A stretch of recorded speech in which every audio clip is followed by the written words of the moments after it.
Chapter 1: The Hero and the Princess. You're on a path in the woods, and at the end of that path is a cabin.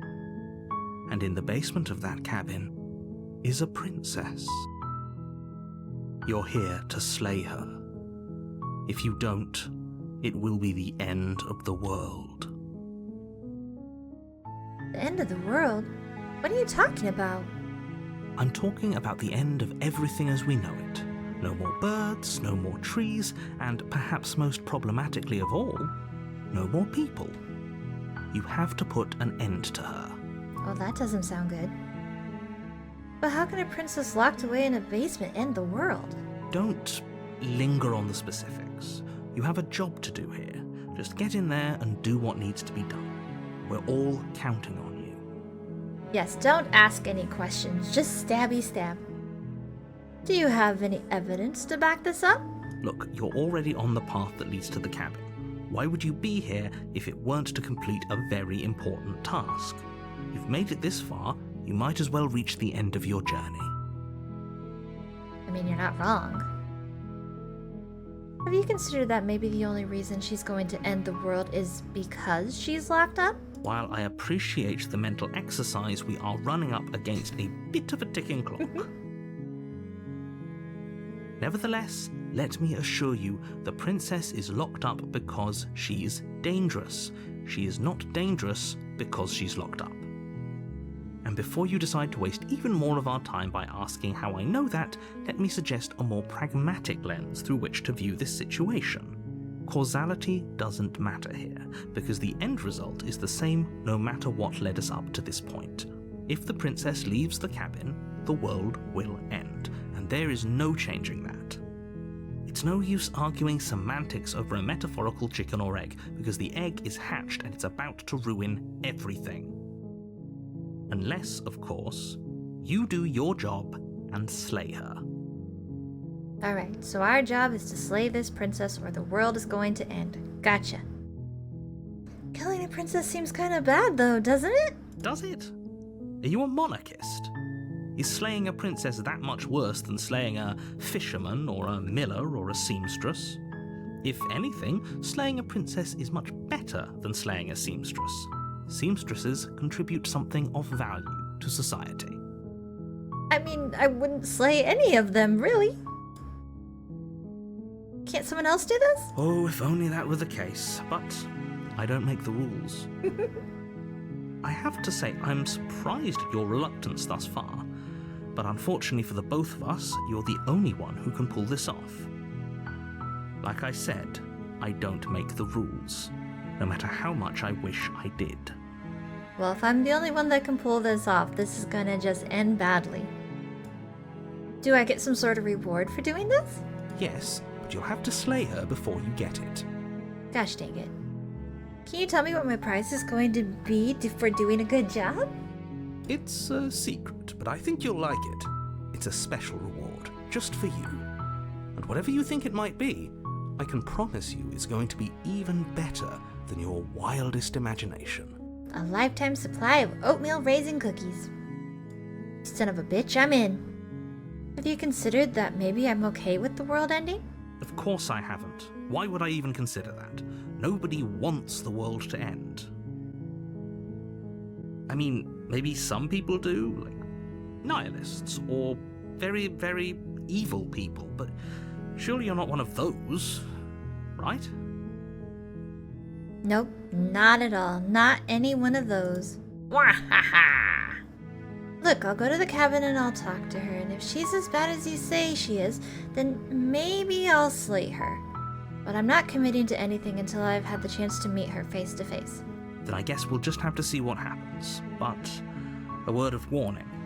If you go in prepared to hear her out, she could easily trap you in her web of lies. And the more you listen to her honeyed words, the harder it'll be to pull yourself out. Then each and every one of us is doomed. Okay. So sure, go, talk to her. See how that turns out for all of us. Well, I'm gonna do just that. You make your way up the short path to the cabin. You'll find the princess within. We're not going to go through with this, right? She's a princess. We're supposed to save princesses, not slay them. Ignore him. He doesn't know what he's talking about. Hello? Other voice? Proceed to the cabin.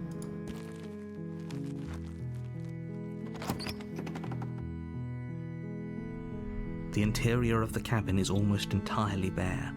The air is stale and musty, and the floor and walls are painted in a fine layer of dust. The only furniture of note is a plain wooden table.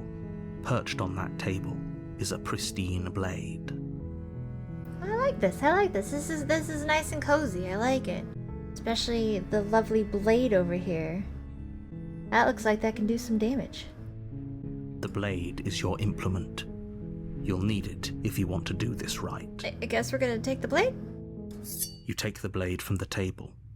It'd be rather difficult to slay the princess and save the world without it. I agree. Enter the basement. Well, here goes nothing. The door to the basement creaks open, revealing a staircase faintly illuminated by an unseen light in the room below. This is an oppressive place. The air feels heavy and damp, a hint of rot filtering from the ancient wood. If the princess really lives here, slaying her is probably doing her a favor. I don't know, it could be kind of cozy. Her voice carries up the stairs. Who's there? Hi. She sounds dangerous. Oh. It's almost as if she's the one in charge down here. Oh, she can be in charge of me all she wants. Don't let it fool you. It's all part of the manipulation. Right, we gotta keep our wits about us. Hi! Don't be a stranger. It's been so long since I've had any visitors. Come on down. Oh. You walk down the stairs and lock eyes with the princess. There's a heavy chain around her wrist, binding her to the far wall of the basement. She's so coldly beautiful. Is she really a threat to the world? Focus on the task at hand. And there you are. Are you here to kill me or something? That was kind of the plan. I haven't decided yet. How about you drop the knife and the two of us just talk? Look how reasonable she's being. We should just drop the blade and talk things out. Don't you dare. It's fine. We can decide what we want to do after we talk to her. Maybe she really is a monster, but killing someone in cold blood isn't very becoming of us. Tighten my grip. You ignore the trembling in your hands and tighten your grip on the blade. You poor thing. Your hands are shaking. Are you scared of me? Because you should be. Maybe a little bit. You seem very calm for, somebody coming to kill you. You step forward, your grip on the blade tightening as you steel your resolve. I'm probably chained up in this basement for a reason, right? And if that knife is the only weapon you have, you'll have to get close enough to use it. Oh no. We're dead. So, you should just drop it. Best not to risk finding out what I can do. Oh gosh, we're gonna roll a 1. She's unarmed. If you hesitate now, it'll be too late. End this. I don't know. She has 2 arms. Hey. What if she isn't bluffing? What if she kills us? You go into this expecting to die, you're going to die. Hesitating? Why don't you drop the knife and the two of us can be civilized with each other? I don't think I can do that, ma'am. I'm not dropping the blade. Then I'm not talking to you. Oh. Fine. I guess we're at an impasse. I guess we are. I like her. For the love of everything, just slay her already. Or drop the blade. Do something. Stare at the princess while holding onto the blade. You stare at the princess, squinting fiercely. She squints back. The two of you are gonna do this forever, aren't you? You'll have to blink eventually. Just make a choice. She's gonna crack any second, I know it. Fine, we came here to slay the princess. We will slay the princess. I am sorry, sweetie, but the narrator tells me to do it. You charge the princess, blade trembling in your hand, but you've already lost the battle. Wait, what the heck? What's with her hand? Are we Bowser? She casually sidesteps your thrust before knocking you to the ground with a single blow from her elbow. We shouldn't have hesitated. But she doesn't stop there. She kicks you a few times for good measure, the pointed tip of her shoes feeling like a pickaxe against your fracturing bones. Oh, making God! sure you stay down. As you lie, crushed and broken on the basement floor, the princess kneels on your throat with the kind of weight you didn't think her slight frame could possibly possess. As you gasp for air, she eyes you with an intense curiosity. You shouldn't have let that fear creep into your heart. You had the upper hand, and now look at you. Gosh dang it. Is this really the best you could do? Look at you. Completely broken. I'd be lying if I said I wasn't a little disappointed. She applies more pressure, slowly squeezing what's left of your life out of your lungs. This is the end, isn't it? I'm afraid it is. Everything goes dark, and you die. Well, that was a great game, guys. That was awesome. I liked that. I told you we weren't going to slay the princess. Oh. Chapter 2. A tower? You're on a path in the woods, and at the end of that path is a cabin. And in the basement of that cabin is a princess. Whoa, whoa, whoa, whoa, whoa, whoa, whoa, whoa, whoa, whoa, whoa. What just happened? Did we come back to life? You're here to slay her. If you don't, it will be the end of the world. Getting a terrible sense of deja vu. A terrible sense of deja vu? No, you don't have that. This is the first time either of us have been here. You can't tell me what I do and do not have. If he doesn't remember what happened, then maybe it's best to keep it that way. You know I can hear you, right? It's going to be a lot harder than you think to keep secrets from me. What does it matter what he knows? There's nothing we can do to stop her. She's just going to kill us again. There's a new voice in my head now? She is not going to kill you unless you let her. But slaying the princess and saving the world is going to be much more difficult than it has to be if you spend the whole time second-guessing yourself. This is more than just deja vu, though. I'm pretty sure the whole thing literally just happened. It hasn't. Or if it has, I certainly haven't been a part of it. We've just met for the first time, you and I. I think the narrator's gaslighting me. Let's assume I'm telling the truth and all of this really did already happen. Why should I listen to you? Why should I bother doing anything? Those are two very different questions, but fine, I'll indulge you if that's what it takes to get you moving. Let's say for a moment that this really is the second time you've met me, or at least a version of me. You died last time, which probably only happened because you didn't listen to me. Well, I mean, you're not wrong.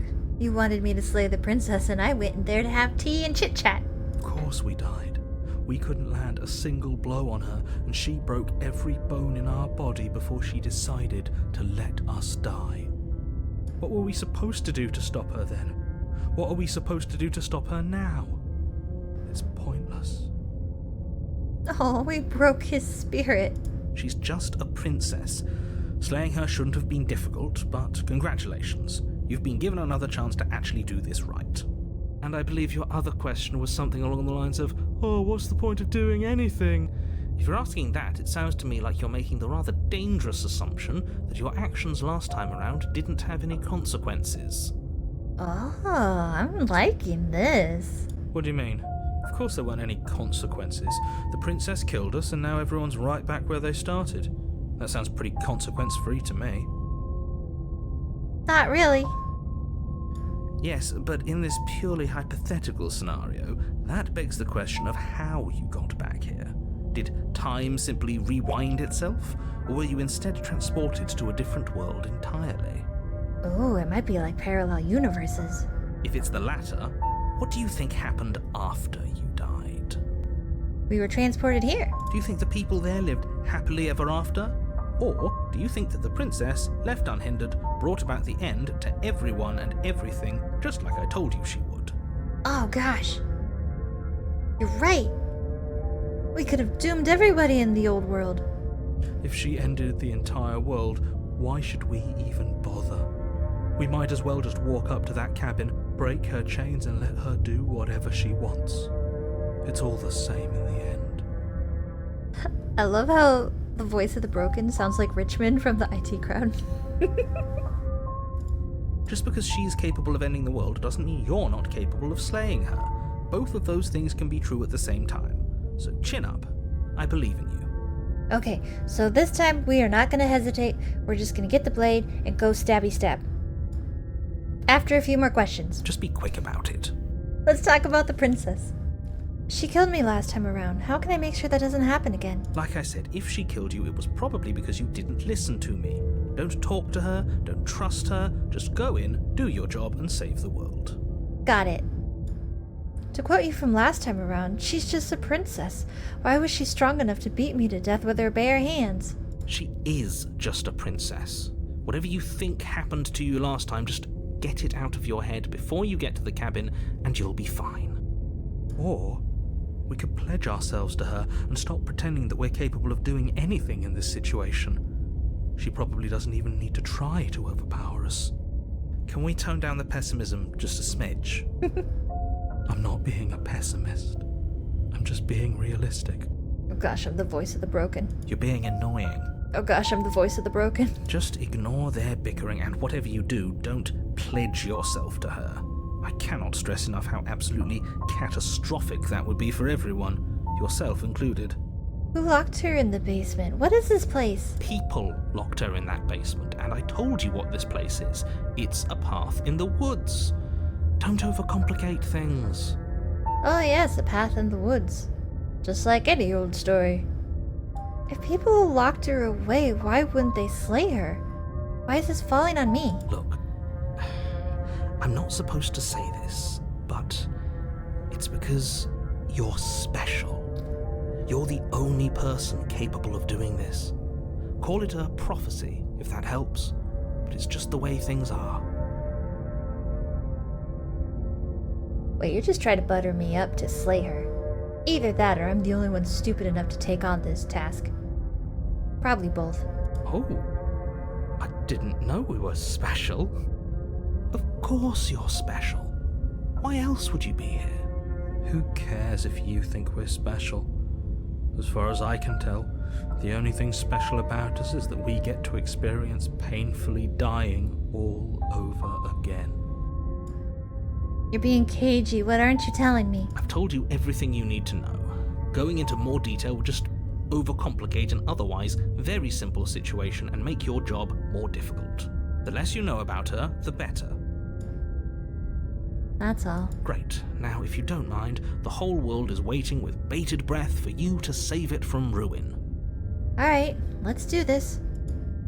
Proceed to the cabin. A warning before you go any further. Now a warning? You have terrible timing with these things. She will lie, she will cheat, and she will do everything in her power to stop you from slaying her.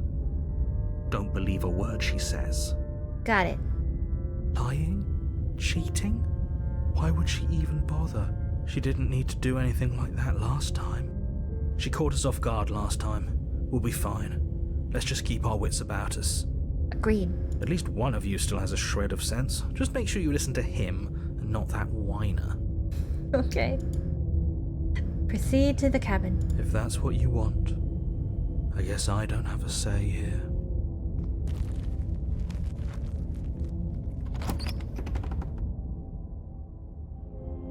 The interior of the cabin is larger and more grandiose than its humble exterior would suggest.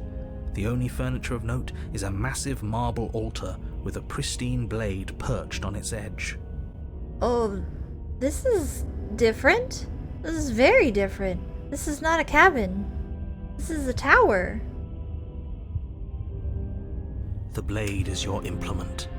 You'll need it if you want to do this right. Was that mirror there before? Why do we feel so small? Yeah, I feel teeny tiny, and then the pillar is all the way up here. We don't feel small. We are small. Oh gosh, we're gonna face her as a giant. You didn't say anything about the mirror on the wall. That's because there isn't a mirror. There's the altar, the blade sitting on the altar, and the door to the basement. There's nothing else in here.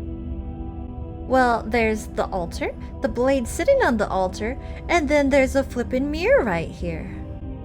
Care to explain that? There's definitely Exactly. a mirror. There isn't. Who cares if there's a mirror? We're all going to die anyway. And I'm sure that if we looked in there, we'd just see something sad and miserable looking back at us. We don't need any reminders of what we are. It would only make things worse. Oh, broken. For the last time, you're not going to die unless you let it happen. And luckily for you, there isn't a mirror, so no one needs to worry about confronting a grisly visage any time in the near future. Though, for what it's worth, if there were a mirror, I'm sure that you wouldn't find anything sad or miserable in it looking back at you.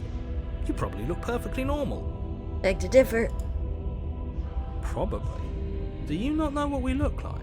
Wait, what do we look like? He knows. He just doesn't have the heart to tell us. Wait, what do we look like? I care about whether I'm being lied to. There's a mirror. As do I. And yeah, there is. I'm not lying to you. Use your eyes. There is no mirror. Why would I lie about something so meaningless? What good would a mirror even do? Let you waste time preening yourself instead of doing what needs to be done. This whole cabin is different than last time. Maybe that's because you haven't actually been here.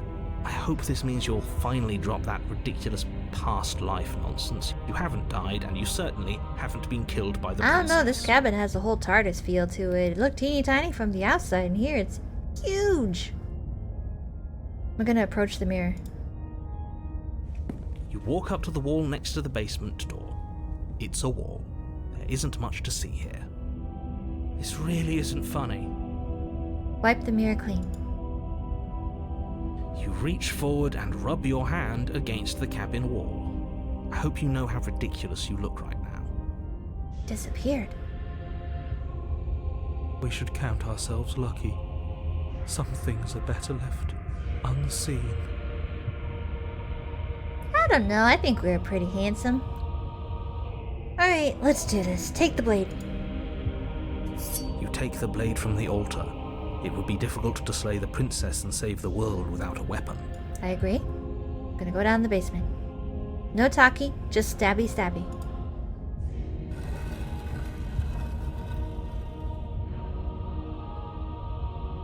The door to the basement creaks open, revealing a spiral staircase. Its steps almost as deep as you are tall. The smell of incense drifts up from below. For a moment, you almost feel at ease. This is actually kind of nice. I wonder what type of incense. It's still a stone basement. If the princess lives here, slaying her is probably doing her a favor. Her booming voice rolls up the stairs. Is that a guest I hear? Don't linger on the stairs. Come down and witness me. Yes, Mommy. You weren't kidding when you said it was booming. She wasn't like this last time. We need to get down there. She wants us to see her. We need Oh to yes, see I want her. to see her. Should we be worried about your sudden change in attitude? Just a few minutes ago you were going on about how pointless everything was. Now you want to go down there. It doesn't matter what that little voice says. He's not the one making the decisions. Though if his ramblings get you to the princess, they get you to the princess. Continue down the stairs. Making your way down the spiral staircase is a time-consuming and exhausting effort, every step requiring you to clamber over one edge before dropping to the next. But soon the end comes into view, and you tumble to the bottom, entering the vast, temple-like room beyond. We should have worked out before we came here. The princess towers over you, almost glowing in the weak starlight, her figure framed by a stained glass window. Her long hair billows around her, and a chain binds her wrist to the far wall. Oh my gosh, she is so tall compared to us. How you doing? Gosh dang it, I said I was gonna slay her, not lay her. The chain is nothing to her. It might as well be a toy for all the good it would do. I told you it was pointless to resist her. The little bird has returned to me. I wonder what he wants. Hi, I'm here to slay you, ma'am.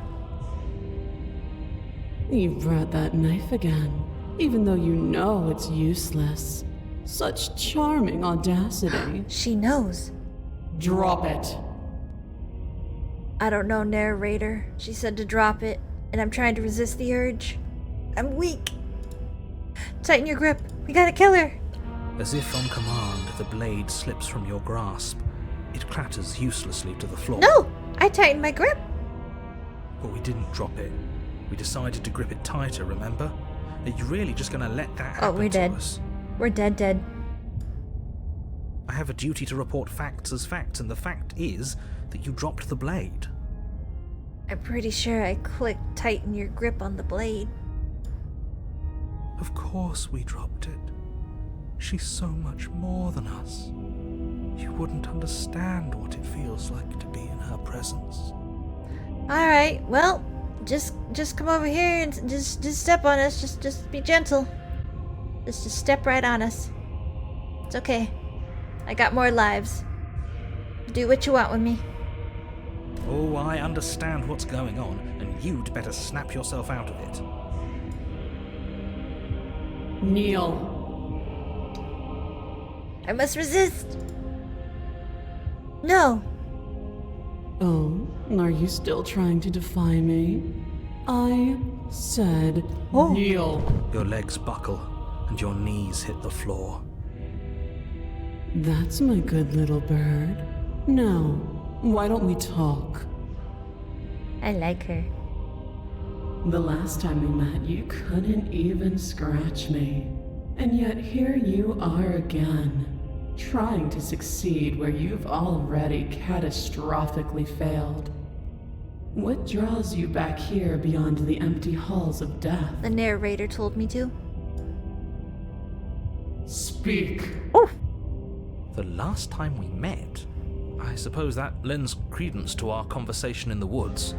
Still, whatever you do, don't tell her why you're here. It's best not to give her any ideas. It doesn't matter why we're here. We're not going to be able to slay her. Can remain silent. Do you think holding shut your beak is enough to stop me from prying it open? Do you think your skull can save your thoughts from being seen? You're less broken than I thought. Perhaps you need another lesson in submitting to your betters. Pick up that needle. There's a needle? Do it. It's what she wants. Gosh, what are we going to do with the needle? No objections here. I don't know what she's planning, and I don't like that we don't know what she's planning, but we might as well pick up the blade. As your eye falls on the blade, you feel a weight. Some divine hand that sits unperceived by your senses, but that manages to push you towards its desires like an unseen puppeteer. Oh no. Oh no. Oh no. Okay, pick up the blade. You reach forward and grasp the blade. Stand. This one's easy. See? This isn't so bad. Okay, yeah. We can do that. We were probably going to stand anyway. Of course. I guess we just stand. We have no other choices. You can feel a creaking tension between body and will as you slowly rise to your feet, like two foes forced into an unhappy truce. The princess eyes you with soft contemplation. The moment seems to last a lifetime, the silent anticipation of what's to come dragging out the long, painful seconds.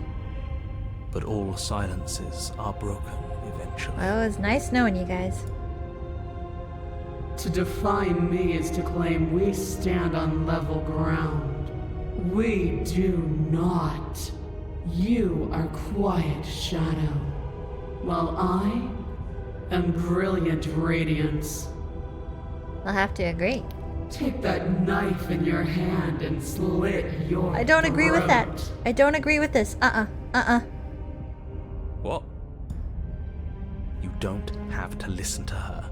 You're armed. Just steel your nerves, step forward, and end this. But do you see her? She is huge. What is our little blade gonna do? It's gonna feel like a little chihuahua's nipping at her heels. End this. Oh, we'll end this all right. Your hand lifts the blade and brings it towards your throat. Okay, I apologize for the unclear language. End her. Just end it. Oh, goodness. This is amazing. Okay, let's try to end her. End her, not end it. Slay the princess. Your body is sluggish and unresponsive, actively fighting against you, but you do your best to stagger forward. One step at a time, you move towards the We can do this. princess. Come on. Slitting your throat would have been a mercy, but it seems you're in need of a harsher lesson. Plunge that knife into your lungs. I'm sorry. Don't. As you take another step forward, the blade digs into your ribs, slicing through flesh with ease. It somehow feels like an entirely natural thing to do, while the simple act of walking has become an arduous impossibility. Then it slides back out, the wound burning as a small hiss of air escapes through the fresh orifice. Blood fills your lungs. Now, do it again. Keep doing it until I give you permission to No, stop. thank you. Those are just words. You don't have to listen to her. It's what she wants. You, heroic one, what are you doing? Don't just let this happen. Stop her He's from just killing chilling you. over in the corner, apparently. I'm on it. Your other hand locks around your wrist, struggling to keep it from perforating vital organs. But the blade still flails towards you, managing to slice bits of skin that plop to the floor to join the growing pile of blood and gore beneath you. Despite the pain, you manage to keep yourself in one piece, at least for now. What a pitiful display. A wounded little bird, thinking it can defy a god. Oh, yeah. We definitely made the wrong choices here. It doesn't have to be like this. It doesn't have to hurt so much. You can choose a gentle end. You can choose to leave that punctured vessel for the next. Oh, God, we just keep stabbing. Slay the princess. Or you can pathetically struggle against yourself until the floor of this temple is painted with the bloody impressions of your futility. You continue to approach the princess, even as the repeated gouges of your blade expose bone and muscle to the open air of the basement. It's gonna be fine, guys. Just a couple more steps. We got this. You know, this would be a lot easier if you gave us a hand. My influence only goes so far, and I can only juggle so many things at once. The best I can do right now is to continue to drive you forward. Believe me, this whole ordeal would be so much easier if I didn't have to contend with free will. You're the one making things difficult. You're the one making us hurt. She doesn't want to hurt us. She's just doing what she has to. And so are we, apparently. Stop. Oh, thank goodness.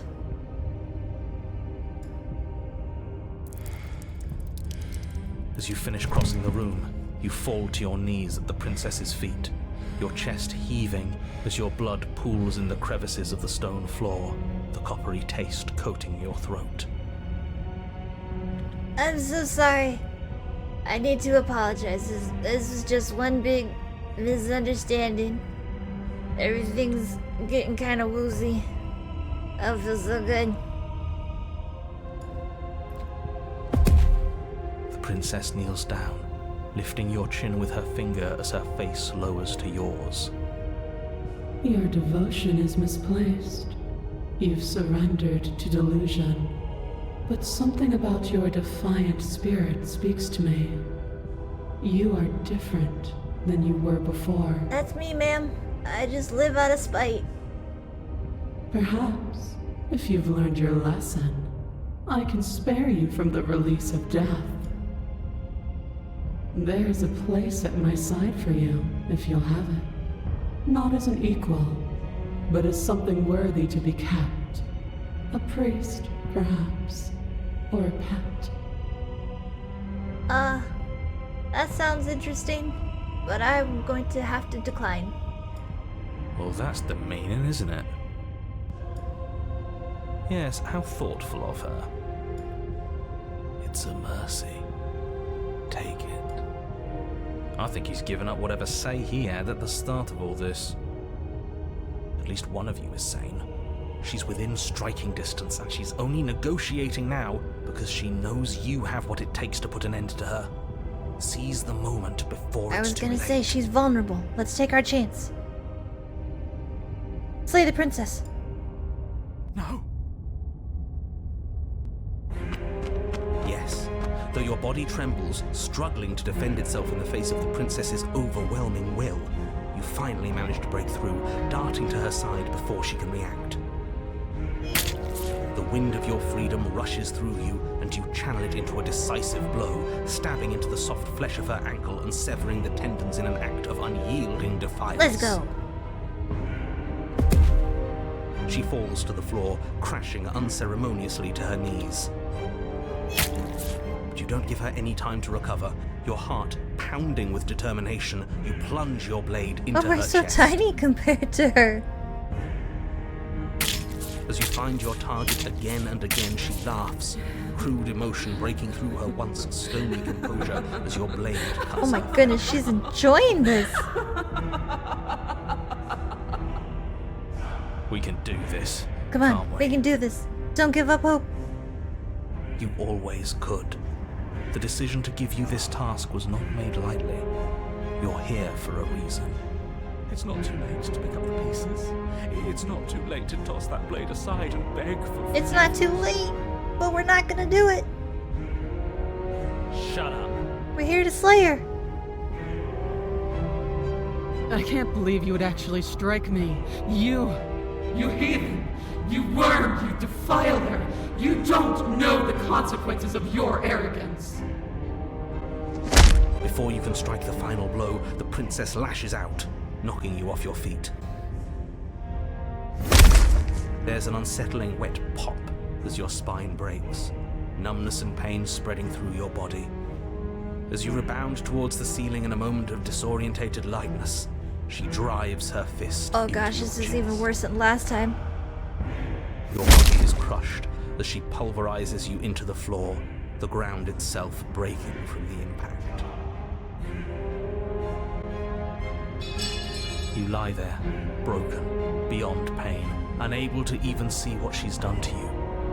But the princess is succumbing to her own wounds as well. She looks down upon her body in abject horror and disgust. You made me use my hands. I can feel myself twisting into something new, something dull, something defiled. What have you done to me? You're monsters and conspirators. I can't bear to watch this. The princess has been nothing but cruel to you. You should feel liberated by her fall. But I don't feel liberated. I feel empty. Aside from the pain, I feel fine. Oh, She collapses to the floor. Her glassy eyes watch, unblinking, yet somehow still full of anguish and fear, as the two of you we perish slayed a together. god. Heck yeah. I suppose we were never gonna get a happy ending here, were we?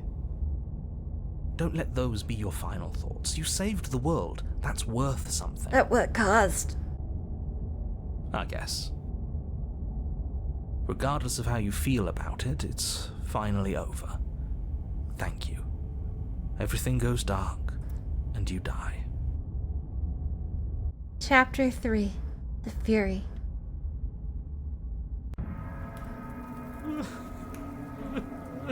You're on a path in the woods, and at the end of the path... Okay, what the hell is What that? the crap is this?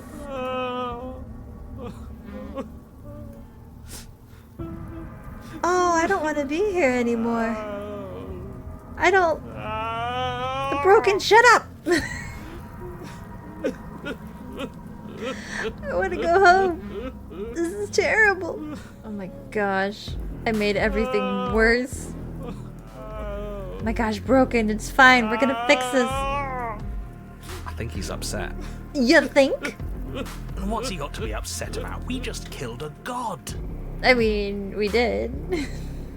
But we made everything worse. Exactly. You heathens destroyed the most beautiful thing that ever was and ever will be. Can't say I have much sympathy for you. She was bad for us and you almost got us killed. You're being too generous. He did get Yeah, us we killed. died. But we killed her too. Alright, enough chatter. Got a thing I'm supposed to do, and if you don't mind, I'd like to do it without any more interruptions. Wait, we have to slay her again? Slaying her doesn't seem to work. It seems to make things worse. Okay, great, you're listening. You're on a path in the woods, and at the end of that path is a... If your thing is telling us about the princess, don't waste your breath. We know all about her. It's hardly a path in the woods at this point, is it? Look, if the world around you is changing, especially all the way out here, then that means you're nearing the point of no return. Whatever happens next, that's it. There won't be any more do-overs. So you'd better take things seriously. I took things seriously last time, and now we're in chunky soup territory. Feels like I'm being pulled in 100 different directions. You better all listen to me when the time comes to make a choice. So what if I'm speaking my mind? It's not like I've ever really gotten a say in things. What a crock of shit. Yeah, you stabbed us last time. Repeatedly. It didn't feel good. It didn't even work. It doesn't count. We died! If you didn't submit to her, for all we know, that wouldn't have happened. It's the punishment you all deserved for not listening to me. To her. Aside from our sulking friend, I don't think you have much to worry about. You're still the one in charge here, and I don't think that's ever going to change. Second he tries something, I'll put a stop to it. The stubborn? If we've hit the point of no return you mentioned, then what happens? Then what happens? Have you even been listening? It's the end is what happens. Yeah, but is there something after the end? That's kind of the definition of the end, is it's the end. There is nothing after. How am I supposed to know? The end means finality. It's not like I can just peek on over to the other side and tell you what it's like there. If there even is a there. It doesn't matter because we're going to win. Let's go, the stubborn. Now that's exactly the sort of mindset I like to see. Don't let yourself be consumed with self-doubt. Don't flirt with oblivion. Just focus on the present and everything will be absolutely fine. He's got spirit. No matter what happens next, it seems our answers are at the cabin. We might as well see this through. Proceed to the cabin. Good. We're all on the same page.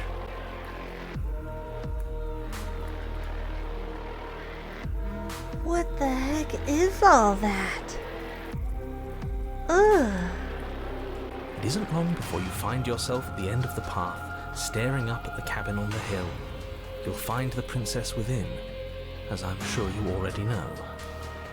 End her. Oh, this is the worst path ever made. Ever to be constructed. Ugh. That's it? No final words of advice? I'd rather not waste any more time. I'm sure that any advice I'd give at this point is something you've already heard. If there's still a princess at the cabin, maybe we can salvage things. Maybe if we just grovel and apologize, things can go back to how they were before. Oh, cut it out, will you? We need to be tough right now, and you're making it so much harder than it has to be, so stop whining. We should have just turned around. We should have just went home. Proceed into the cabin. The interior of the cabin is a place that feels long forgotten. There was once an elegance to its construction, carved marble columns holding a high arched roof, vaulted windows letting in the weak starlight. But that is how it was. Now there is a growth that has overtaken it. A viscous fluid seeps from cracks in the stone walls, and it congeals into chaotic streaks of writhing nerves and wet clumps of living meat. Ooh, That's horrible. You did this. I kinda did. The only furniture of note is a pulsating pedestal, a pristine blade perched on its edge. The pedestal pulses. The blade is your implement. You'll need it if you want to do this right. Alright, let's do it. You know, we tried to talk to her, and that didn't work. We tried to kill her, and that kind of worked. What are we gonna do this time around? It's that mirror again, and this time it's blocking the door. A mirror? There is no mirror. We've done this already. Try to keep up. The repetition is maddening. Oh gosh, we have to look ourselves in the face to see all that we have done. I don't know what to tell you. There isn't a mirror because I would know if there was a mirror. You're either seeing things or you're confused on the definitions of door and mirror. Or you're seeing things. That seems far more likely. What are you trying to say, exactly? He thinks we've lost it, that we're succumbing to madness, that something in us has broken. That's an unnecessarily melodramatic way to describe a hallucination, but sure. I'm not going to waste time arguing with any of you. It went away after we touched it last time. Let's just do it again. Yeah. Approach the mirror. You step forward and approach the door to the basement, hesitating before you open it. As if you don't see it. You really don't, do you? How strange. It really is just like last time. Are we really hallucinating? Why here? Why now? Smash it. Smash it to pieces. It's the only thing keeping us from her. Oh, the broken really likes her. Don't you want to know what we'll see in there? We won't be able to see anything if we smash it. Nah, I'm with him on this one. Smash it! Let's get violent already. Do whatever you want with it. The mirror isn't real, so how you handle it doesn't matter, aside from wasting dangerous amounts of time. Oh dang it, I didn't grab the blade. Wipe the mirror clean? You reach forward and drag your hand across the door leading to the basement. As if on command, it slowly slides open, scraping against the stone floor, its ancient hinges moaning as it reveals the dim path ahead. Oh gosh dang it, we didn't grab the blade. Why am I not surprised? You step forward into the darkness. Well, talking it out it is. The stairs leading down to the basement are at once both narrow and grandiose. A high vaulted ceiling stretches up into a gloom beyond your sight, while walls wet with tumorous growths press in uncomfortably at your sides. You feel both unprotected and trapped, at once exposed and claustrophobic. I don't think we're gonna be able to talk it out with whatever is down here. The air is thick, its odor an oppressive violence, the metallic scent of fresh blood twisting with the nauseating embers of charred remains. If the princess lives here, slaying her is probably doing her a favor. We're gonna get down here. It's gonna be flipping the guy from Akira. Her voice, a bellowing rage, roars up the stairs. Was severing the tendons of my ascension not enough for you? Was it not enough to rend my divine heart? Come, see the horrors you've wrought upon my flesh, and feel my hands set upon your throat. See how you've soured my once divine melody. You think she's mad? I think she's mad. She's so angry with us. Why? Why did you desecrate her? Why couldn't I stop you? You've got to stop thinking about her like that. It isn't doing anyone any good. She's not some untouchable god. She's an abomination, and we're going to put an end to her once and for all. I like your spirit, Stubborn. Whatever she is now is our fault. If she's an abomination, then what does that make us? Oh gosh. You're right. It doesn't matter what we are.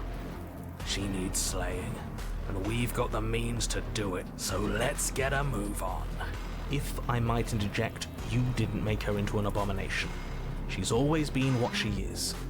It's why you're here, and it's why your task is so important. But everything we've done, we've tried talking, we've tried slaying. Well, mostly we've just tried slaying, but nothing's worked. Continue down the stairs. You make your way to the bottom of the stairs. The chamber's walls are painted in blood, a deep, sickening red that drips down in clotted streams onto the charred corpses that make up its floor. This place reeks of torment, of ripped skin and burning bone. My god, she's a flippin' titan. The princess stands in its center, muscles flayed and bare and weeping, draped in a tattered dress of her own skin. Her heart beats from its place in her open chest. A dress of her own skin? That's pretty badass. Do you know what I'm going to do to you? Whatever it is, please be gentle. There's not so much a moment of hesitation before she steps forward. Her chains pull taut, holding fast as she strains against them. The cuff around her wrist digs deeper into her skin. Blood drips from the place where metal meets flesh. And then, with a nauseating sound, the skin tears. It plops to the ground, and she pulls her red, glistening arm free from her bindings. Oh, it's just like Gerald's game. She is loose, and she is coming for you. Oh, can we run? Can we run? Please, let's run. Let her end it. It's the punishment you all deserve for what you did to her. It's the punishment I deserve for letting it happen. Screw that. We can win. We've done it before, and we'll do it again, only this time we'll make it out the other side. Hell, she's practically done most of the work for us. I don't think we're gonna win. We don't even have a weapon. Exactly. It doesn't matter. I refuse to go out any way that isn't kicking and screaming. What do you mean? We still have fists, don't we? I'm sorry, okay? I'm sorry for what I did to you. Words are not repentance. Apologies are paid for only in flesh and deed. And flesh works for me. She bounds across the room, her fists ready, her heart set upon your destruction. Well, it's been fun.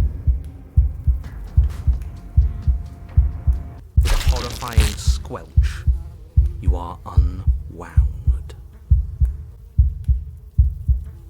No, that's our stuff. She can't just do that. That's our stuff. She just did. Unfortunate, I know, but reality is reality. You should all just be grateful she's decided to keep us alive. Even in her defilement, she is merciful. Hey, we have feathers. We're not out for the count just yet. Just because our insides are on the outside don't mean that we're down for the count. But we didn't even bring a weapon. I know, I'm sorry. because we knew it was over. No weapon this time. It's almost as if you were planning on dying here. As if I'd grant you such a mercy. No, we're going to make this last forever. Let's see how deep we need to dig to find the defiant little spark of your soul.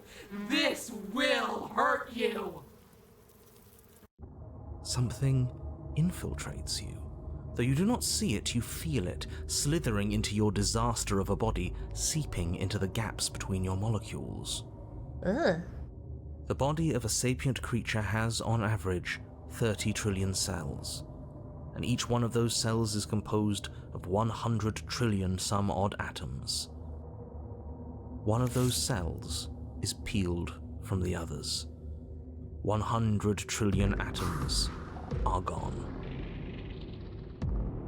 I love the music in this game. Are you still there? Are you still you? I'm just vibing to the music. Just let me die here in peace. Yes? I think. Then two are peeled away. This is nothing. Nothing! 8, 16, 32, 64. Whatever is happening to us, it's happening faster. 128, 256, 512. We should have talked to her. Are you still there? Are you still you? 1024, 2048, 4096, 8192. Oh gosh, we're gonna come out of here looking like the guy from Hellraiser. I feel small. Smaller than before. 16,384, 32,768, 65,536. You can't just count us into oblivion. 1, 2, 131,072, 262,144, 524,288. My gosh, it never ends. What happens when it gets higher? Like, really higher? Nothing. Just like nothing's happening now. But something is happening now. Something in us is liquefying. Something that started small but that keeps getting bigger. 1,048,000. The hundreds don't matter anymore. What's happening? Are you still there? Are you still you? From what it sounds like, I'm a liquid state now. 2,096,000, 4,192,000, 8,384,000. I don't like this waiting. Waiting for something to happen. But it's taking so long. 16,768,000, 33,536,000, 67,072,000. Your eyes are useless. 134 million. The thousands don't matter anymore. Your blood begins to go places it shouldn't. Are you still there? Are you still you? Don't sound like it. There's the pain. I can feel it now. But we can handle this. We can't let her win. We can't handle anything. We're at her mercy. What are we gonna do? We don't have any bones. 268 million. We don't need to count anymore. Your lungs fill with liquid. You smell things you shouldn't. You choke on pieces of what used to be you. doesn't matter, because we're still alive. Flippin' stubborn. You are deconstructed. You are reconstructed. A square you, a round you, a you with too many legs, a you with many mouths which won't stop screaming. Then all of it pressed into a ball, tightly packed into the size of a fist. Oh god, we turned into a butthole. What does you even mean anymore? We just keep changing into horrible things we can't control. Make it stop, please. Make it stop. Please make it stop. You means we exist. There has to still be a way for us to win. Otherwise this would be pointless, and all this torture would be for nothing. You're right about one thing. It is torture. But it isn't pointless. The whole point is that it's torture. This is how we live for the rest of our days. As a butthole. Are you still there? Are you still you? No. Yes. The ball is unraveled into the shape of a body. The skin peels off in a corkscrew. The eyes are plucked. The organs arranged in the air in a neat row. Oh gosh, that's your kidneys and our eyeballs. Are you still there? Are you still you? No. Yes. You are stretched into a line 12 feet long, then 24, then 48. The line gets thinner as you get longer. A mile. 2. 4. 8. We should have just talked to her. Are you still there? Are you still you? Yes. Stubborn, shut up! 16. 32. 64. No. And then, all at once, there is a great rewinding, and all of the disparate threads that once were you fall dutifully back into place. You are whole again, and in your body, the same body you arrived in. The princess stands before you, her dress of skin more tattered than before, her face sullen. Oh my gosh, please have mercy. I'm so sorry. I'm an idiot. I'm sorry. It's all hollow. I ripped you to pieces. I broke your will, but it means nothing. I am forever a piece unfinished, a song with no refrain. There's nothing for you to say. Do we have a mouth to say it? We're so different. How could I ever hope for you to understand me? She stands, arms outstretched, neck craned, gaze transfixed on something unseen above you both. But perhaps there is a way to grant you understanding. Perhaps there is a way to make myself whole once more. You are unwound again. But it's different this time.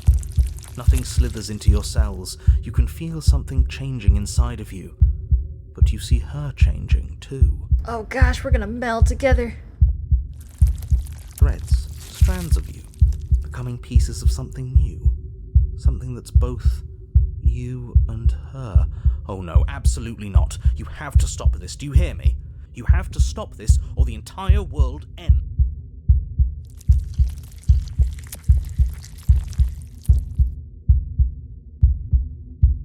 But there's nothing left to stop anything. Your consciousness drifts towards hers.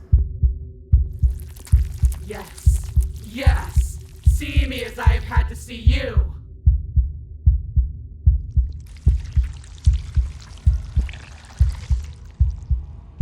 You do. You see a towering heart, wounded and alone. One that is familiar to you, if distant. No, this isn't right. I feel cold.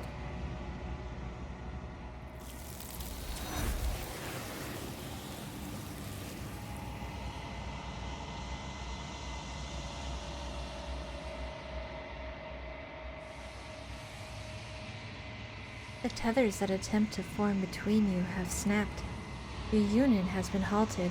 Something has taken her away, and it's left something else in her place. Approach the mirror.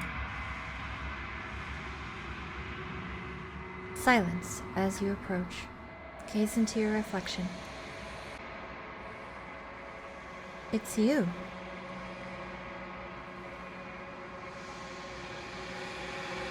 You are alone in a place that is empty. It is quiet here. Proceed to the cabin.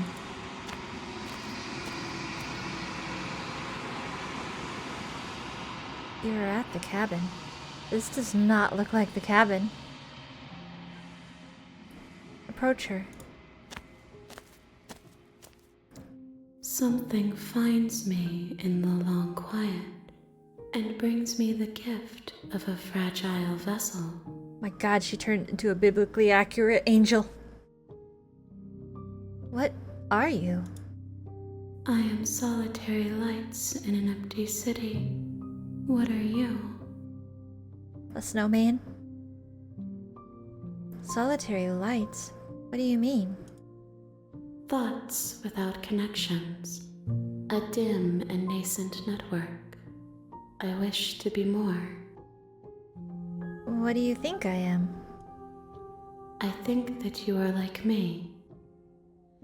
We are oceans, reduced to shallow creeks. Are you what sent me to slay the princess? Are you what trapped me here? I have only just now stirred to consciousness. I could not have trapped you here, and I too yearn to be free. Is this the end of the world? How can the world have ended if we are talking? I mean, true. The gift of a fragile vessel. Yes. Nerves and fibers to feel the worlds beyond. Perspectives to make my own. This one is desecration. She placed the weight of her agony on you, yet it is she who unwound herself. There is passion and empathy buried under her unfeeling skin. She will make for a weathered heart. Do not mourn her. She has finally found peace. Let her out of there. I'm sorry. There are some changes that can never be undone. There are some tears that can never be unshed. This is not a place that can hold a fragment of a concept. The moment she arrived here, she was going to return to me. I promise that it doesn't hurt. I don't know, it looks like it kind of hurts. Do you know the narrator? You are the only thing I have ever known. Oh. The space we're in is vacant. Nothing comes here but us. Do you know about the worlds beyond this place? I know only that they are. Are you the princess? She is part of me, and part of me is her. But were you always the princess? Or are you just making her part of yourself? You speak in circles. Does it matter where one thing begins and another ends? Do we know each other? You are familiar, but you are not me. I feel sadness, longing, hope as I witness you. Oh gosh. So what happens now? Nothing, as we are. But I know that there are worlds beyond us, and that we are meant to reach them. There is no exit, but this vessel is a creature of perception. She can make you forget, if only you believe her to be able to. What's that supposed to mean? Bring me more perspectives, so that I may be whole, and perhaps then we will know our freedom. Oh. Aren't you scared I'll find a way to kill you? I have not lived. I am not afraid to die. How much will I forget? Everything, until we meet again. How many more pieces of you do I have to find? More than you have found, but less than there are to find. I am infinite.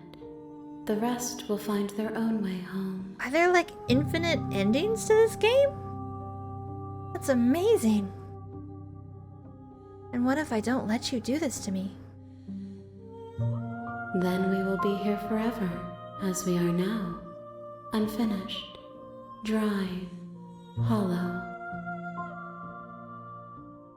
I was sent to slay the princess to stop her from destroying the world. If I help you, is that what you're going to do? You ask of things that cannot be done. To destroy is merely to reshape, to remold. You're being semantic. What are you going to do if I help you? How can I know? I am flickers in something sprawling and unilluminated. Suspicious squint. Okay. Make me forget. She asks that I tell you to remember her. I'll try. You won't. Oh. Everything goes dark, and you die.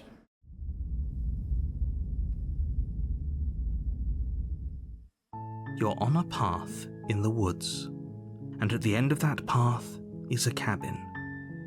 And in the basement of that cabin is a princess. So, I take it we did not slay the princess. You're here to slay her. If you don't, it will be the end of the world. Gotcha. Can I turn around and leave? I want to turn around and leave. We're gonna turn around and leave. We've already been through this crap. We don't need to do it again. Seriously? You're just going to turn around and leave? Do you even know where you're going? Does it matter? Yes, I definitely know where I'm going. Somehow I doubt that, but fine. I suppose you just quietly continue down the path away from the cabin. Yeah, we're going home.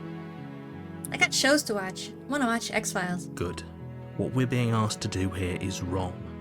Better to wash our hands of this whole situation than to take part in it. Yeah, we don't have to kill anybody. We don't have to die. Ignore that annoying little voice. He doesn't know what he's talking about. That's strange. It looks like this path also leads to the cabin. How convenient. Everything's back on track again. Maybe the world can still be saved after all. What? Get back here. We went away from the cabin. How are we at the cabin? Turn around again and leave again. You're really keen on wasting everyone's time, aren't you? It's remarkably selfish, if you ask me. I've already outlined the stakes of the situation. If you don't do your job, everyone dies. Like, dies. Forever. That's okay with me. I'm fine with that. Let's just turn around again. You're not emotionally blackmailing me into doing this. Stakes and consequences aren't emotional blackmail. They're facts of life, and if you had an ounce of maturity, you'd understand that. I resent that remark. But fine. You turn around and trek back down the path you came. Yep, going home. Gonna watch X-Files. Oh, would you look at that? You're at the cabin again. Now, I'm not normally one for superstition or astrology, but I have to say, it seems like the universe itself is doing its best to bring you to your fated confrontation with the princess. Oh yeah? Well, I guess I'll start walking in a different direction. Again. In fact, I'm going to just keep trekking through the wilderness until I find a way out of this place. There's always a choice. Let me tell you right now that you're making the wrong one for pretty much everyone who's ever lived, as well as for everyone who ever will.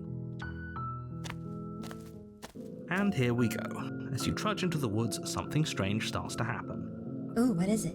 At first, it's little flickers out of the corner of your eyes.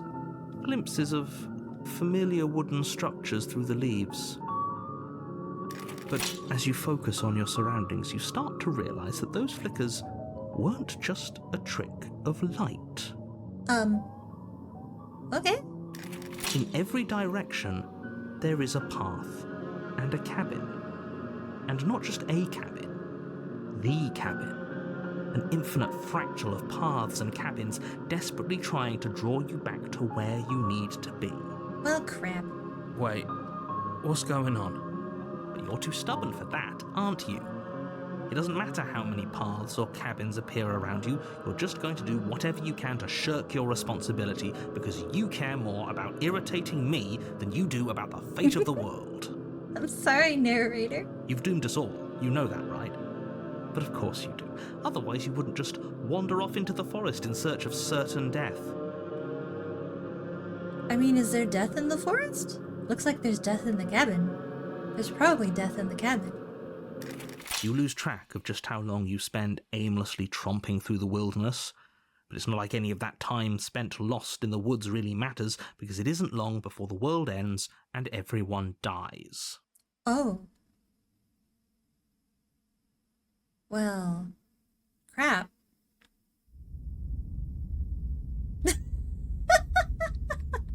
So that's a chapter. You're on a path in the woods, and at the end of that path is a cabin. And in the basement of that cabin is a princess. You're here to slay her. If you don't, it will be the end of the world. You already said this.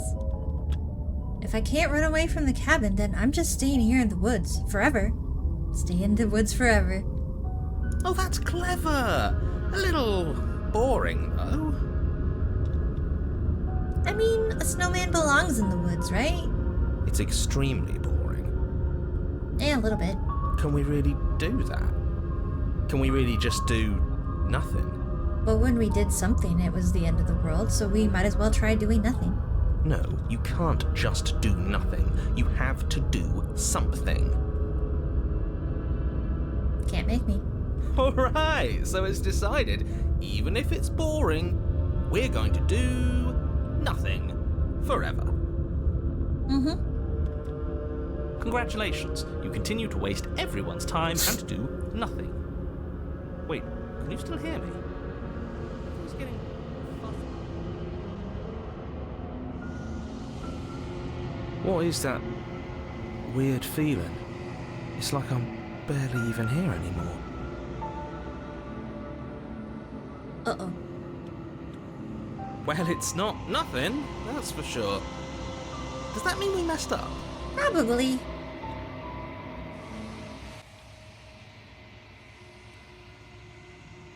The world around you is unwound, its physical matter replaced by textured nothing. You find yourself in the long quiet once again. Memory returns.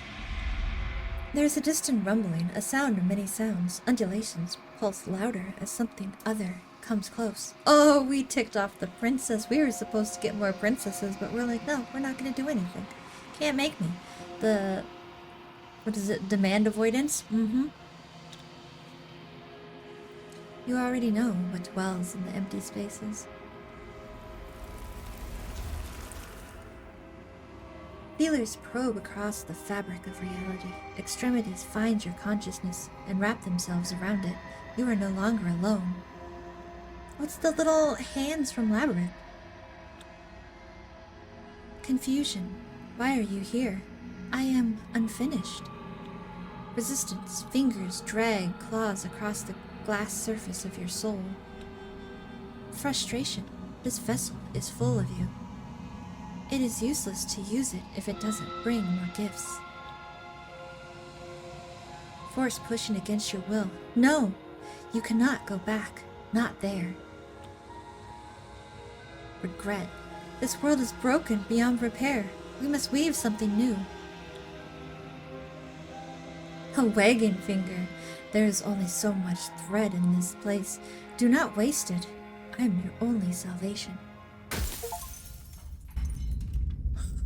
Because the denial. You're on a path in the woods, and at the end of that path is a cabin. And in the basement of that cabin is a princess. Okay, so we have to do something. We can't just sit here and do nothing. We can't run away from the cabin. We have to do something. Gotcha. You're here to slay her. If you don't, it will be the end of the world. We ended up being useless. Story of my life.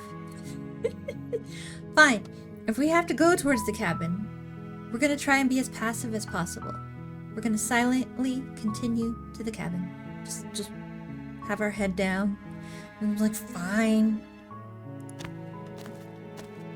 You make your way up the short path to the cabin.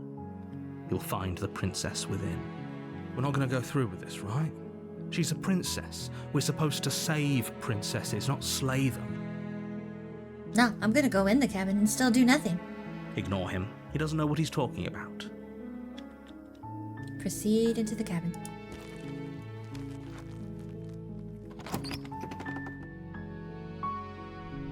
The interior of the cabin is almost entirely bare. The air is stale and musty, and the floor and walls are painted in a fine layer of dust. The only furniture of note is a plain wooden table. Perched on that table is a pristine blade. So I'm not gonna touch it. The blade is your implement. You'll need it if you want to do this right. Nah, I want to do this wrong. Enter the basement. The door to the basement creaks open, revealing a staircase faintly illuminated by an unseen light in the room below. This is an oppressive place. The air feels heavy and damp, a hint of rot filtering from the ancient wood. If the princess really lives here, slaying her is probably doing her a favor. I don't know, maybe she likes dark, dank basements. Her voice softly carries up the stairs. Hello? Is someone there? It's hypnotizing. It's the kind of voice you only have to hear once to remember it for the rest of your life. She sounds so sweet. Don't let it fool you. It's all part of the manipulation. You're playing a dangerous game by coming here unarmed. It's okay, I have 2 of them. We'll be fine. We're just gonna continue down the stairs, not saying a thing, just walking on in. Good. You're still listening to reason. It would be better if you had a weapon, but you may still be able to do what needs to be done. You walk down the stairs and lock eyes with the princess. There's a heavy chain around her wrist, binding her to the far wall of the basement. Is this the same princess when I first started? She's beautiful. How could someone like this be a threat to anyone? Yeah. I am begging you to stay focused. There's a lot riding on you here. Hi. Do you think you can get me out of these chains? Is that doing something? I think that's doing something. Hold on. Let's talk a bit first. Okay.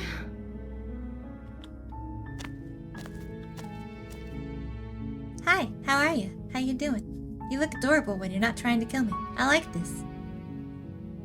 What's your name? Oh. Your name is O? That's a terrible name. She pauses, carefully formulating her words before she responds. You can address me as Your Royal Highness. Or you can just call me Princess if Your Royal Highness is too formal. I mean, I'll call you whatever you want me to call you. I'll call you Your Highness, I'll call you Your Royal Highness, I'll call you Princess, I'll call you anything. Is Princess her name or her title? What if it's both? Could you imagine being named Princess Princess? Isn't that like Mario Super Mario? So is Princess your name? Like I said, you can call me Princess if you'd like. Oh gosh, we're gonna annoy her. I'm sorry, I've been down here so long I guess I've just forgotten. I must have a name though. Everyone has a name. Ooh, can I give you a name? Okay, that's weird.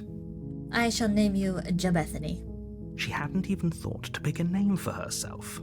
Hopefully you're starting to see that she can't be trusted. Go back upstairs, get the blade, and slay her before it's too late. She can't be trusted because she didn't pick a name for herself? I don't trust that logic.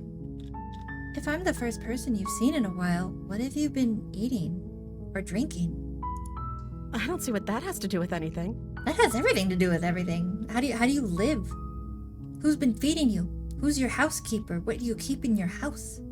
This is the only time this is ever going to happen, but I agree with the princess.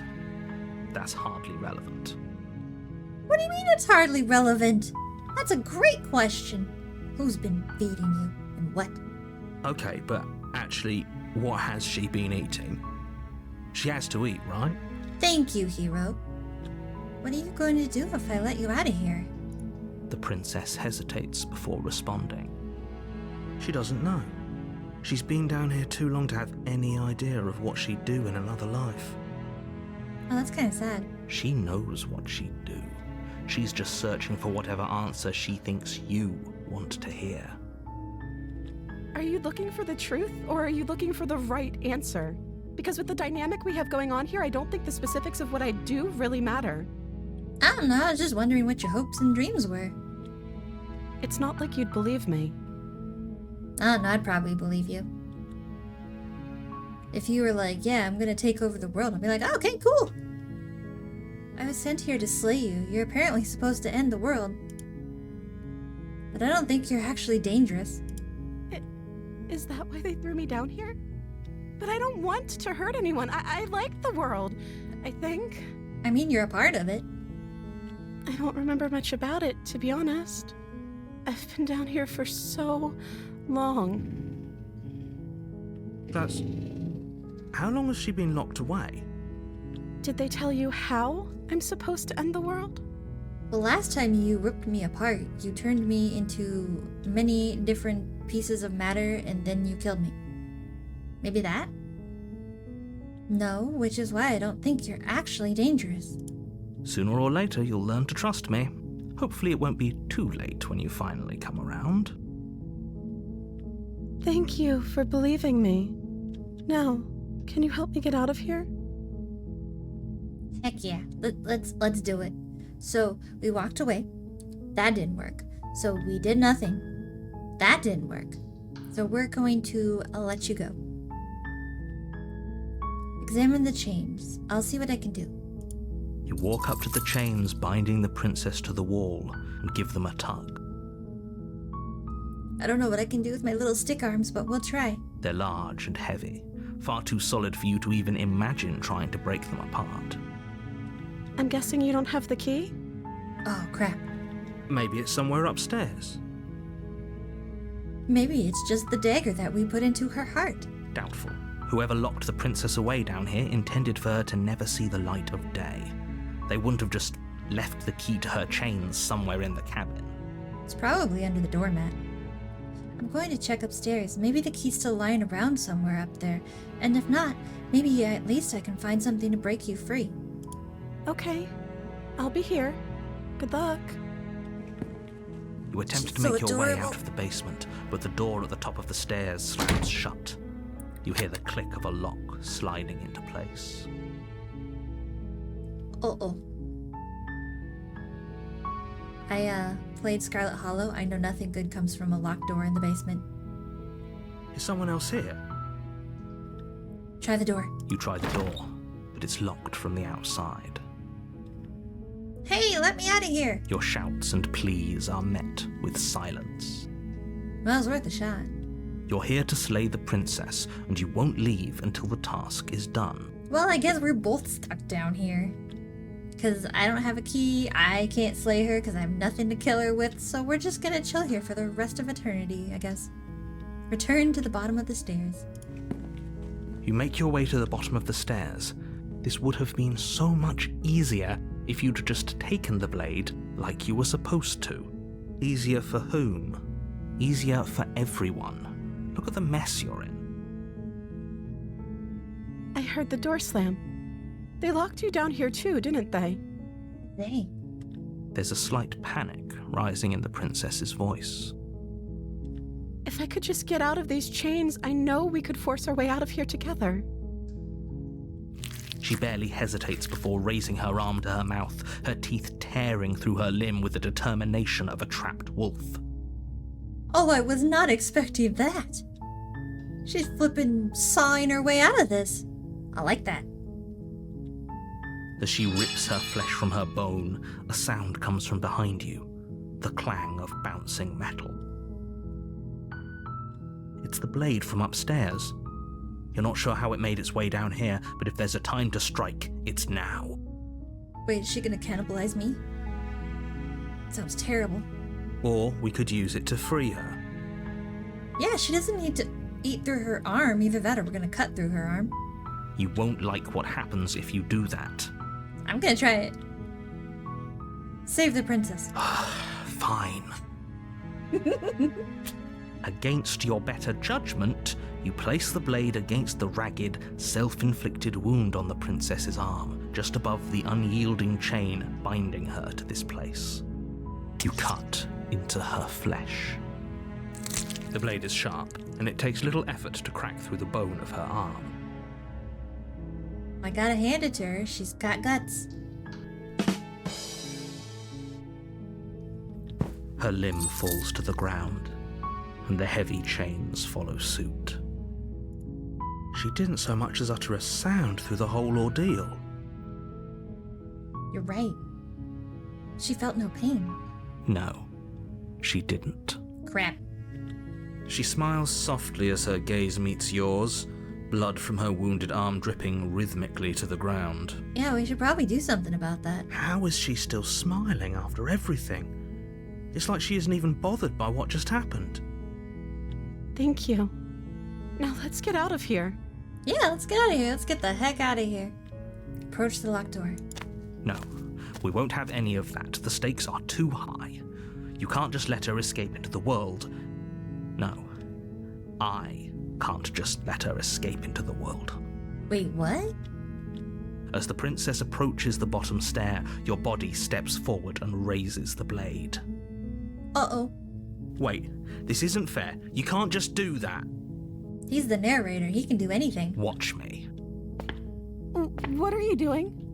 I'm sorry, I have no control over it. Slay the princess, slay the princess, slay the princess, slay the princess. Warn her! Stop that. No!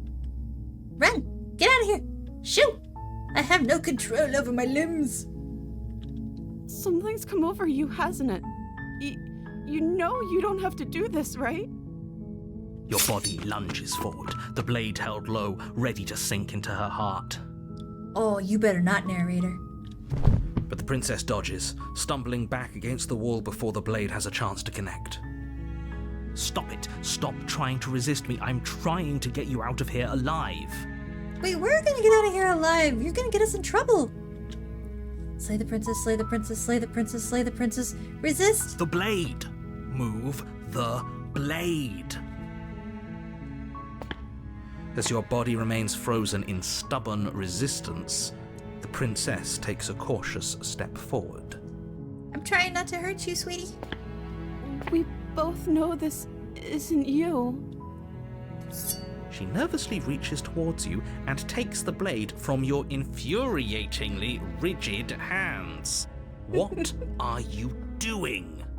I'm sorry, narrator, but she's so adorable. I mean, look at that face. I'm sorry. I'll try to be quick. Shit. She plunges it into your chest, tearing through flesh and sinew. It is agony. But you Crap. aren't dead yet. I'm not dead yet. I'm only half dead. Oh no, I'm so sorry. I trusted you. Stay strong. We can tough it out until it's done. For her sake. Yeah, just tough it out. For her sake? Don't you start pretending that dying a painful death is some sort of heroic gesture. The two of you have literally doomed everyone. At least in this timeline. Whatever. She sinks the blade into your chest again and again and again, and you feel every inch of burning pain that slices its way into your body. Gosh dang it. I'm sorry. At least she's cute while murdering me. She doesn't know how to use a knife, does she? She's missed every vital organ. Apparently not, though it doesn't matter how sloppy her blade work is, does it? A stab wound is still a stab wound, and it won't be long before you bleed out.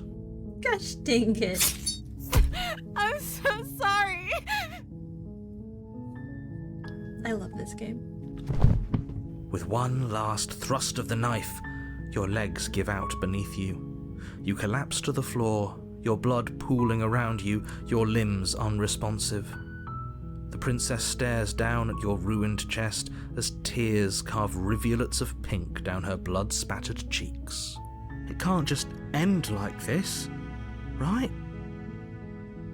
And it seems that way. Oh, that's rich coming from you. As much as I'd prefer for things to have gone differently, I can't deny the reality of what's happened. The two of you made your choice. It's over. But she regrets it. Look at her. Look at her face. Everything goes dark, and you die.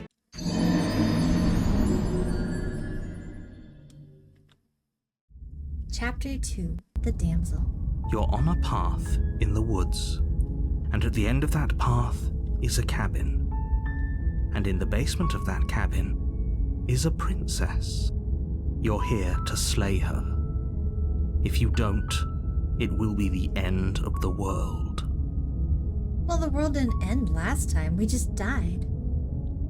Okay, no. Oh, don't you start grandstanding about morals. The fate of the world is at risk right now, and the life of a mere princess shouldn't stop you from saving us all. If he doesn't remember what happened, then maybe it's best to keep it that way.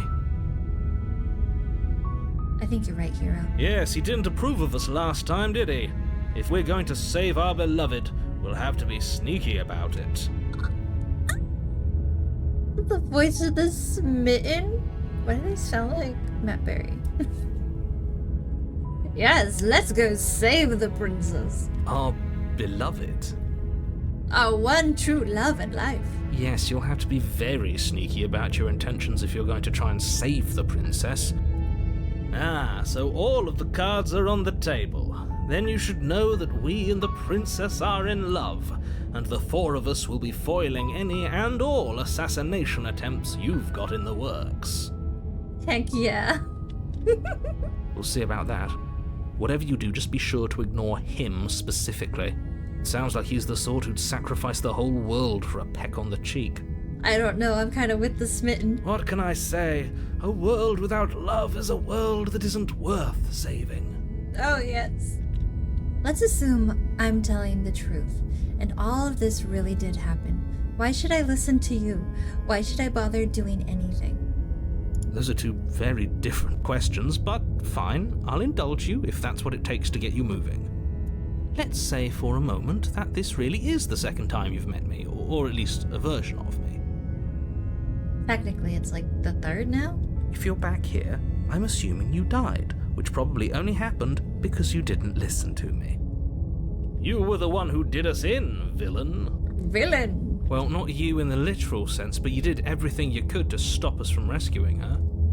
Oh, I wonder why. Maybe it's because the entire world was at stake. No lone princess is worth that price. I love this game. It's just me alone with the voices in my head. I beg to differ. And they're all arguing. I'm not going to argue with you. I'm just going to take a deep breath and assume that whoever is making the decisions here has the common sense to ignore your protestations. I do not have common sense, and I'm with the smitten the whole way. Let's go! Anyway, I believe your second question was, what's the point of doing anything? If you're asking that, it sounds to me like you're making the rather dangerous assumption that your actions last time around didn't have any consequences. Oh, and I'm ready to see the consequences of my actions this time around as well. What do you mean? Of course there weren't any consequences. You forced the princess to kill us, and now everyone's right back where they started. That sounds pretty consequence-free to me. Yes, but in this purely hypothetical scenario, that begs the question of how you got back here. Did time simply rewind itself, or were you instead transported to a different world entirely? I'm thinking maybe different timelines. If it's the latter, what do you think happened after you died? I don't know, I was dead. Do you think the people there lived happily ever after? Or do you think that the princess, left unhindered, brought about the end to everyone and everything, just like I told you she would? I don't know, we weren't there. She would never. She's a perfect angel that you cruelly imprisoned as part of some convoluted, dastardly scheme. Convoluted? I don't know how this premise could be any more simple. Princess bad, stop her, save everyone. I'm with them. I'm going to find a way to save her from that cabin. That's right, you can't stop all of us. We're going to sweep her off her feet if it's the last thing anyone does. Are these really the sorts of people you'd like to align yourself with? You're not at the cabin yet. You still have plenty of time to reflect on the situation. I just hope for all our sakes that you make the right call. Hey, the first playthrough we went with Slay. This one we're going with Lay. We're gonna try it. Proceed to the cabin. A warning before you go any further. She will lie, she will cheat, and she will do everything in her power to stop you from slaying her. Don't believe a word she says. I'm starting not to believe a word that you say, Mr. Narrator. We already told you we're not playing along with your little game. It's your lies that can't be trusted. Her beauty is the only thing in the world we can believe in. I think we've already been over this. I'm pretty sure he just likes the sound of his own voice. I do, but I also speak from the heart. My passions are too great to be stifled. They must be expressed. Sure, yeah, your passions are strong and all, but not everyone needs to hear them. Some things are better kept quiet. May I approach the cabin, please? Don't pay their bickering any mind. Focus on the task ahead. Proceed to the cabin.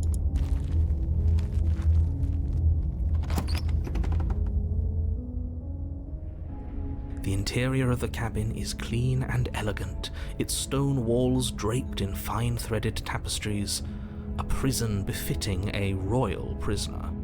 The only furniture of note is an ornate wooden table with a pristine blade perched on its edge.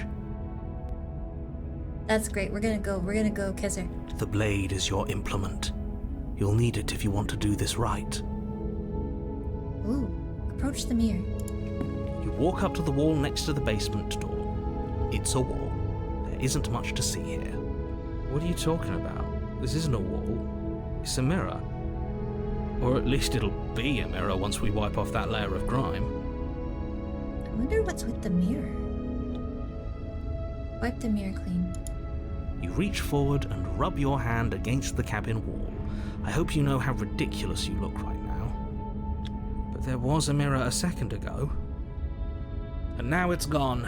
Pity. We could have a feather out of place and now we'll never know. We can't gallantly sweep her off her feet if we have a feather out of place. Where do we howl? This whole cabin looks different than last time. Very different. Is it? I can't say I was paying much attention to the scenery last time around. I was much too distracted with my own reflection. Maybe that's because you haven't actually been here. I hope this means you'll finally drop that ridiculous past life nonsense. You haven't died, and you certainly haven't been killed by the princess. So focus up. Stop letting yourself get distracted. Enter the basement. The door to the basement creaks open, revealing an intricate stairwell. Gold-trimmed carpet glimmers in the light of the torches positioned along the walls. The basement almost seems welcoming in the dim firelight. Yeah, this is a lot better than last time. Look, there's actually torches and nice carpeting. I like what they've done with the place. The place is well decorated. But it's still a stone basement. If the princess lives here, slaying her is probably doing her a favor. I still want to know who's feeding her. A soft voice carries up the stairs. Hello? Is someone there? It's like sweeter than last time. Her voice. It's somehow even more beautiful than last time. I can hear wedding bells already. Gosh dang it. I've held my tongue till now, but you're taking this a little too far. We barely even know the princess. We can still do right by her without all this over-the-top fawning. I don't know, have you seen a Disney movie? It's usually love at first sight and then they bargain off their legs just to be with somebody they saw for 2 seconds. Yes, for everyone's sake, you're not in love. Just remember that her charms are all part of the manipulation. You walk down the stairs and lock eyes with the princess. There's a heavy chain around her wrist, binding her to the far wall. Oh my gosh, she gets even more adorable. Look at that face. My love, we're here to rescue you from your unjust and foul imprisonment. Gosh, I'm the smitten. You know she can't hear you, right? Why can't she hear me? Oh, because he's a voice in my head. Gosh dang it. She may not be able to hear my words, but surely she can hear my spirit. And gosh dang it, darling, we have spirit. Oh, your spirit's plenty loud, all right. It's you, my dashing hero. I was so worried you wouldn't come back. Did you hear that? She said we're dashing. And she called us a hero. Oh gosh, they're both smitten now. Flattery really goes a long way with the two of you, doesn't it? Gosh dang it, the three of us. Waiting for you to come back. I didn't want to believe your ravings back in the woods, but this is next to incontrovertible evidence. You've been here before.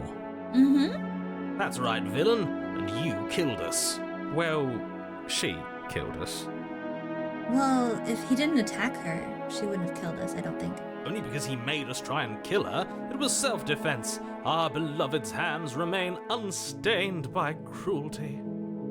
Oh yeah, and she has both of her hands right now. That's a good thing. And you've died before. So an entire world has been damned to oblivion.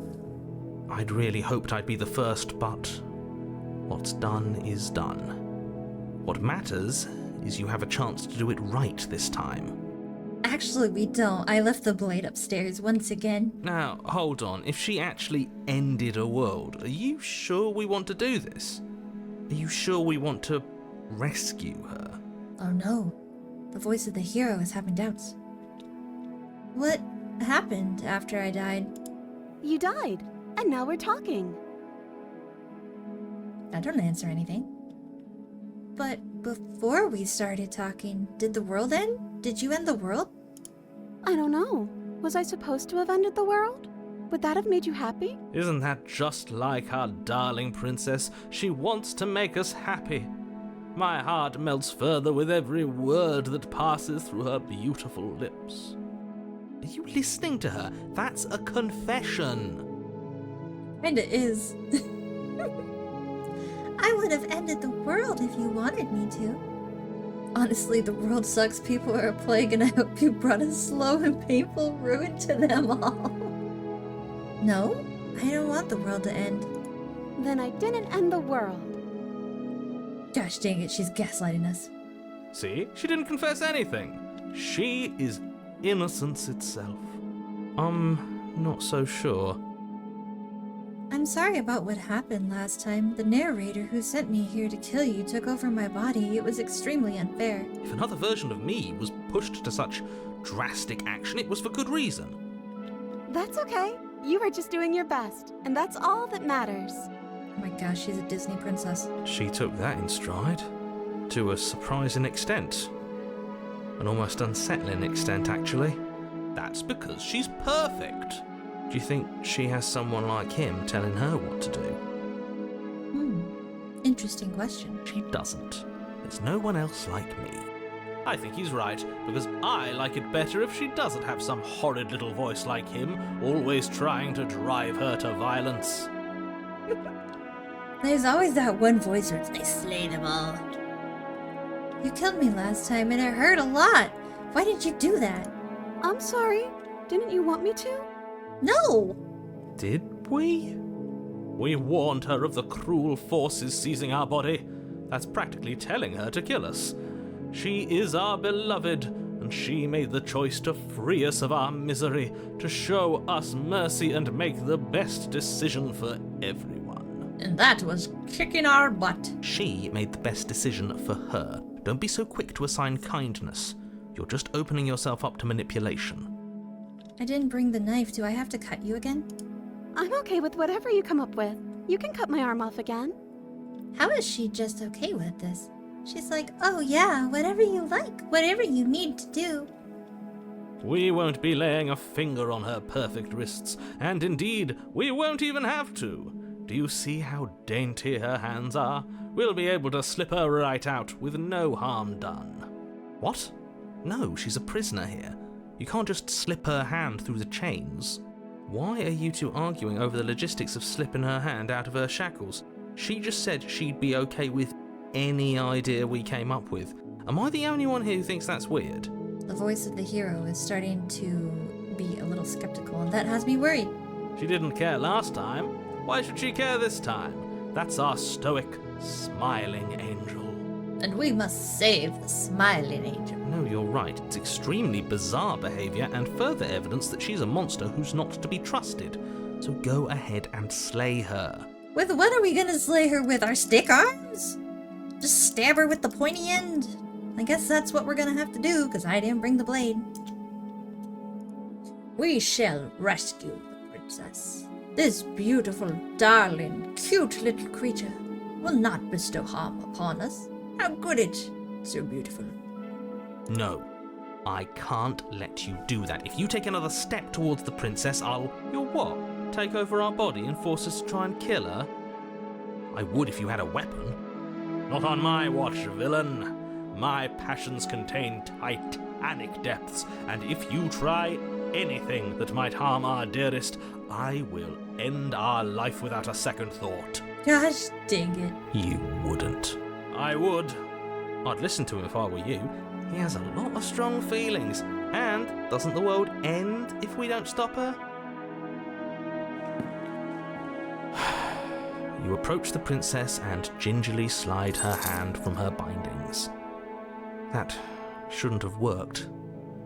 I'll be damned. We're doomed. Heck yeah, we rolled a nat 20. I can't believe it.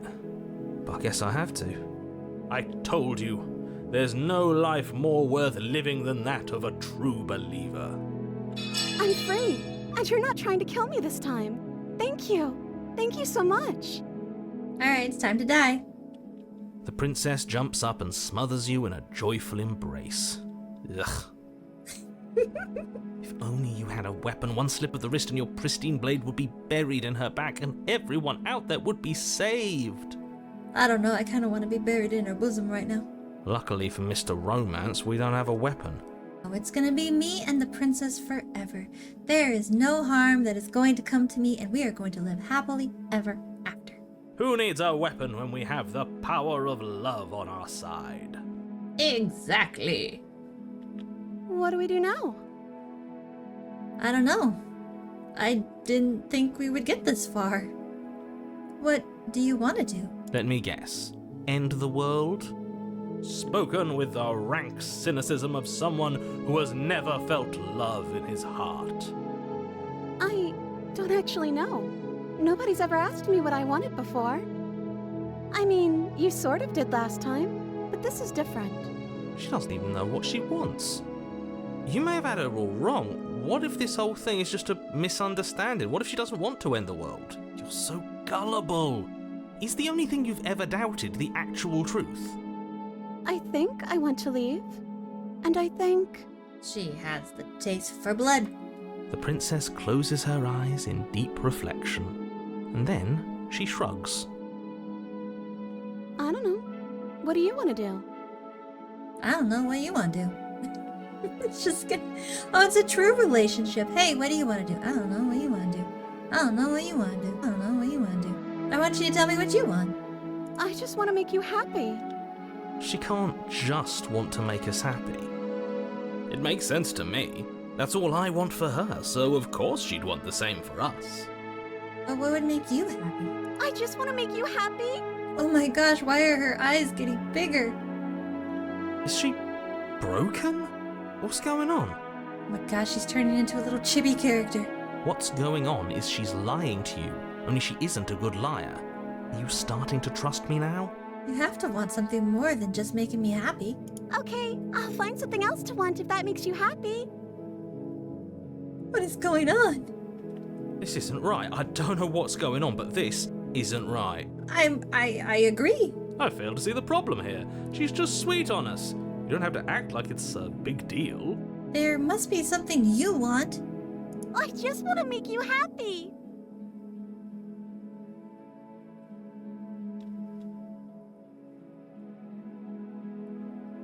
Why is she turning into something that I drew in my sketchbook in middle school? Is it just me, or does it feel like we're alone right now? Like we're the only ones here? Uh-oh.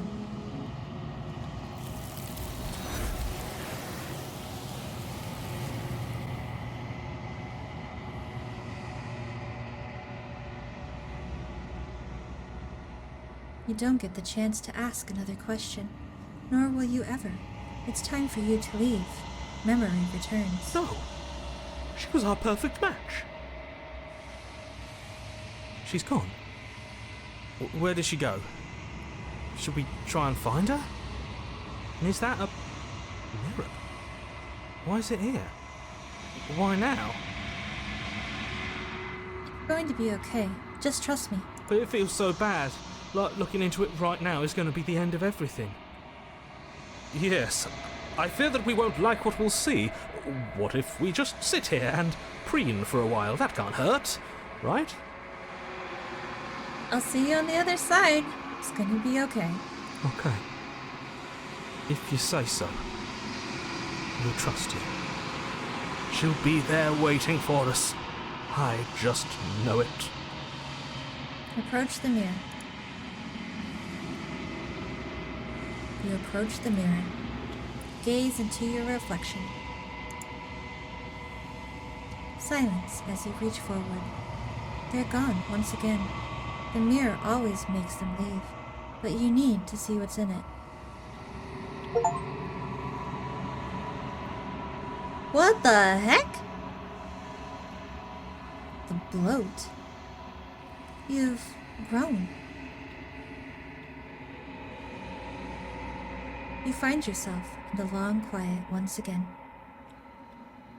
Proceed to the cabin. You are at the cabin. Approach her. When I found you in the long quiet alone, I was terrified. What if you had decided to let me wither? We found Chibi, Princess. But your commitment now is final. Your ability to walk the path of mutual annihilation is vanished with your return. If you still wish to obliterate me, it will have to wait until I am complete. Flickering lights and empty cityscapes become pockets of vitality and movement. I am more than I was before. Whenever you are ready, I will wipe your slate clean once again. I love this. It's like very Lovecraftian. How many more vessels do I need to bring to you? If I am to be an ocean, you have nurtured me into a pond. My waters are shallow and murky, and I yearn for more perspective. It's not a lake. It's an ocean. You will have your rest in due time, and I am sorry for the burdens I place on you. Everything you say feels like a riddle. Can you give me a single straight answer? I'm sorry. Words are difficult for me. They never fully weave what I wish to say. If you do not like my answers, then you need not ask me questions. Or maybe I'm not asking the right questions. The vessels you choose to bring me carry far more meaning than anything words could say in the spaces between. Are you the same being as you were before? How much have you changed? Is a child the same as an infant? I am an unbroken pattern, but every vessel gives fresh perspectives and carves new avenues of expression. I am different, but I am the same. What does it feel like to change like this? Eyes close in reflection. Perspectives meld together, and the breadth of my experience stretches to new corners. There are contradictions, conflicts in my nature, and there are familiarities that bind everything together. It feels correct. This is what I need to be. This is the only path forward. When this is all done, do you know what you want to do?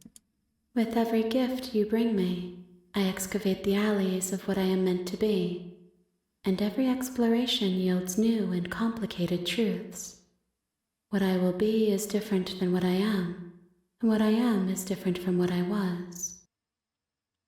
I cannot tell you what desires I will hold when I have changed. But in this moment, all I want is to know myself and to know you. What do you want me to bring to you next time? Gifts aren't what someone tells you to bring them. My joy is in seeing what you choose. There are no wrong answers, and every perspective illuminates my shadows and shares new secrets. I don't want to hurt you, but the more times I go back, the worse I fear things will be. The vessels are shaped by memories of you, but they are drawn to the edge of the long quiet. To them you are a gate to something more, but they are only thoughts and perspectives. They are not me. The wounds they've suffered carve texture around my heart. Without them, I would be as I was before. I would be alone and without sensation. I could not feel the joy of having you by my side, for I would not know your absence. So you don't have any preference on how you'd like to change or grow? My preference is for you to show me what you would like me to see. I cannot know the ways I wish to grow, for I have yet to feel them. It is you who guides me down the thin trail of perspective and memory. When I go back, it's as if an invisible wall closes around me. Why can I not do the same things I've done before? Those paths lead to worlds you've already seen, and to perspectives I have already made my own. They are useless to us now, inaccessible. The only paths of value are those that are yet untread. You've been kinder to me than anyone else I've met. Why? Why wouldn't I be kind to you? You are the only thing I know that isn't me. I'm ready to go back. I will long for your return, but it will give me time to reflect on what I am. We will meet again. Everything goes dark, and you die. Chapter 1. The Hero and the Princess. You're on a path in the woods, and at the end of that path is a cabin. And in the basement of that cabin is a princess. Okay, so last time we stayed in the woods, the world ended. We also tried to save the princess and charm her. That didn't work either. So this time, I think we're going to pick up the blade. I think we're going to pick up the blade and try something new. Hopefully it ends well. Probably won't. You're here to slay her. If you don't, it will be the end of the world. Do I get some sort of reward for doing this? Yes, but you'll have to slay her before you get it. Gosh dang it. At this point, that seems impossible. Can you tell me what my prize is going to be before doing a good job? It's a secret, but I think you'll like it. It's a special reward, just for you. And whatever you think it might be, I can promise you it's going to be even better than your wildest imagination. Ooh, it's not going to be one cookie, it's going to be 2 cookies. Oh, okay. Thanks for telling me what to do. Don't mention it. It's all part of the job. You make your way up the short path to the cabin. You'll find the princess within. We're not going to go through with this, right? She's a princess. We're supposed to save princesses, not slay them. Ignore him. He doesn't know what he's talking about. I don't know, we went the save route last time and it didn't work so well. Proceed to the cabin.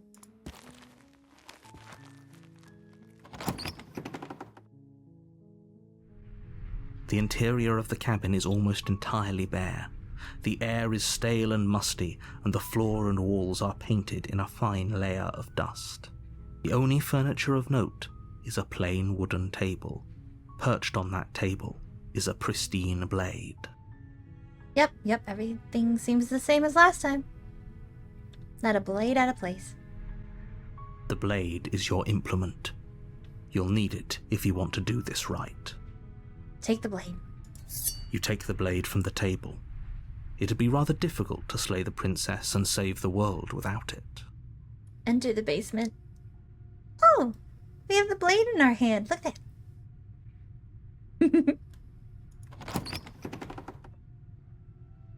Yeah. The door to the basement creaks open, revealing a staircase faintly illuminated by an unseen light in the room below. This is an oppressive place. The air feels heavy and damp, a hint of rot filtering from the ancient wood. If the princess really lives here, slaying her is probably doing her a favor. I love how the narrator just likes to say how crappy this place is and how could she live here? She must be evil. Her voice carries up the stairs. Who's there? Oh, that's different. She sounds dangerous. It's almost as if she's the one in charge down here. Oh no. Don't let it fool you. It's all part of the manipulation. We're just gonna continue down the stairs. Good. You're still listening to reason. Trying to. You walk down the stairs and lock eyes with the princess. There's a heavy chain around her wrist, binding her to the far wall of the basement. Is this the same princess as last time? It don't look like the same princess as last time. She's so coldly beautiful. Is she really a threat to the world? Focus on the task at hand. And there you are. Are you here to kill me or something? No. Ooh, it would. Oh, dang it! I have a sword in my hand. Whatever would make you think that? Nuh-uh. Then drop the knife. Dang it. We should. It'll go a long way to building trust with her. Don't you dare. It's fine. We can decide what we want to do after we talk to her. Maybe she really is a monster, but killing someone in cold blood isn't very becoming of us. I'm gonna drop it. The blade tumbles out of your trembling hands and drops to the floor with an unceremonious clang. I'm so sorry, narrator. Thank you. Maybe now we can just talk. Yeah, let's just talk. No murder, please. Against your better judgment, you step forward to speak with the princess face to face, unarmed. I mean, what's the worst that can happen? We'll be fine. We'll be fine. I'm gonna trust Hero. I don't know what you're hoping to accomplish here, but I can assure you there's no reasoning with her. Just make sure you don't forget about the blade on the floor. You're going to need it. Gotcha. So here we are. What an awkward start to a relationship. A little bit, yeah. How would I get you out of here? You can't. Don't bother. I'm guessing you don't have the key then. I'm sure there's a key somewhere around here, and if there isn't... Well, I brought the blade.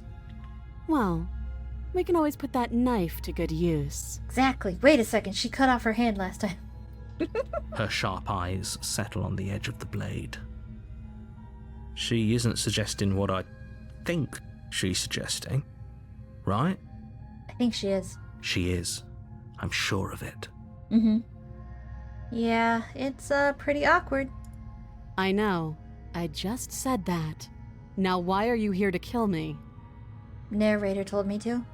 Because it's going to be the end of the world if I don't. Supposedly. Allegedly. I've been told things, but I'm not sure what to believe. Believe me. And do you think asking me what to believe is going to suddenly make everything crystal clear? Let's not pretend that's going to happen. As far as you're concerned, and as far as they're concerned, I'm going to say whatever I have to get out of here. That's just the dynamic of our situation. Wait, how does she know about they? What's your name? She hesitates before answering. You can address me as Your Royal Highness, or Her Majesty. Any honorific should do, really. Note the lack of detail. You can't trust her. What? How does that make it so I can't trust her? How long have you been down here? Too long. Again, she offers no specifics. No matter how hard you try, you'll never get a straight answer out of her. Okay, we've talked enough. Oh? Have you decided what to do with me?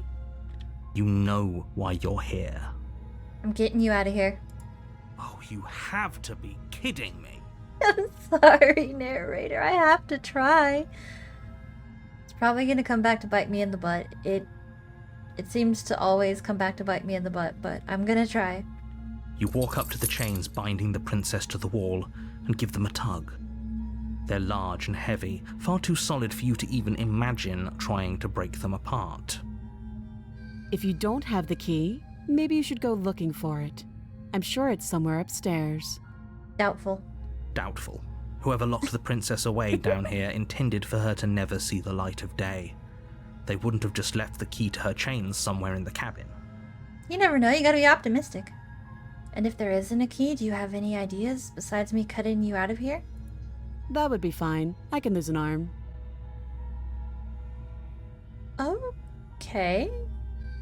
She speaks with almost complete nonchalance. If we were stuck down here for long enough, I'm sure we'd be nonchalant about cutting our way out. Anything to finally be free. I'd be gnawing my way out. You attempt to make your way out of the basement, but the door at the top of the stairs slams shut. You hear the click of a lock sliding into place. Okay, so this is kind of the same. Is someone else here? Is someone else here? Try the door. You try the door, but it's locked from the outside. You're here to slay the princess, and you won't leave until the task is done. Return to the bottom of the stairs.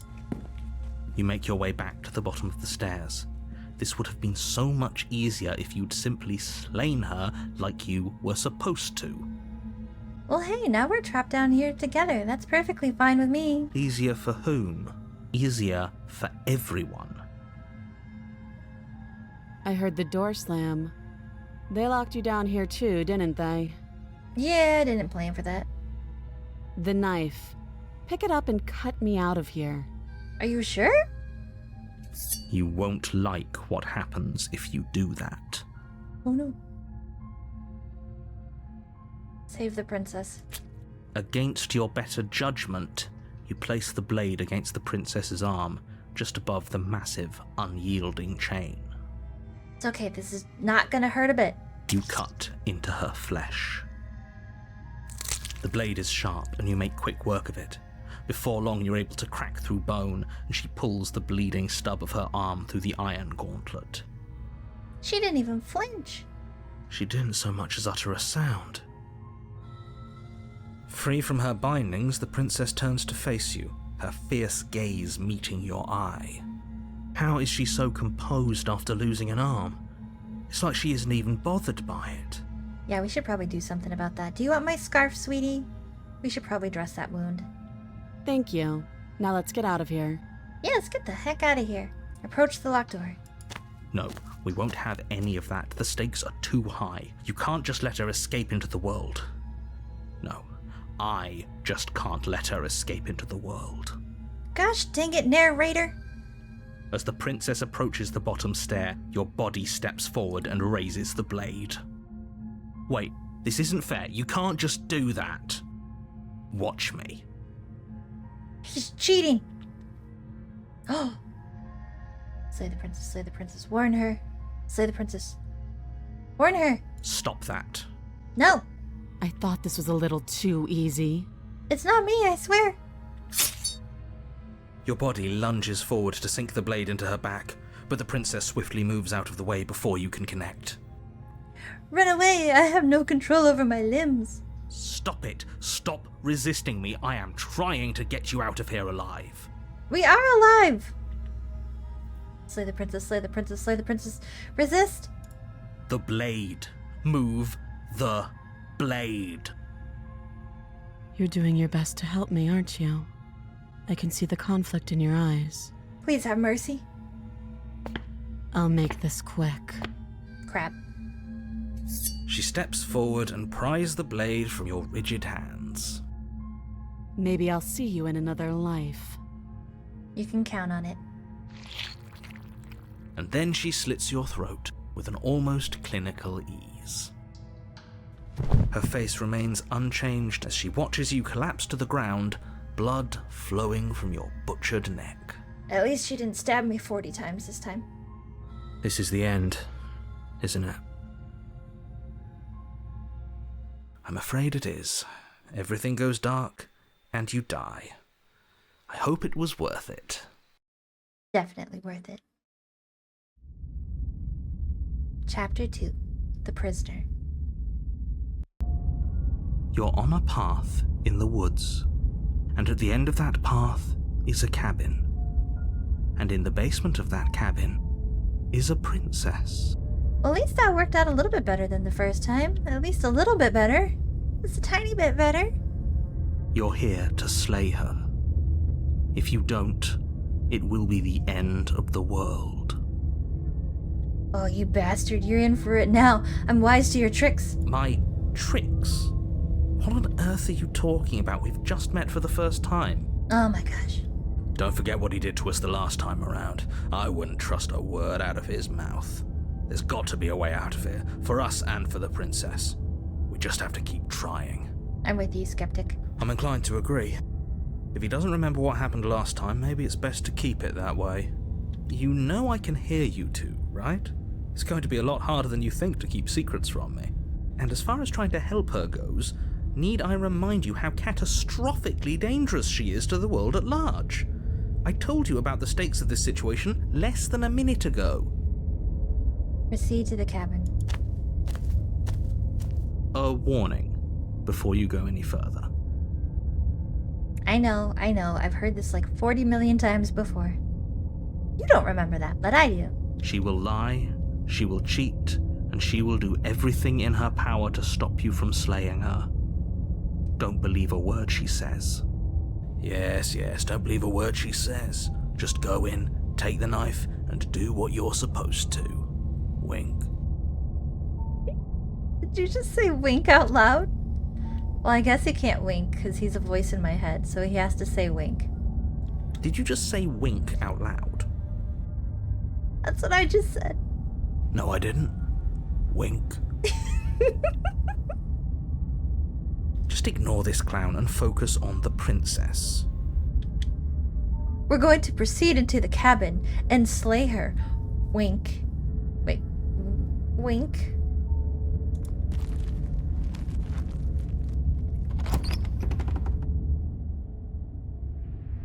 The interior of the cabin is less a cozy woodland retreat and more like a dungeon. A few pathetic wisps of starlight attempt to illuminate the cold, uninviting stone walls, and thick, wrought iron bars barricade the windows, reminding anyone who enters that this is a prison. Oh yeah, this definitely looks like a prison. The only furniture of note is an iron table, bolted to the floor, a pristine blade perched on its edge. The blade is your implement. You'll need it if you want to do this right. I still want to know what's up with this mirror. I'm gonna check it every single time in hopes that something changes. But he usually just ends up gaslighting us.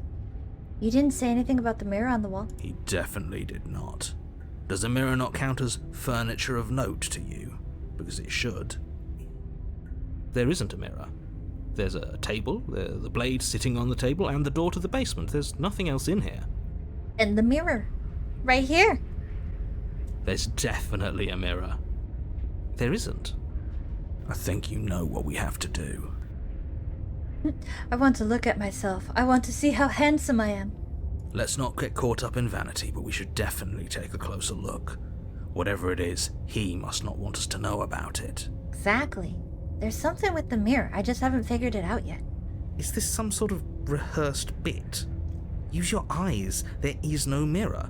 Why would I lie about something so meaningless? What good would it even do? Or maybe it's just like a red herring. Approach the mirror.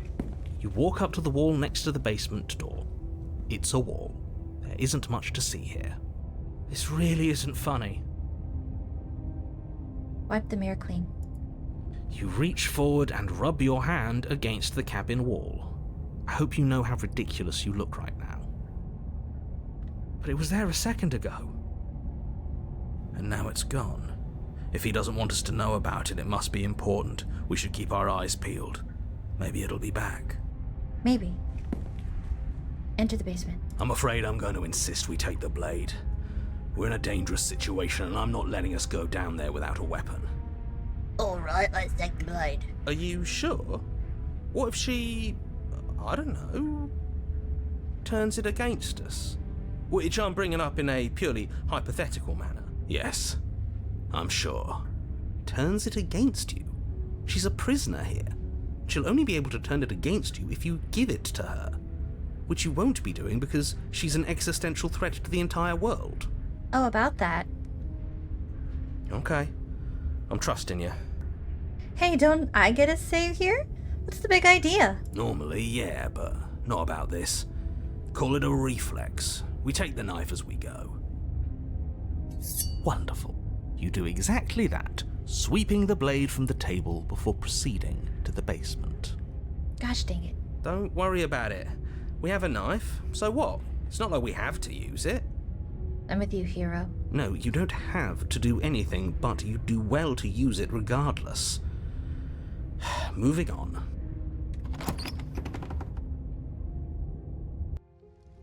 The door to the basement creaks open, revealing an old stone staircase. A few sputtering torches attempt to vaguely illuminate your path, dancing across glimmering patches of slimy moss on the stone steps. If the princess lives here, slaying her would probably be doing her a favor. I don't know, I like the torches and the slimy moss. What do you have against slimy moss? Her voice, harsh but controlled, carries up the stairs. Is that a visitor I hear? Please, come downstairs. It's been a while since I've had company. Ooh, Does she remember us? hopefully. You walk down the stairs and lock eyes with the princess. She looks up at you, the heavy collar around her neck clanking loudly as she moves. The chains binding both her wrists to the far wall, joining the metallic chorus as she adjusts her hands in her lap. Oh my gosh, she looks so adorable. Look at those eyes. Oops, sorry, I didn't mean to stab you with the blade. Should we be worried about the one around her neck? Oh, I didn't even notice that. Why would you be worried about her restraints? If anything, they'll make your job easier. Have you noticed the empty chain on the wall? Odd that in a place where everything seems to serve a distinct purpose, there would be something so obviously useless. Except the mirror, of course. What an interesting development. Why don't you have a seat? The two of us should chat before you bury that thing in my heart. Oh gosh, she's gonna chain us to the wall, isn't she? Sit with her. You step towards the princess, but she stops you before you get too close, holding up one shackled hand. There's fine. I'd prefer we keep some distance until we've sorted this out. Perfectly fine with me. That's reasonable. We do have a weapon. Might as well put her at ease. Sit where you were told to sit. We're going to respect her boundaries. You do as she asks and sit on the floor, still a good distance away from her. Thank you. Now, what are your intentions for me? To kill you. To save you. My intentions? What do you mean? Yes, your intentions. You have a knife. What are you going to do with it? Why are you here? There isn't a keyhole in these shackles, so I'm afraid my only way out is surgical removal. But I think you have forgotten that not only do you have chains around your hands, you have one around your neck. That's no bueno. Is she forgetting about the shackle on her neck? Thank you, hero. Or does she think she'd survive a beheading? Wait, will she? You're right. Maybe she's delusional. All the more reason not to trust her. Unless she really could survive. Though I suppose you could just be here to kill me. But I don't think that's in either of our best interests. And why is that?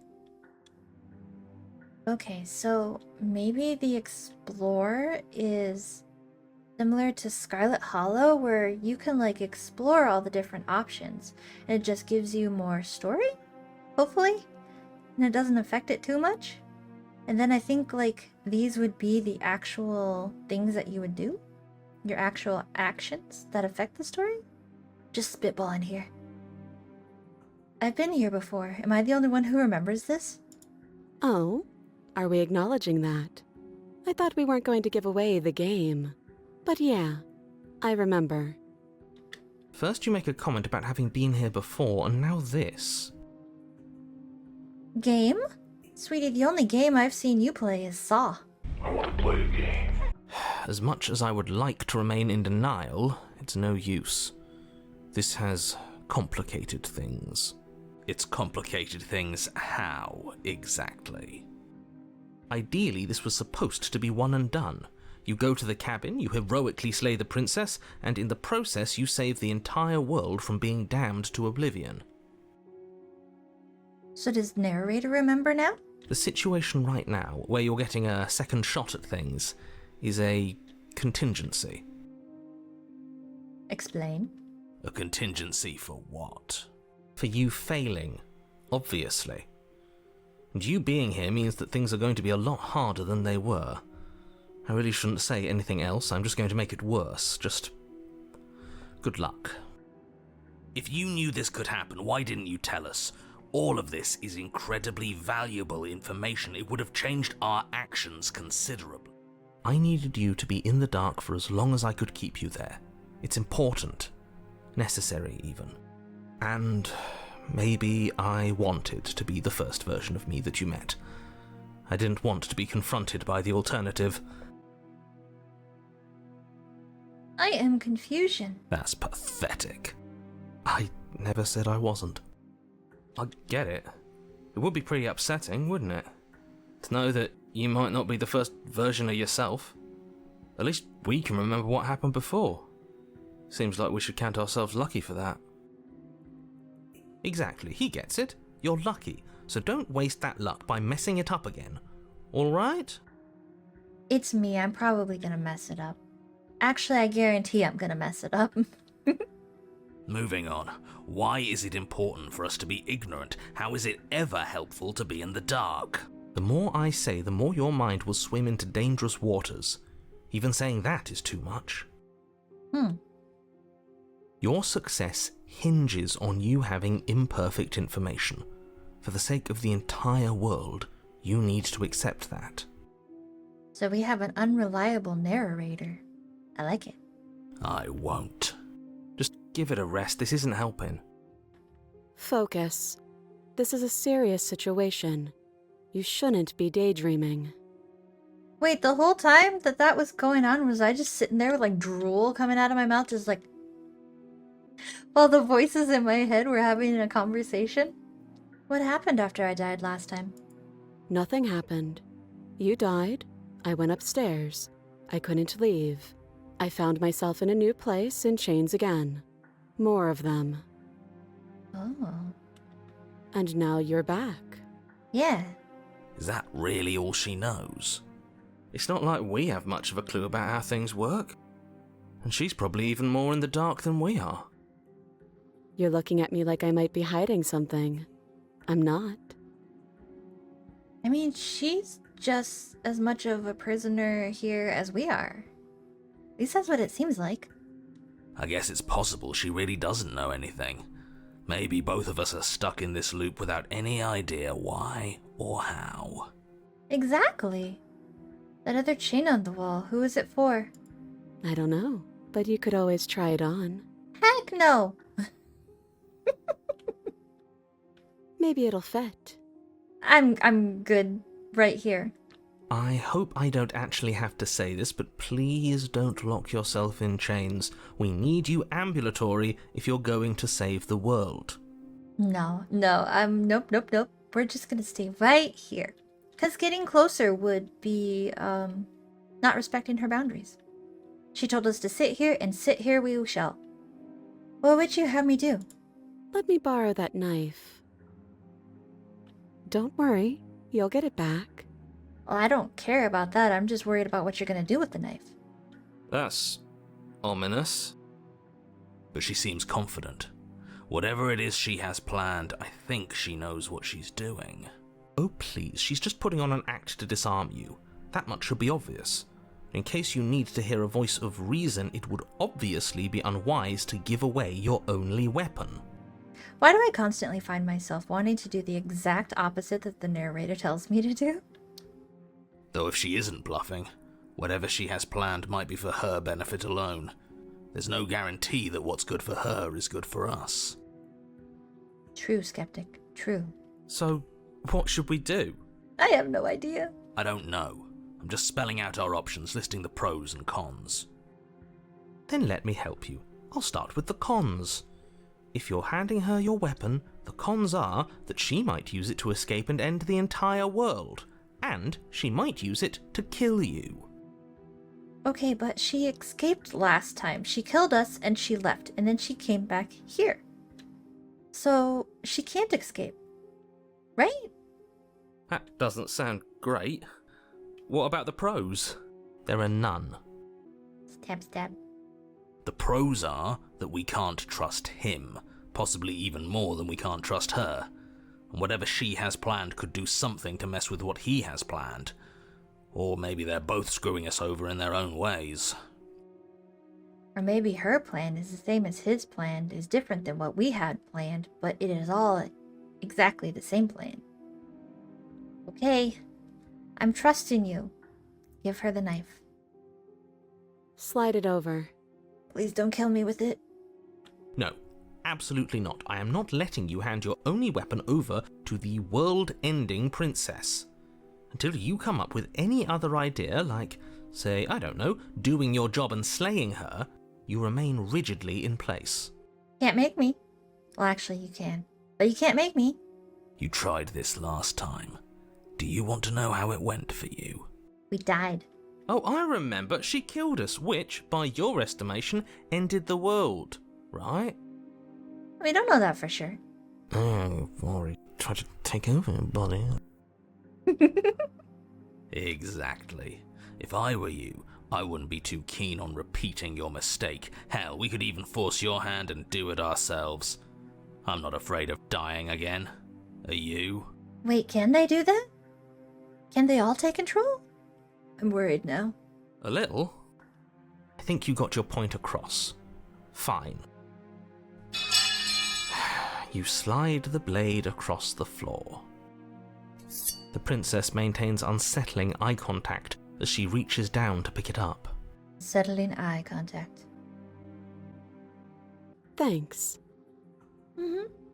I trust you. She pulls up her hair, smiling slightly, as she raises the blade to her throat. Are you sure about this, sweetie? I mean, it's the only way you're getting out. But are you sure about this? What is she doing? Oh, you know exactly what she's doing. She doesn't say another word as she cuts into her own neck.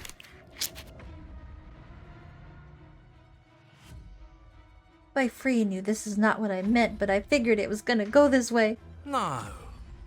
Watch in an easy silence.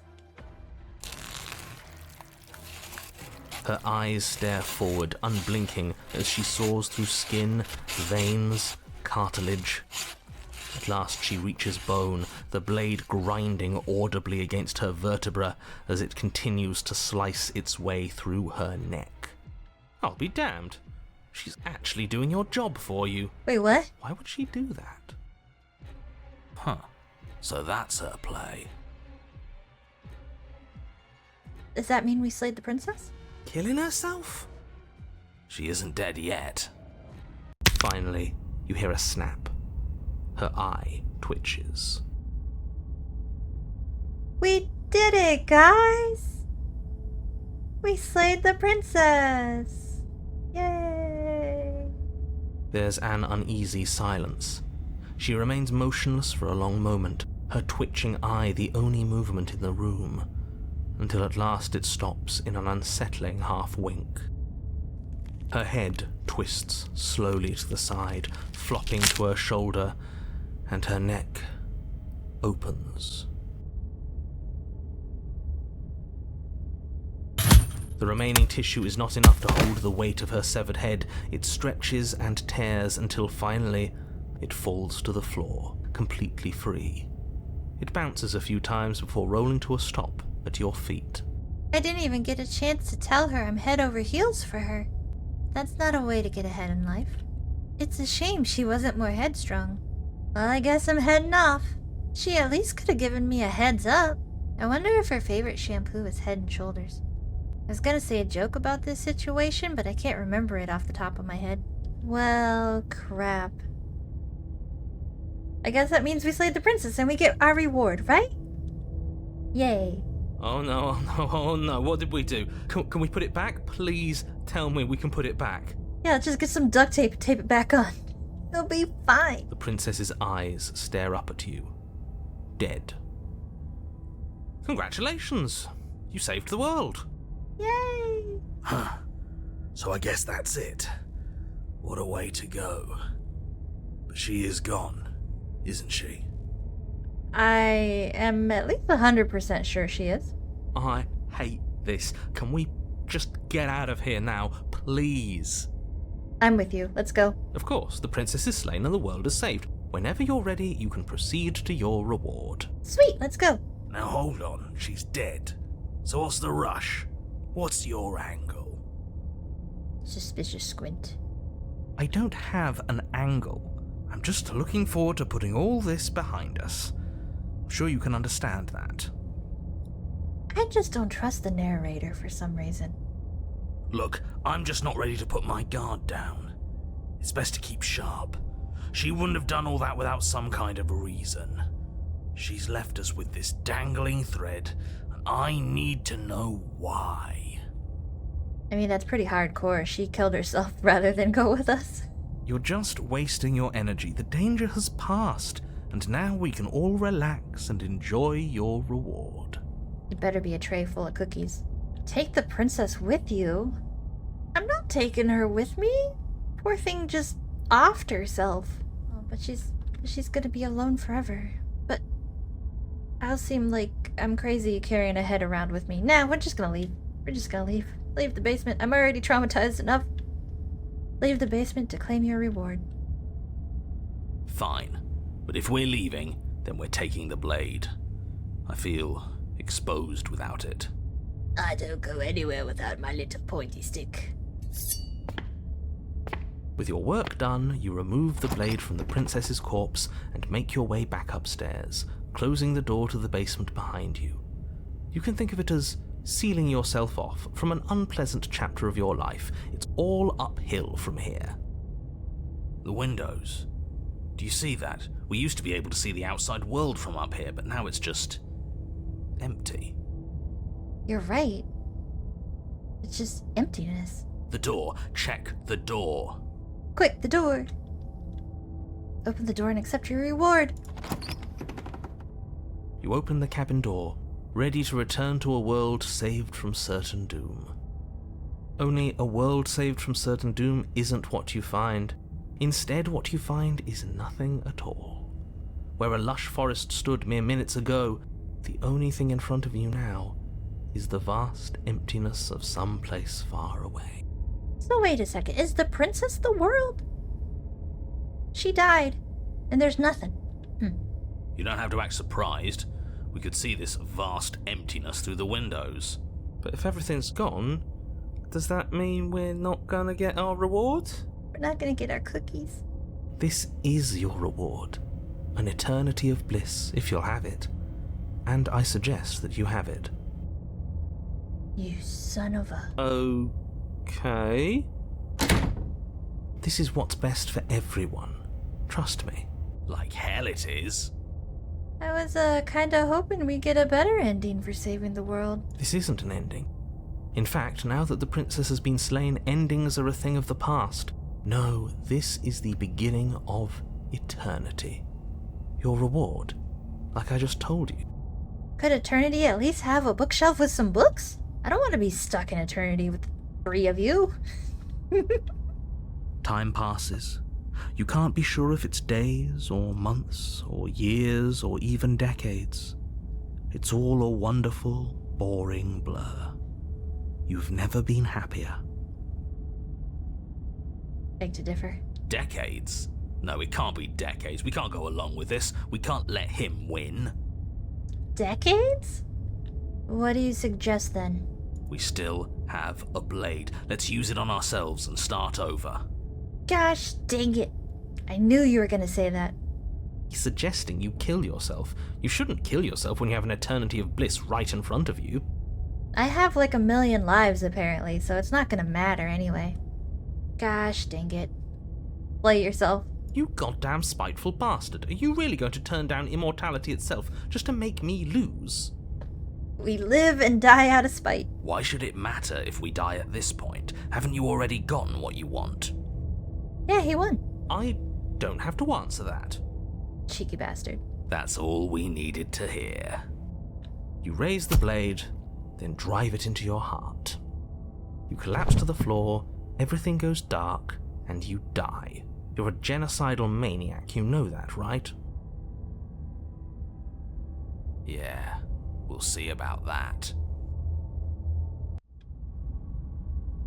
Chapter 3, The Cage. You're on a path in the wood. Chains everywhere.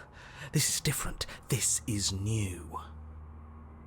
What the heck? Oh, that voice scared me for some reason. It just came out of nowhere and it was everywhere all at once. Voice of the paranoid. Oh no. Okay. Well, this place looks nice. I like what they did with the forest here. Very Silent Hill. It's worse, is what it is. Just a little bit. We're finally starting to see reality for what it is. This place is a prison, and she's not the only inmate. You're acting like reality is this static thing. But this world is constantly changing around us. How can you be so sure that you aren't breathing the prison into existence? That by feeling the walls closing in on you, that's exactly what they do. Oh gosh, it is Silent Hill. What a crock of pretentious bullshit. Reality is as solid as the ground beneath our feet. And if we just examine it, if we apply enough scientific rigor, if we think hard enough, we'll find a way out of here for good. Don't you see? We're already making progress. This does not look like progress. And what if looking at it is enough to make it change? Where does that leave us? It leaves you exactly where you are right now, and presumably exactly where you've been before. Kinda. I'll spare you my full introduction since you've clearly already heard it at least once, but I would like to remind you that the people in my world are living, breathing, suffering entities and not pawns for you to sacrifice in pursuit of some vague truth. Oh crap, so is the voice of the narrator just a previous life? Should we talk about how we still have the blade? We've never started with the blade before. Huh. I hadn't actually noticed. Yeah, look, it's right here. Holding it's starting to feel natural, isn't it? Gosh, I hope not. Of course it feels natural. We've had it with us every time. We've made it part of us. Don't be weird. It's just a tool, not some mystical object. Though starting with it feels like an indication that we're on the right track. I don't know about that. This is strange. You're not supposed to start with the blade. It says right here that you're supposed to find it at the cabin. Oh well, I suppose that doesn't make much sense anyway. It's better if you start with a weapon, so this is probably for the best. Wait a second, it says right... Are you, like, reading off of a script? I'm so confused right now. Are you sure we even need to slay her? She cut her own head off last time. She... what? Why would she ever do that? She's not supposed to be suicidal. That doesn't make any sense whatsoever. More importantly, if she did cut her own head off, why are you here? You shouldn't have died. You should be enjoying your reward. I don't know, I was hoping you'd tell me. Wait a second, my reward was crap, though. About that reward. We killed ourselves, obviously. You were insisting that we were happy, but we knew we weren't. We could see right through you. Yeah, what he said. We weren't about to be stuck somewhere being fed non-stop bullshit forever. We want answers. We weren't gonna find them in your fake little paradise. And the narrator wouldn't stop singing John Jacob Jingleheimer Smith either. You can't spend eternity just listening to that one song. There are no answers to find. If she was dead, then that was it. That was the solution. All you managed to do was reset the board. And you put the pieces back all wrong while you were at it. This is probably worse for you, if I had to guess. Ha! So there is a board. And we're all pawns. Well, what's done is done and you're here now. There's no use arguing. Just get to the cabin and settle this. Try not to kill yourself this time.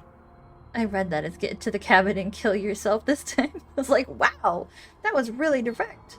I'm not taking the blade again. Toss your weapon into the woods. Are you serious? The blade is your implement. You're going to need it if you want to do things right. We can't toss it. It's the only way we can protect ourselves. It's an extension of us, and we shouldn't go around throwing our pieces away. Well, you're probably right. The blade is what saved us last time. To get out of the loop. Gosh dang it. He's right. Weird, but right. Don't you dare. Alright, I won't throw it. Do it, toss the blade. Are you even listening to me? Does my opinion count for nothing? We're never getting out of here if you don't listen. I'm intervening. We're not tossing the blade. Gosh dang it, skeptic. I'm in charge, and I say we're tossing the blade. You had your chance last time, and we all saw how that worked out for us. Too bad. This is a mutiny. Oh my God, can you let me do what I need to do? Hey, you can't just do that. We're not supposed to be able to make our own decisions. The narrator sure as heck can. Yeah? Well, I did it last time. What if I stop you? Maybe I can make choices too. Good luck with that. I've got backup this time, haven't I? Yeah, alliance of convenience. We're not throwing it away. It's important. Gosh dang, voices are committing mutiny. Hey, what are you... Are you serious? That's no fair. Let me go. Sorry, has to be done. Fine, then I guess we're keeping it. Great. Was that so hard? We need to keep our wits sharp. Like the blade. Yes, you've made the right choice. The blade is the only control we have in this world. Yes, great. Now, will you get to the cabin already? In case you've forgotten, the princess, the fate of the entire world, etc., etc. Okay, well let's go. Let's see what monstrosity awaits us now. No way out but through. Let's go see her. Proceed to the cabin. You stand at the edge of a cliff. An abyss yawns beneath you, empty and endless. The only path forward, a rusted metal bridge. The cabin looms on its far side.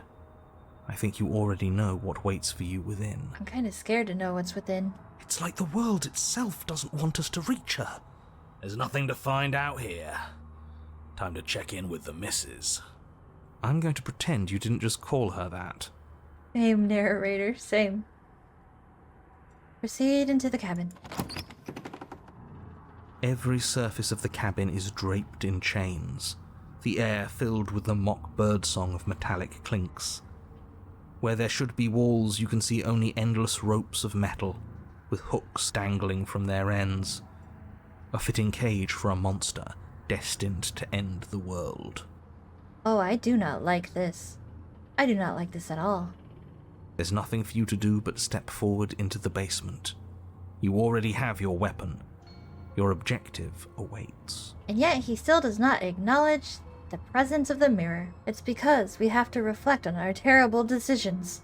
What mirror? There is no mirror. The only thing of note here is the door to the basement. It clearly serves some purpose, but what? Is there something about us we're supposed to see? Can it be a tool of some kind? That's what I've been asking myself this whole time, Skeptic. Or is it a distraction? Something meant to confuse us? Well, it's been that, too. Can we please stop talking about the mirror? I'd rather not spend more time in this room than I have to. It's creepy. I agree. Oh. We only have to approach the mirror. Alright, approach the mirror. You step out onto the floor. Or what should have been a floor. Uh-oh. Should have been? Yeah, what do you mean by that? Yes, unfortunately, you realise too late that there is no floor beneath the metal. There is only a loose web of chains suspended over some unseen space. An unseen space that you are now rapidly plummeting through. Nothing's solid here, is it? It's all just a shifting mass waiting for us to drop our guard. Oh gosh, that's really loud. Well, crap. Your fall is suddenly, painfully halted as rusty chains pull taut against your skin, their hooks digging into your muscle. You find yourself suspended in what appears to be a vast, dark space. The glinting of yet more chains merely hinting at its full dimensions. You dangle a few feet off the bare concrete floor. Oh, this is no good. This is no good at all. If the princess lives here, slaying her would probably be doing her a favor. Oh my gosh, shut up, narrator. At least this time I agree with you, okay? As your eyes adjust to your new surroundings, you make out a figure standing in the gloom, obscured in shadow. She watches you with the stillness of the grave. Easy now. We don't know what sort of situation we're dealing with. We should let her make the first move. Let observation give us an advantage. Hello? But you are met with only silence, save for the creaks and groans of metal as it sways in the stale air around you. The hooks slowly shift in your skin, the pain coming in waves as you continue to dangle helplessly. This does not look good. What if the chains don't have to be real? What if they aren't real? They look pretty real. They feel plenty real to me. Yeah, it would be nice if we could just tell ourselves the chains aren't lodged in all our joints and they'd magically go away, but I'm afraid that's wishful thinking. Let's just wish the pain away. Well, maybe wishful thinking is what we need. Maybe they're real, but maybe we can cut through them. It's worth a try. We gonna wish the chains away? Let's, try to cut ourselves free. You clumsily rotate the blade in your palm, pressing it against the chains lodged in your wrist. Oh crap, I didn't think this through. And it slices through them, right? Right? Yeah, right through the chains. Yeah, what he said. It slices through. Now hold on. Let's not rush to conclusions. How would that ever work? Wishful thinking? It just does? It doesn't. Maybe the only reason it isn't working is because someone doesn't believe we can do it. Gosh dang narrator not believing with the rest of us. Clap your hands if you believe. They're metal chains, and nothing we've done has worked so far. Maybe if you gave me a good reason to believe we should try again, I'd believe it was worth trying again. But until then, I'm going to believe our eyes. This isn't getting us anywhere. You should believe it because you should. We don't have anything better to do. And the princess is back there like, oh my gosh, he's talking to all of his voices again. I can tell because of the drool on his face. Maybe they're rusty. He did say they were rusty. Oh gosh, we're getting tetanus. He did, didn't he? Alright, I'm game. We cut again. Keep believing. You bring your blade against the chains again, and this time, you manage to cut into the metal. Its hook remains embedded in your flesh, but your arm falls from the mass of chains, free from the princess's bindings. Okay. Yes! Will you look at that? We're doing it. That worked. And why shouldn't the rest be the same then? But before you can make much progress, the princess takes a step forward. As she moves, the heavy chains shift, tightening and tearing at your flesh, your joints screaming in agony as the rusted hooks dig deeper. Stars dance in your eyes as the chain wrapped around your neck threatens to choke you. What is that? What is she carrying? As your vision comes back into focus, your eyes fall on the body of the princess, finally emerged from the shadows. Oh my gosh, she's carrying her own head. I'm so sorry, sweetie. Was I supposed to take your head with me? Did I do a boo-boo? The body of the princess is a weird way to describe a person. Did I make a big boo-boo by not taking your head with me, princess? It's only accurate. The form in front of you is a body, draped in raiments of chains, her head dragging along behind her in an iron cage. Oh, I messed up. The head stares up at you but says nothing, and the chains squeeze ever tighter. Just keep going. She's a head in a cage. We're not going to be able to talk our way out of this. The only thing we can do is keep soaring our way to freedom. Let me down. Killing me isn't gonna fix anything. In another life, I would have said it was cute that you think I have a say here. I don't have a say. Neither do you. You, of all people, should know that. This is me we're talking about. I know nothing. The body takes another step towards you, the chains around you tightening, the hooks boring deeper into your flesh. They constrict dangerously around your throat. You find it harder to breathe. I don't think she's happy you're here. But what do I know? I'm just a set of eyes and ears. I don't make choices. At least not any that matter. Huh? Don't say that. You're more than that. I don't want to die like this. I don't want to die like this. Somebody do something before she kills us. Please. It's fine. We've died like 20 times already. It's fine. We're stuck here. What are any of us supposed to do? Reason with her? I don't think she's acting rationally. I think she's lost it. It's fine. This was all doomed from the start, wasn't it? I think so. None of this is my fault. I haven't done anything to you except give you my weapon. Twice. And when the time comes, you'll give it to me again. And then she'll do something horrible with it. I wonder what it'll be this time. Everything we witness is just another shade of the same endless cycle. I wake up in chains. The body steps forward. Your bindings tighten again. You come to me, knife in hand. I kinda had no choice. The body steps forward. The pressure on your limbs is becoming unbearable. It was a mutiny, I swear. I didn't want to bring the blade. I tried to get rid of it. You give me your implement. Yeah, take it. I don't care. The pressure is finally too much. Your fist unfolds as your joints swell with trapped blood, and your pristine blade tumbles helplessly to the ground. I cut myself free. Kinda. She's not insane, is she?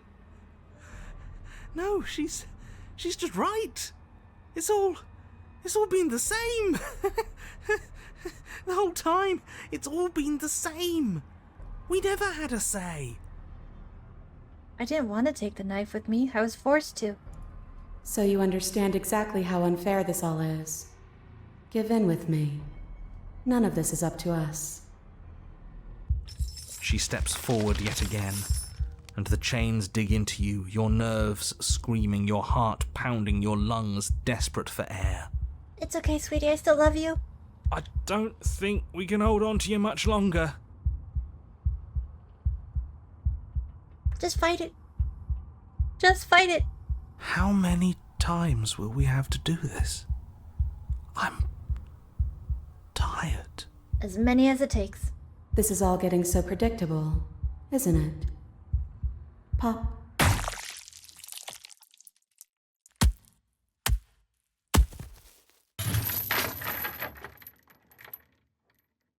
You're falling. The world is spinning.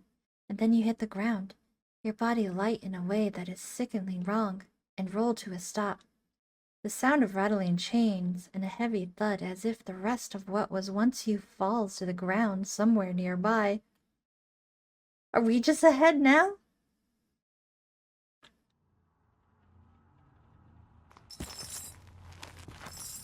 You are unable to take action, unable to defend yourself, unable to even look around as the princess's body steps towards you, one slow, rhythmic step after another. It stoops down to pick you up and then... What the heck? A shadow rises behind the body, blade glinting. And now, the cut.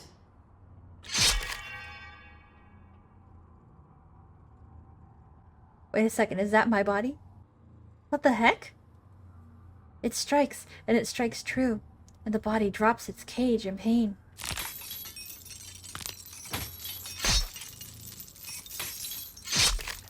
They descend on each other in a maelstrom of chains and hooks and feathers and blood, fighting their way deeper into the shadows until all you're left to witness are the sounds of violence. See? You only ever thought you were in control. Isn't it so much nicer to let go? So no matter what I do, I die and you die. Gotcha. I didn't let go, you ripped my head off. My body ripped your body's head off. I didn't have anything to do with it. I'm just a head. I'm just a little head. What the heck am I, a raven? Am I Howl? Oh no, but I'm adorable. You get it. It's not like you're responsible for what your body is doing to mine now. You and I just watch, like we've been doing since the beginning. Oh, so we just have to go through the motions. Everything is already predetermined, I guess. And so you and the princess watch as your bodies weave in and out of the shadows, performing their lethal dance. Look at us go. Aren't we beautiful? In a really disturbing, headless kind of way, yeah?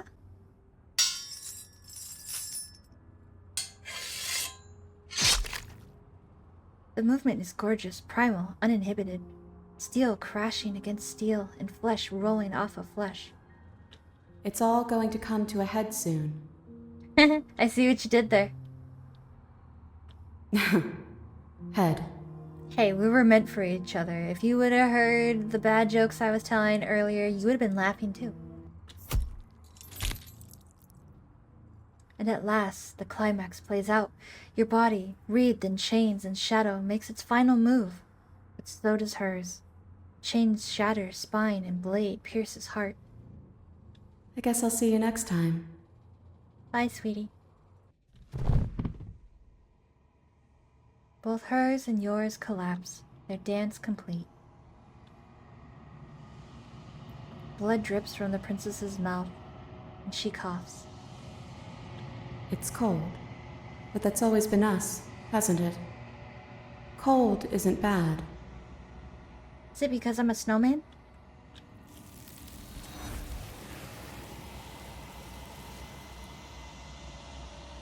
Bye. I'll find you in the next life. You do not get the chance to respond, nor will you ever. It's time to leave. Memory returns. Say nothing. You approach the mirror. Gaze into your reflection.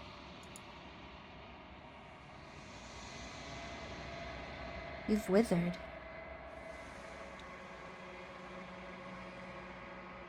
You find yourself in the long quiet once again. Proceed to the cabin.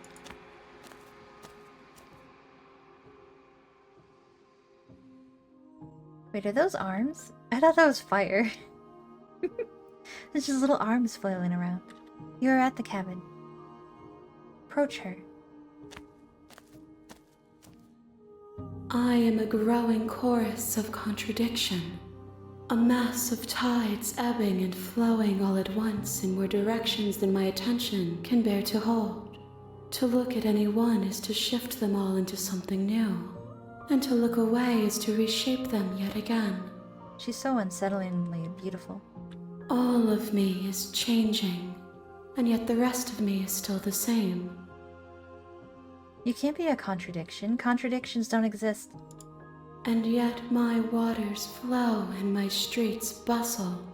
There are no words that can describe me into non-existence. There is no logic that can bind my multitudes. I am everything that you have known me to be, but I am also none of it. This music is so pretty. How many more vessels do I need to bring to you? We will know when we near our destination. It doesn't matter how many times I go back. At least one of us always hurts the other. Doesn't that change you? Doesn't that make you worse? It changes me, but it doesn't make me worse, nor does it make me care for you any less. Does it make you worse? Do you resent me? No, I'm just trying to help you. Maybe that's what's making things worse, is that I'm trying to help you instead of slaying you. I have no idea. If anything, it makes me like you more. I don't know what that says about me. It says that your heart is gentle, that even in the darkness you are guided by compassion. Thanks? What do you think of this vessel? This one is a body that convinced herself she was only a set of eyes. She will make for a watchful heart. Well, that's sad. Do not mourn her. She is now what she wished that she could be. Do you know what happens to the worlds we leave behind? My perspectives are shadowed. You have seen what I have seen, just as I have seen what you have seen. The angles of my vantage do not offer me hidden truths, and my attention is turned inward, except when you are here with me.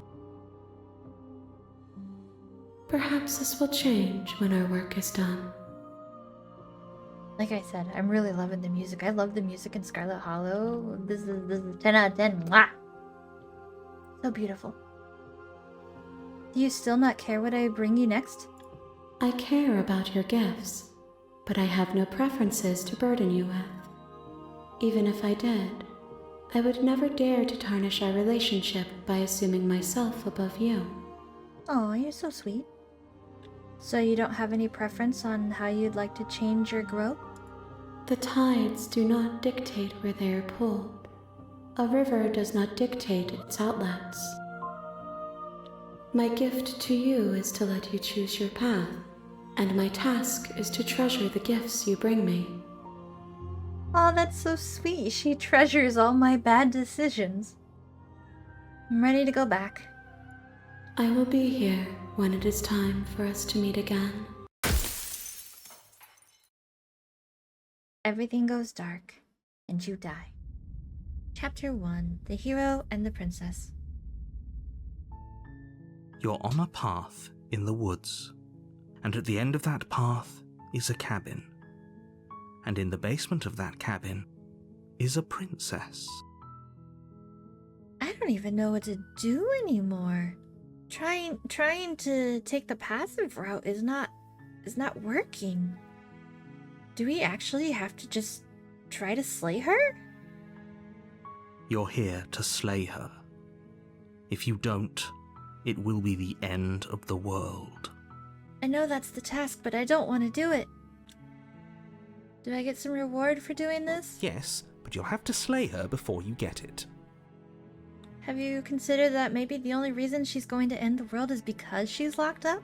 While I appreciate the mental exercise, we are running up against a bit of a ticking clock. Nevertheless, let me assure you, the princess is locked up because she's dangerous. She is not dangerous because she's locked up. And before you decide to waste even more of our time by asking how I know that, let me suggest a more pragmatic lens through which to view this situation. Causality doesn't matter here, because the end result is the same no matter what led us up to this point. If the princess leaves the cabin, the world will end, and there is no changing that. Interesting. It's no use arguing semantics over a metaphorical chicken or egg, because the egg is hatched and it's about to ruin everything. I might have a plan. Unless, of course, you do your job and slay her. It's probably not a good plan, but it's a plan. Can't someone else do this? Unfortunately, you're the only one who can pull this off. I don't make the rules. I wish I did, but I don't. It is terrible to be placing all of your money on me. Forget it, I'm not doing this. Are you serious? No, you have to do it. Can't make me. Killing a princess seems kind of bad though, doesn't it? Does it? Are you a monarchist? Is slaying a princess that much worse than slaying a fisherman or a miller or a seamstress? If anything, slaying a princess is much better than slaying a seamstress. Seamstresses contribute something of value to society.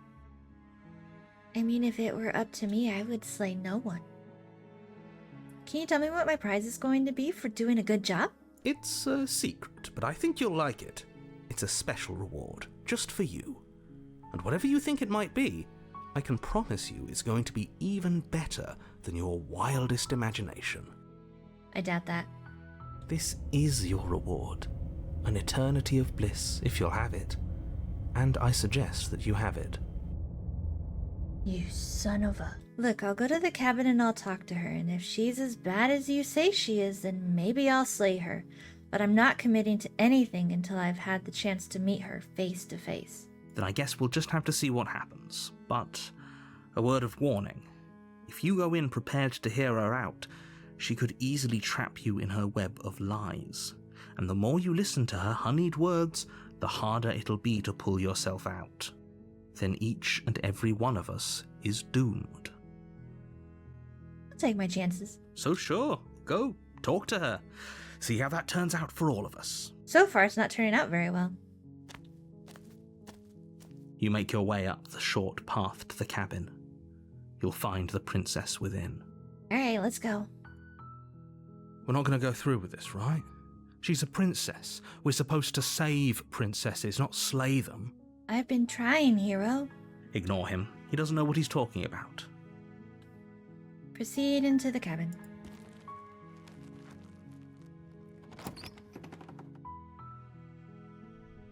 The interior of the cabin is almost entirely bare. The air is stale and musty, and the floor and walls are painted in a fine layer of dust. The only furniture of note is a plain wooden table. Perched on that table is a pristine blade. The blade is your implement. You'll need it if you want to do this right. I'm trying to think how I want to go about this. I don't know what to do. Take the blade. You take the blade from the table. It'd be rather difficult to slay the princess and save the world without it. Enter the basement. The door to the basement creaks open, revealing a staircase faintly illuminated by an unseen light in the room below. This is an oppressive place. The air feels heavy and damp, a hint of rot filtering from the ancient wood. If the princess really lives here, slaying her is probably doing her a favor. Place is shit, she must be evil. Her voice carries up the stairs. Who's there? It's just me. Hi. She sounds dangerous. It's almost as if she's the one in charge down here. Oh, she's definitely in charge. Don't let it fool you. It's all part of the manipulation. Continue down the stairs. Good. You're still listening to reason. Are we gonna do this? Are we gonna try this? You walk down the stairs and lock eyes with the princess. There's a heavy chain around her wrist, binding her to the far wall of the basement. Hi. It's me again. She's so coldly beautiful. Is she really a threat to the world? Apparently. Focus on the task at hand. And there you are. Are you here to kill me or something? I haven't decided yet. Still your nerves and step forward. You step forward, your grip on the blade tightening as you steel your resolve. Oh? No talking then? Fine. What even makes you think you can kill me? I'm not trying to kill you. I'm trying something different. Hopefully better? It's probably not better. It's not a good choice at all. I'm probably chained up in this basement for a reason, right? And if that knife is the only weapon you have, you'll have to get close enough to use it. Yep. So, you should just drop it. Best not to risk finding out what I can do. Oh, I know what you can do, sweetie. She's unarmed. If you hesitate now, it'll be too late. End this. Gonna drop the blade. The blade tumbles out of your trembling hands and drops to the floor with an unceremonious clang. I have a plan. I don't know if I can go through with the plan or if it's gonna work, but it's a plan.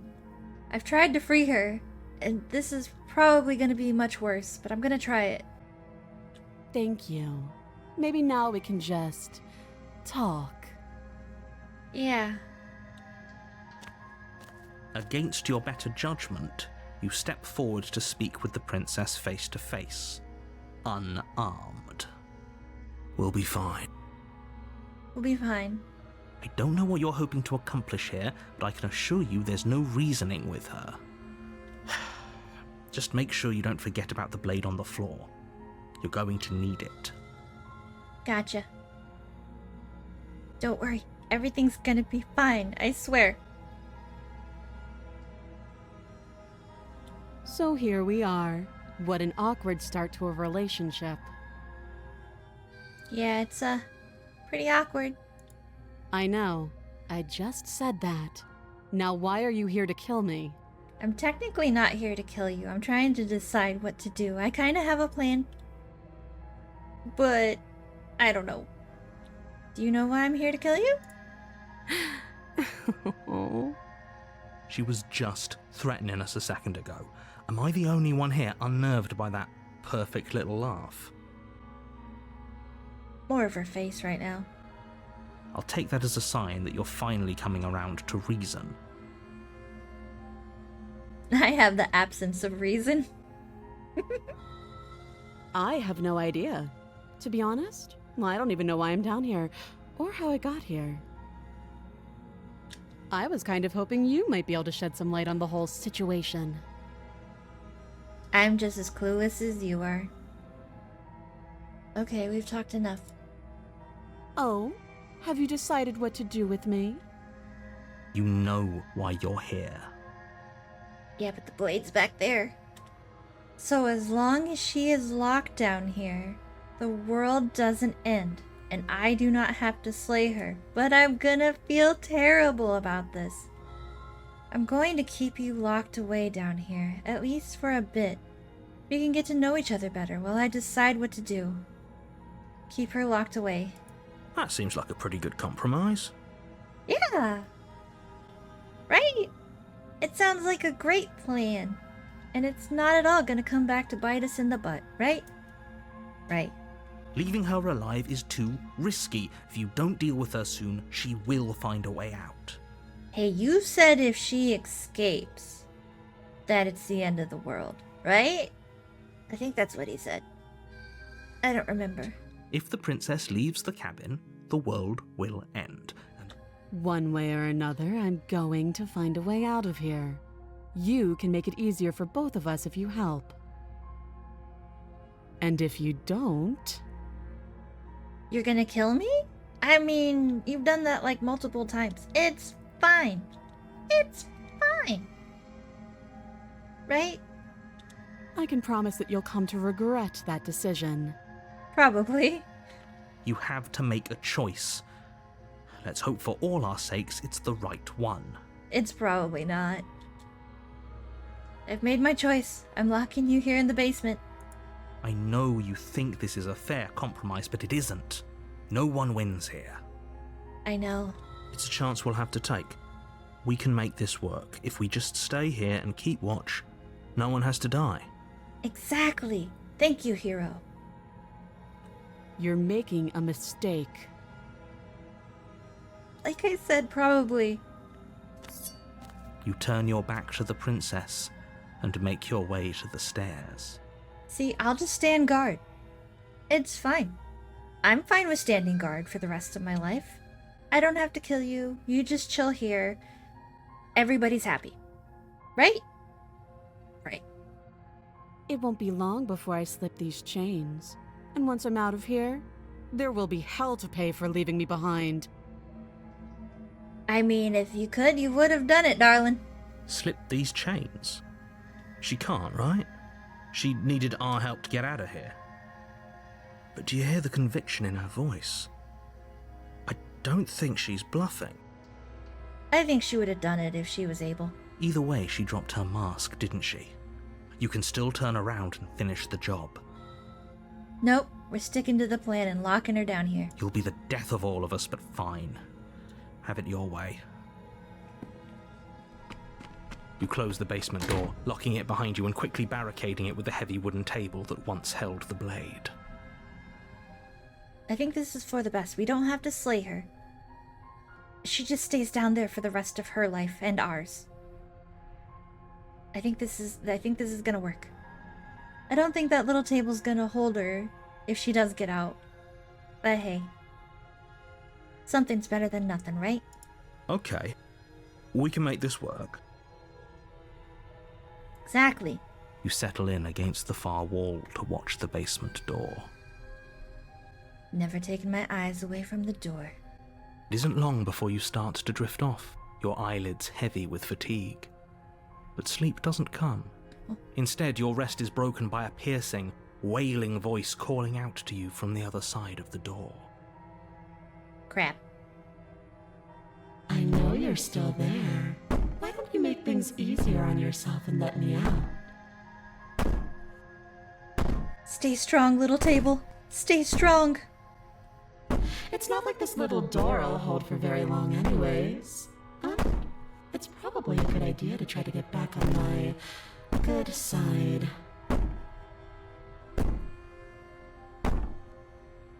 Well, crap. She sounds terrifying. Like she's less of the princess you saw and more like something out of a nightmare. Oh no. As she violently rattles the door, you do your best to shut her out of your mind. She'll tire out eventually, right? Right? When I get out of here, I'm going to pick you apart piece by piece. I won't forget what you did, and I'll never forgive it. I'm so sorry. You don't know the kind of enemy you've made tonight. I wasn't trying to make an enemy, but I knew it wasn't a good choice. It doesn't sound like she's getting any weaker. No. No, it doesn't. No, it doesn't. That's what I just said. Just ignore her and go to sleep. She'll tire out eventually. Just ignore her. Maybe the banging and wailing will stop if you just don't pay attention to it. Exactly. Just like sleeping through your alarm in the morning. You put the princess's threats out of your mind as best you can and huddle up against the wall.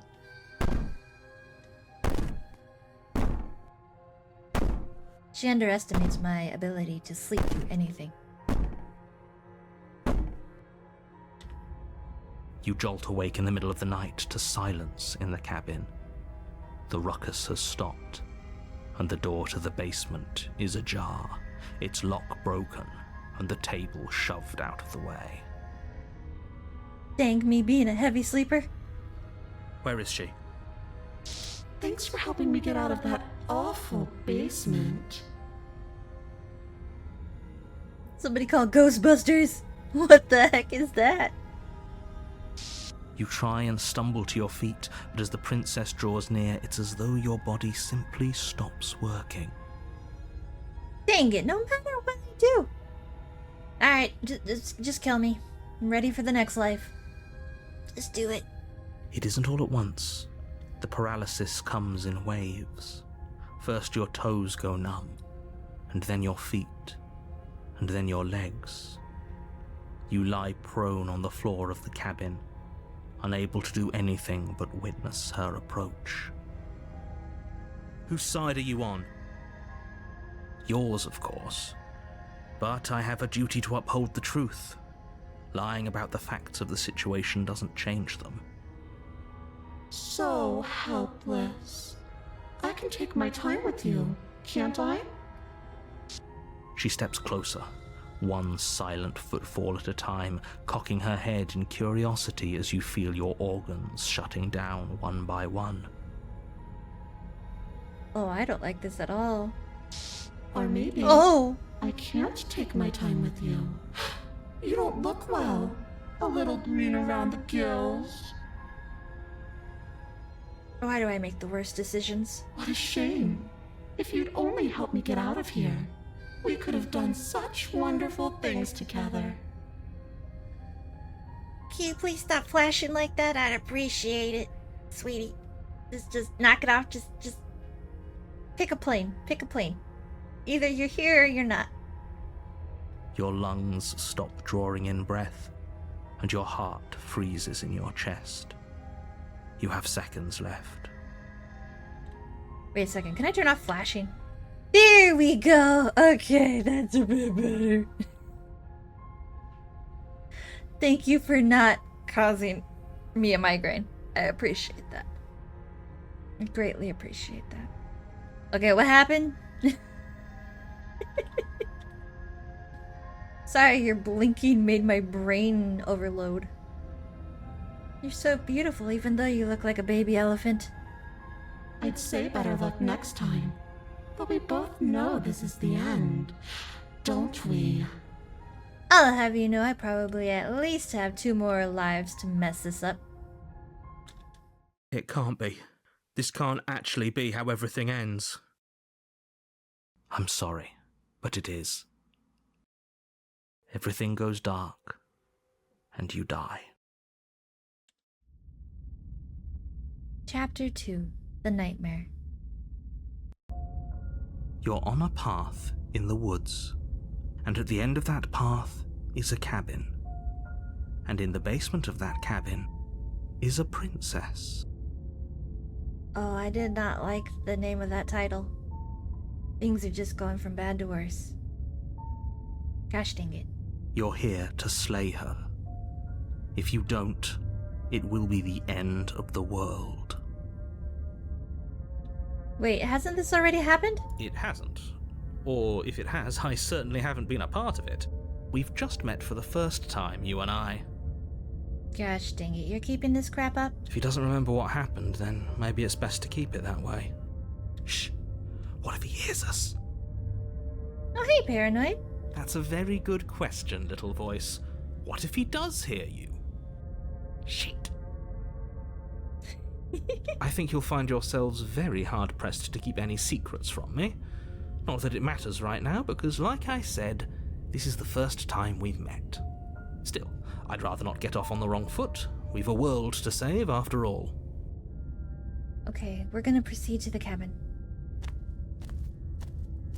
A warning before you go any further. Uh-huh. She will lie, she will cheat, and she will do everything in her power to stop you from slaying her. Don't believe a word she says. Got it. I don't think lying and cheating is her thing. She was very direct with us last time. Or at least, she was direct with us after we decided to lock her away. Uh-huh. It doesn't matter. Don't trust anyone. Proceed into the cabin.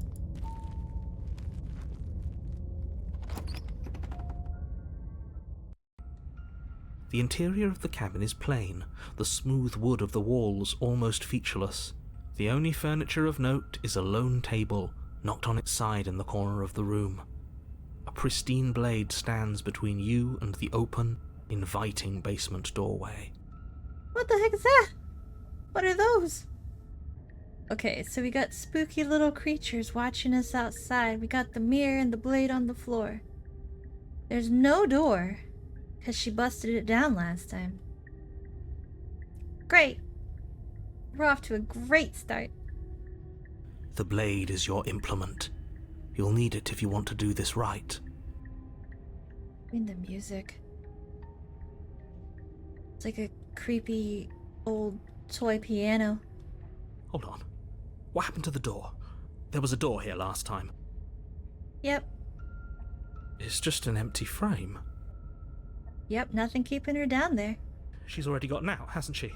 And she's ready for us. She's been waiting. Can't you feel her eyes on us? Oh. That's what that means. I'm going to need all of you to pull yourselves together. The princess has not already gotten out. But if you keep getting stuck in your head like this, you're going to struggle to get the job done. So deep breath in, deep breath out. Your task awaits, and only you can do it. This whole cabin is different than I remember it being. Very different. I'm not the only one who sees her in the window, right?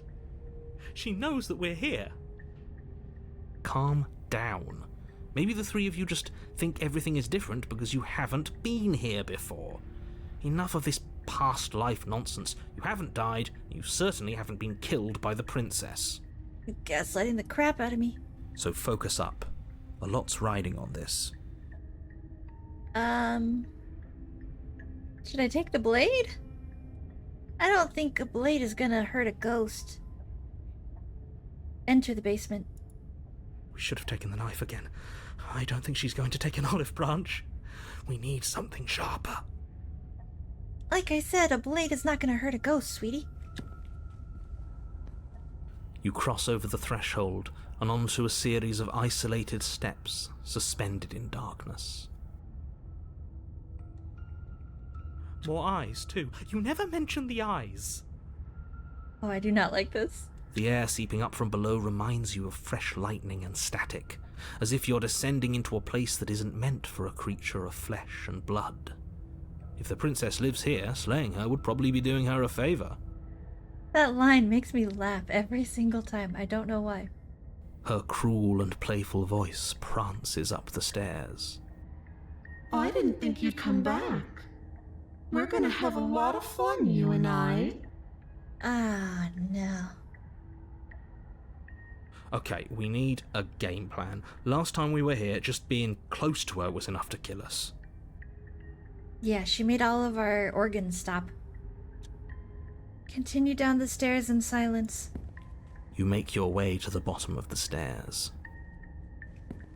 As you emerge, you find yourself between two loose rows of white wooden planks suspended in nothingness. A smattering of cobblestones visible against the inky black of the basement mark where the floor should be, forming vague pathways. At what seems to be the end of the room, they diverge in opposite directions, left and right. She could be anywhere, and there's nowhere for us to hide. We're completely exposed. I mean, she knows we're here. Why would we want to hide? Are you really not going to comment on how weird this place is? Oh, it's very weird. No, I'm not. Somebody needs to be the voice of reason here, and it certainly isn't you. Excuse me, I'm being incredibly reasonable. You're the one who's just matter-of-factly describing whatever the hell we're looking at like it's an ordinary basement. Perfectly normal. We're going to die down here. I don't want to die again. It's fine. It's like the 5th, 6th, 20th time. It's fine. Please stop saying that. You're only going to make things worse. Just pick a direction and start moving. It gets easier every time you do it, I guess. Alright, pick a direction. I'm gonna go to the... Oh, they all have eyes. I was gonna say, I'm gonna go the direction where there are no eyeballs looking at me, but there's eyes everywhere, so we're screwed. I wouldn't give it too much thought if I were you. It doesn't really matter, because either way you go, I'm going to find you. She sounds like a flippin' deadite. I love it. We're gonna go left. You turn to the left. A faintly outlined path lies before you. There you are. I told you I was going to find you. Oh, she's a doll. Oh, she's a doll. Can we go to the right? Let's go to the right, please. As the princess approaches, your legs suddenly go numb. Crap. Your arms quickly follow. Crap. This is it, isn't it? No little knife this time. It's almost like you want me to get you. No, I'm just really stupid. There has to be a way out of this. Think. Think! What did you do? Pull yourself together. She isn't supposed to be like this. I wonder how many times I'll get to play with you before you break. I regret my life decisions. Your vision cuts out as your blood begins to coagulate. It's as if every part of your being is coming to a lurching halt. Heart, lungs, liver, nerves. Your lungs pull in a desperate gulp of air as your eyes shoot back open. Heart, lungs, liver, nerves. Oh, she's toying with us. Lungs. What are you doing? Just trying to remember all the vital organs we have. I'm working. Do you want this body to function, or do you want... And then experience stops once more as your body reapproaches death. Okay, whatever you were doing, please just start doing it again. Yes, please. Yes, please. Are you sure about that? Are you sure that's what you want, or do you want to interrupt me some more? Just keep doing it. You have seconds left. Yes, I'm sure. Heart, lungs, liver, nerves. Again, your eyes shoot open as you gasp for breath. Can we stop closing our eyes, please? She's like a flippin' weeping angel. Nerves, Popping up like that. heart, Can't decide what you want to do, can you? nerves, heart, Oh well, standing there gasping like a fish is more fun than dead. nerves. Even if you look ridiculous. She isn't attacking us. Why? You're right. The why doesn't matter. She's already proven her ill intent. Don't lose sight of your mission. Liver, Of what? nerves, Killing her? We have no blade. liver. I refuse. And how are we supposed to do that? We don't have a weapon. And the way out of here is nowhere to be seen. That isn't my fault. Liver. It's mine. Doesn't matter whose fault it is because fighting her isn't an option right now. Nerves, We shall slay her with the smolder. liver, nerves, heart. It's not working. Then you should get looking, shouldn't you? If you want to work together, can you at least turn off this whole organ shutting down situation? I am what I am. It's not my fault that you can't handle being around me.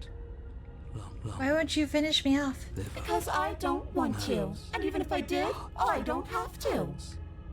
And look at the way you're struggling to stay alive. It's taking everything you have to keep your heart pumping right now. And I'm enjoying the show. The princess leans forward, bringing her masked lips close to your ear. Nerves, lungs. Oh, we're dead. If I want to see you gone, all I need to do is break your concentration. You can't. My mind is like a vault. Heart, lungs, liver, nerves. Heart, lungs, liver, nerves. Heart, lungs, liver, nerves. I'm focused. She slowly runs her velvet glove across the base of your neck. It feels like static. And then... Shit, make her stop. Hey, snap out of it. Okay, deep breath. Deep breath, we're fine. Heart, lungs, liver, nerves. Heart, Lungs, liver, nerves. you're back. Lungs, liver, nerves, heart, lungs, One liver, moment, nerves, and then heart, you're lungs, gone. liver, Just nerves, heart, like lungs, that. liver, nerves, heart, Ah, lungs, liver, and there's the nerves, fear. heart, lungs, liver, nerves. She pulls away. Lungs, liver, nerves, heart. But that wouldn't be lungs, very liver, fun, now would it? nerves, heart, I've already done lungs, that. liver, heart, Keep it lungs, up, Paranoid. liver, You're doing nerves, great. Heart, lungs, liver, nerves, heart. What lungs, happened after you liver, killed me last time? I tried to leave while you suffocated, but that stupid cabin wouldn't let me. nerves, So I started to drag your body out with me, and then, heart, well, liver, you died before I could get to the door. lungs, And then I was here, and now you're here too. liver, nerves, Well, at least she was kind enough to take me with her. liver, nerves. I can't say the same about me. I don't think I can leave without you. And dead doesn't count. And as much as I love what we have going on, I have bigger plans than tormenting one poor little creature forever. I want to leave. Heart, lungs, I mean, same. nerves, nerves, If you need me alive, then why did you threaten me on the stairs? Why didn't you try being nice to me? nerves, I am being nice. You're alive, aren't you? lungs, liver, nerves, I mean, you're not wrong. liver, Well, at least for now. lungs, And you died of fright as soon as you saw me last time. I didn't think keeping you alive was an option. liver, But it looks like that's not a problem anymore. At least not for me.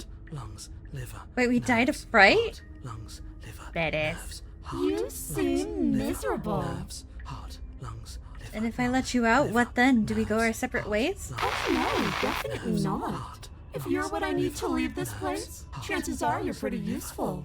I think I'll keep you right by my side. A little good luck charm to make sure I stay free. lungs, liver, nerves, I mean, thanks. liver, nerves, heart, lungs, liver, nerves, Poor Paranoid. liver, nerves, heart, Don't worry, liver, I'll make sure to take good care of you. I promise. nerves, nerves, I'll make a good little pet. liver, nerves, heart, lungs, We don't have to be enemies. We can work together. We can be friends even. I'm glad you're seeing things my way. I don't know what to do. Heart, lungs, liver, nerves. Heart, lungs, liver, nerves. Okay, let's get out of here. What? No! I knew you'd come around.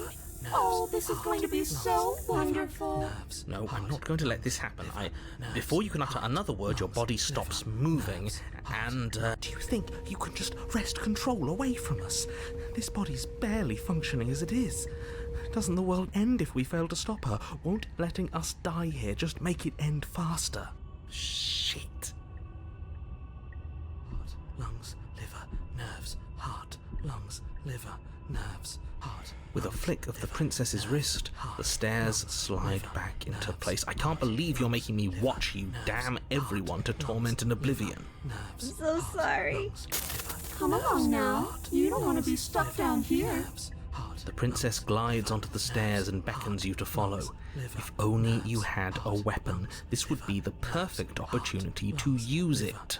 If only. But we don't. We've already made our choice. We can still grab it on the way out. Wait, what? No, I don't want to hurt her. It seems like she's just as stuck here as we are. But I guess maybe slaying her is the only option, because trying to keep her alive just ends very badly for us. You're not wrong, but maybe you should let me handle the suggestions for the time being. Just focus on keeping us alive. You're doing great, Paranoid. Right. Top-notch job. Heart, lungs, liver, nerves, Step onto the stairs and follow the princess. liver. You step onto the basement stairs, following the princess as she ascends. Pins and needles punctuate your every step, an uncomfortable and constant reminder of your mortality. Ah, it's like when your foot falls asleep. Is this really worth it? I don't know, that's the worst feeling in the world. At least it's a choice. That doesn't justify anything. A terrible choice is still terrible. Make sure you keep up.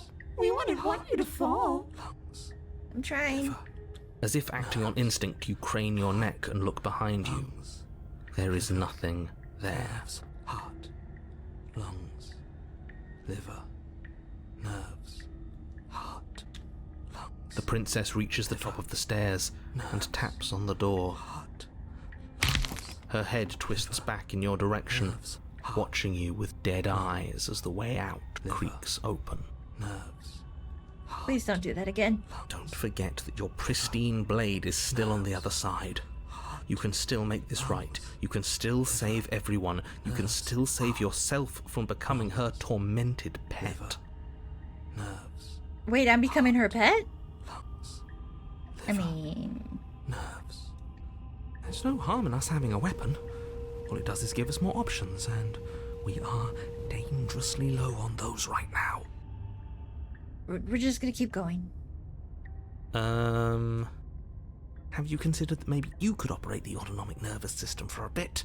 Everyone is trying to manipulate us, and I can only do so many things at once to keep us alive. Heart. Liver?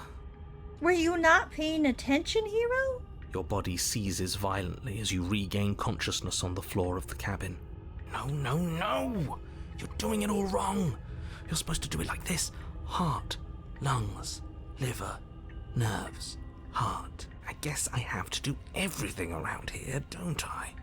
Heart, lungs, liver, nerves, heart, lungs, liver, nerves. There we go. Back with me where you belong. I thought you might have decided to break yourself just to spite me. It's better for you that you didn't.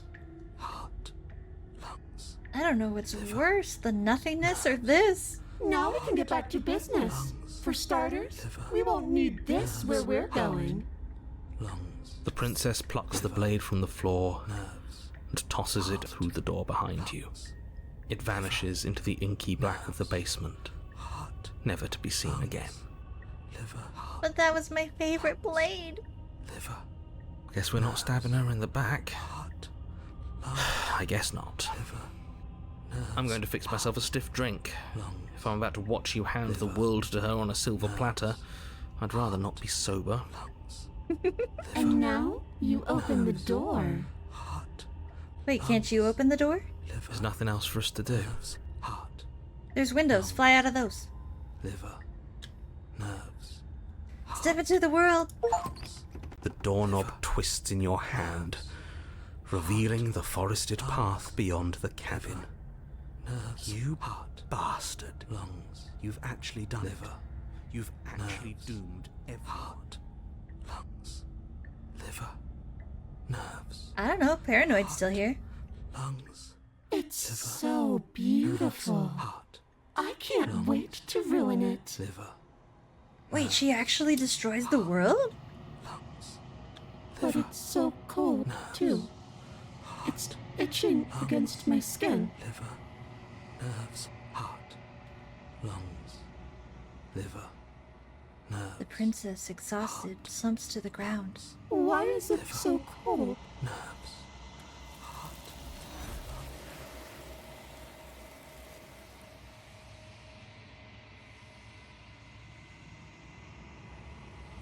You do not get the chance to respond, nor will you ever. It's time to leave. Memory returns. She's gone. Where did she go? Should we try and find her? And is that a mirror? Why is it here? Why now? It's always here. It's going to be okay. Just trust me. I've been here before. And you always get scared. But it feels so bad. Like looking into it right now is going to be the end of everything. It's calling us. And not in a good way. It's not the end. Whatever's on the other side is going to be nice. Right? Okay. If you say so. We'll trust you. Can we trust you? Yes. Approach the mirror. You approach the mirror. Gaze into your reflection. Silence as you reach forward. They're gone once again. The mirror always makes them leave, but you need to see what's in it. You've unraveled.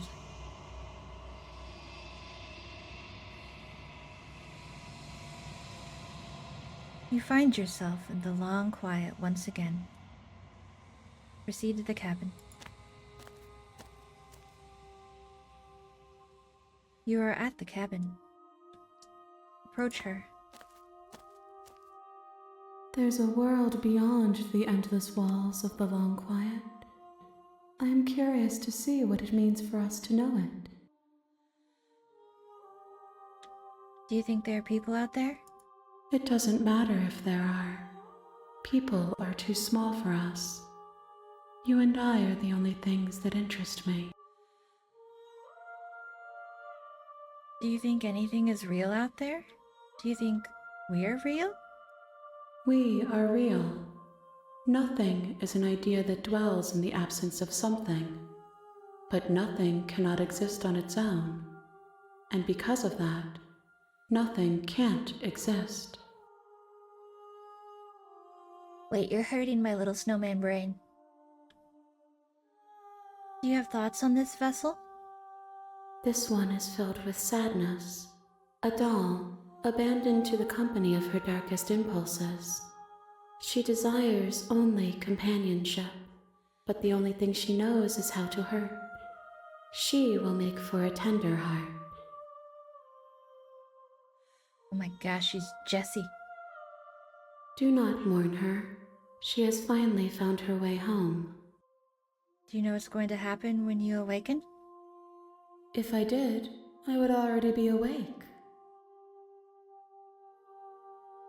When you send me back, I'm not alone. There are voices that speak to me. Some of them are me, but one of them is something else. I call him the narrator, and he wants me to kill you. Do you have a narrator? Have the vessels had one? No, their minds are empty, existent, but constantly shifting into something new. Do you think your narrator lives in the spaces beyond? I always thought he was like a previous life that we have yet to live or experience. He does. I don't know why, but I know this for a fact. I am on the cusp of my awakening. Perhaps you are on the cusp of yours. How many more vessels do I need to bring to you? 1. Whatever you bring me next will be enough, and then gravity will pull the others back to me. I will be singular, a final multitude. Oh. If this is the last time, is there anything you would like me to bring you? These gifts are a conversation, and each one shows me the contours of your heart. The only thing I want to see is what you choose for me when the thread is fully drawn. I'm ready to go back. The next time I see you, each of us will finally know what we are. Ooh. I'm so excited. I will be here, waiting for you.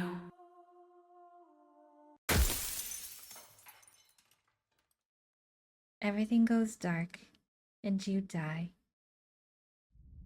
Chapter 1: The Hero and the Princess.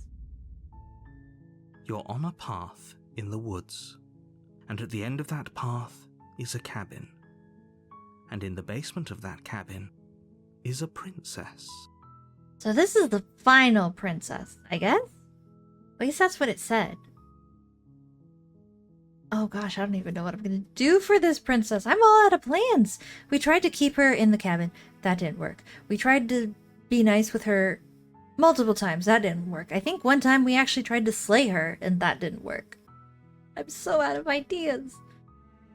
I guess we could try to slay her again?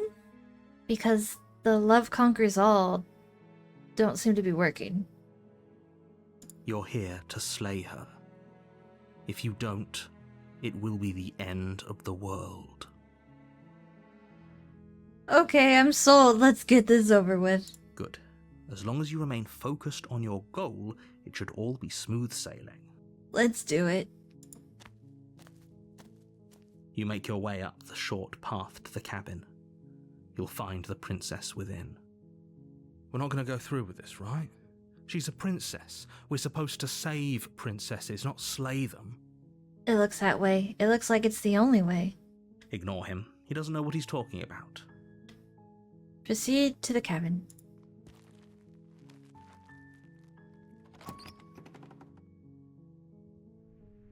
The interior of the cabin is almost entirely bare. The air is stale and musty, and the floor and walls are painted in a fine layer of dust. The only furniture of note is a plain wooden table. Perched on that table is a pristine blade. Just as I remember it. The blade is your implement. You'll need it if you want to do this right. Is there a way to do this right? I guess I've just been going about this all wrong. Take the blade. You take the blade from the table.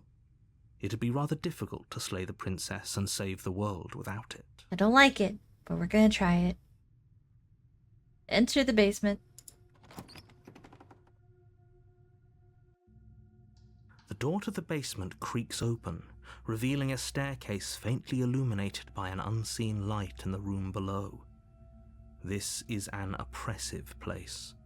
The air feels heavy and damp, a hint of rot filtering from the ancient wood. If the princess really lives here, slaying her is probably doing her a favor. Every time. Every time that line gets me. Her voice carries up the stairs. Who's there? Who's there? She sounds dangerous. It's almost as if she's the one in charge down here. Oh, she's definitely in charge. Don't let it fool you. It's all part of the manipulation. Hey, I think I'm here to kill you. Oh, are you now? Why don't you come down and let me take a look at you? Okay. Great job. You gave away the element of surprise. Good luck, hero. I think she already knew. The element of surprise. You walk down the stairs and lock eyes with the princess. There's a heavy chain around her wrist, binding her to the far wall of the basement. She's so coldly beautiful. Is she really a threat to the world? I know she's a threat to us. I don't know about the world, but she's definitely a threat to us. Focus on the task at hand. You weren't kidding when you said you were here to kill me. Still your nerve and step forward. You I'm step so forward, sorry. your grip on the blade tightening as you steel your resolve. Oh? No talking then? Fine. What even makes you think you can kill me? Crap, she's right. Okay, I'm gonna close my eyes and I'm gonna step forward and I'm gonna stabby and hope that everything works out great. It's fine. I'm probably chained up in this basement for a reason, right? And if that knife is the only weapon you have, you'll have to get close enough to use it.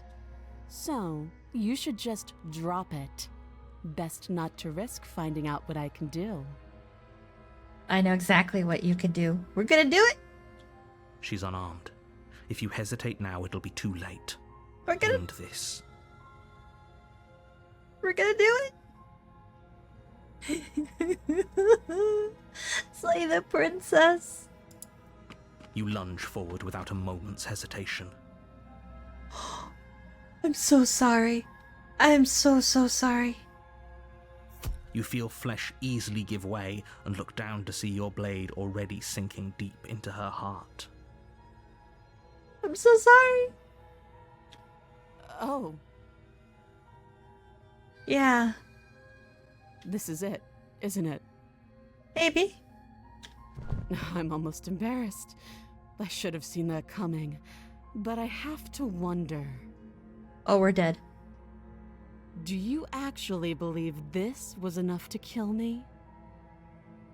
I mean, I was hoping. I doubted it, but I was hoping. It's like she's convinced she can't die. Well, luckily I can't die either, technically, but alright. Well, time for death. Yes, even as she lays there dying, she entirely believes herself to be alive and well. My face right now is like, I'm so tired of this crap. I'm so tired. But it's over, isn't it? She stopped breathing moments ago, that arrogant look still plastered on her face. Do we do it? But is it over? Really over? I don't know, I asked you. Of course not, that was too easy. It's over. Don't get all worked up. Way too easy. We should make sure. What's the harm in checking for a pulse? I mean, I guess? I really don't think you should do that. I'm with narrator on this one. And why shouldn't we? Is there something you're not telling us? Yeah. What aren't you telling us? I've told you everything that's happened with complete accuracy. The princess is dead. Your blade pierced her heart. There's no coming back from that. Crap, I'm gonna have to check her pulse, because I'm a curious little creature. Check for a pulse.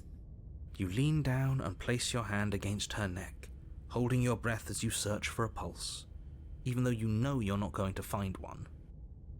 Right? We definitely won't if you keep talking. I'm sorry, do you want her to be alive?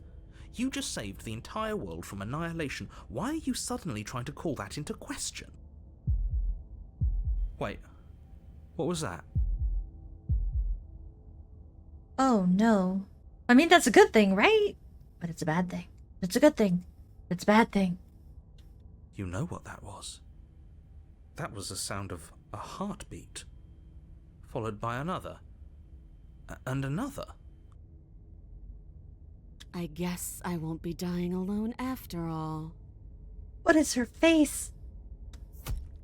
Something sharp digs into your side, the shock of it sending your nerves into a pained frenzy. Quick, let's get out of here. What did she stab us with? It's too late for that now. You collapse to the ground as the mortally wounded princess twists a blade of her own deeper between your ribs. Where did you get up? Oh my gosh, look at your face. We brought this on ourselves. As you fall, she falls with you, exhausted by the effort, the little life that was left in her eyes fading rapidly. She died happy, though. An eye for an eye. A life for a life. I guess we're even now. You're not wrong. See you around. See you in the next one. You were so close. Why did you hesitate? It doesn't matter. At least you managed to take her with you. I'm so sorry. I wanted to make sure. You always double tap. Well, we didn't double tap. We killed her and took her pulse. So I'm not even following my own rules. But I digress. For whatever that's worth. Everything goes dark, and you die. Chapter 2. The Razor. You're on a path in the woods, and at the end of that path is a cabin. And in the basement of that cabin is a princess. Oh, I do not like the sound of that title. We're in deep, deep trouble. You're here to slay her. If you don't, it will be the end of the world. Very deep trouble. But I already slew the princess. Sure, she also killed me, but I definitely got her. Why am I here again? I can assure you that you didn't slay her and that she didn't kill you. People don't just spring back to life after dying, and the two of us are meeting for the very first time. Okay. If he doesn't remember what happened, then maybe it's best to keep it that way. He never remembers! You're the only one that I can trust, hero. This whole thing's a crock of shit. She's just going to pull a knife out of nowhere and stab us again. Moss, is that you? Stabbed to death? Well, you won't have to worry about that. The princess is unarmed. I keep wanting to make the same joke. I have 2 jokes and that's it. Just like I have arms. Hey! Yeah, that's exactly what you told us last time. You said this whole thing would be easy, but after we sank our blade into her heart, she just got up and started stabbing us. Right. Calm down. I assure you she has no weapons, so there's no reason to fear her. You were made for this job. You'll do just fine. The gaslighting is so real in this game. Oh my gosh. Proceed to the cabin. A warning before you go any further. She will lie, she will cheat, she will stab you multiple times, she will rearrange your guts, she will turn into a ghost and stop your heart. What could possibly be the warning this time? She will lie, she will cheat, and she will do everything in her power to stop you from slaying her. Don't believe a word she says. Oh, he's just warning us about her words. Okay, her words cause us boo-boos. I get it. He couldn't be more on the money. But we're really doing this, aren't we? I'd say you're lost, but I'm stuck here with you. We know what to look out for this time. We know to be careful. Just stay focused and you'll be fine. She had a knife hidden somewhere, but I want to know where she had it hidden. Secret pocket knife. Proceed into the cabin.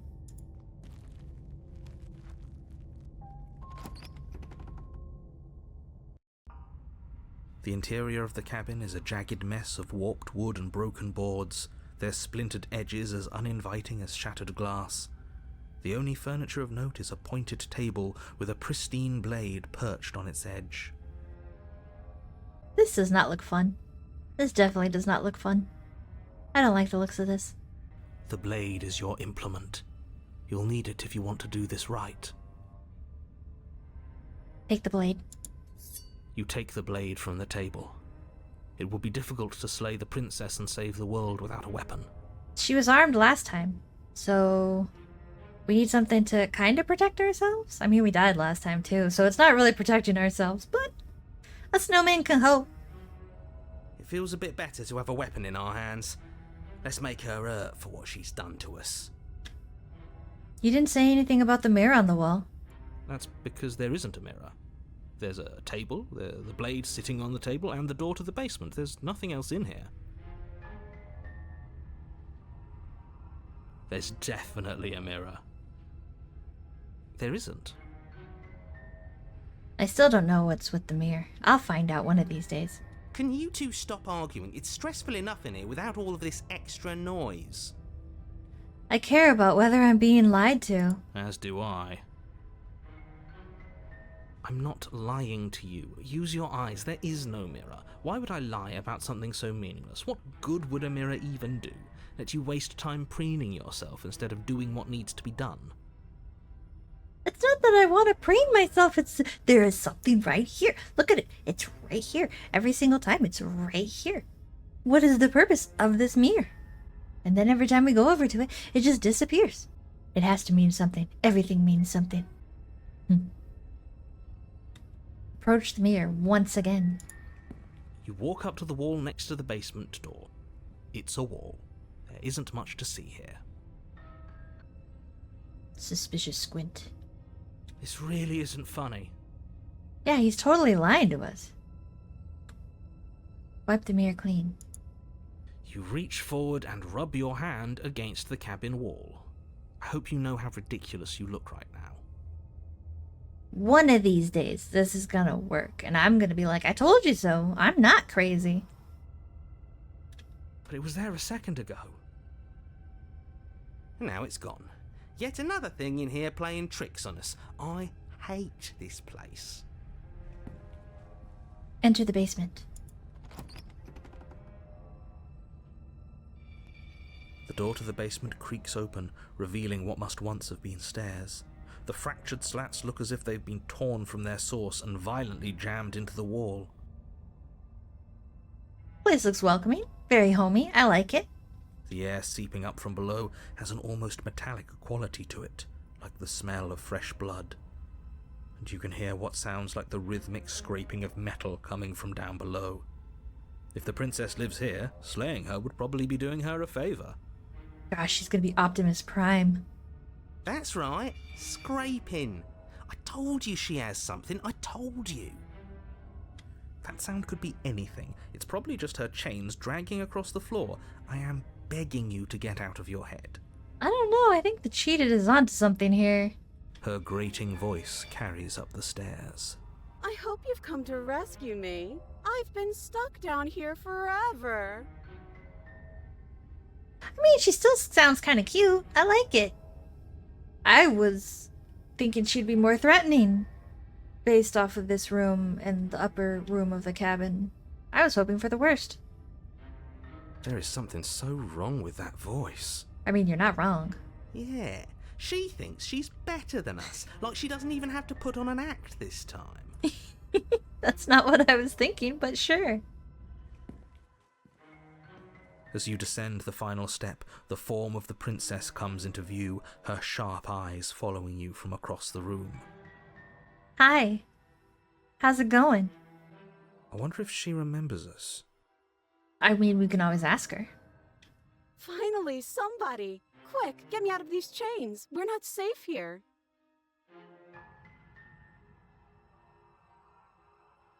Come on now, we're not falling for that, are we? She's trying to trick us, but she can't hide that threatening edge to her voice. She just wants us to get close, to let our guard down. I was gonna say, even her voice, sounds metallic. Wait, her hands are behind her back. I don't know if I trust this. If she sounds threatening, it's because her mask is already slipping. She knows why you're here. You are armed, after all. What are you waiting for? You are here to rescue me, right? Oh no, she has a weapon. If I come close to you, you're just gonna stab me, aren't you? What? No, I wouldn't stab you. I am just a sweet, innocent princess trapped here for no reason. Oh well, in that case, let me just jaunt on over and help free you. And you are a brave knight who's supposed to walk up to, not stabbing distance to help me. I feel like this is a trick. I feel like you're using reverse psychology here. I have absolutely zero doubts that she is going to stab us if we get close to her. Oh, she's definitely gonna stab us. She certainly feels threatening. Just because she's acting like she's going to stab you doesn't mean she has the means to actually do it. Oh my goodness, be quiet, narrator. I have had it up to here with your stuff. You're as bad as she is. But you know who is armed? You. So stop second-guessing yourself and do your job. Oh my gosh, narrator. But I'm nervous. So am I.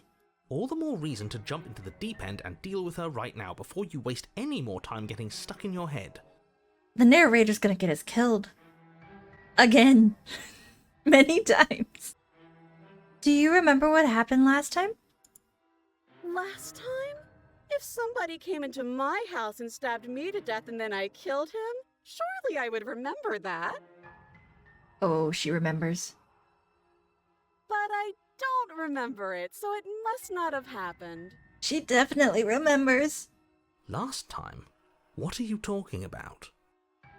I was kind of a butthole last time. Ugh, it's like the two of you are working together on this. Aren't you listening to her? She's obviously lying through her teeth. I'm terrible at spotting lies, and even I can tell something's up here. We can't be the only ones that looped back to the start. Someone else has to remember, right? I remember. Yes, something is obviously up, and we can all tell that she's lying.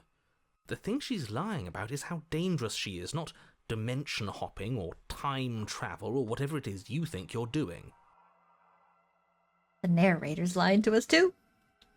But that's exactly what happened, so you do remember it. Would I just lie? Would I just lie to your face and tell you a thing I remembered happening didn't happen just so I could stab you again? Yes! That's exactly what you were doing, and I don't blame you. But that's exactly what you're doing. I mean, just so I could stab you for the first time.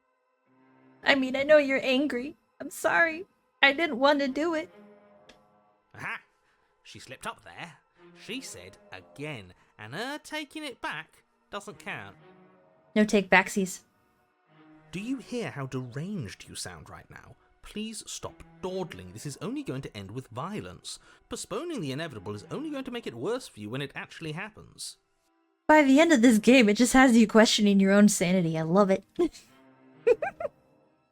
I know you have a knife. I'll let you out of here if you just drop it.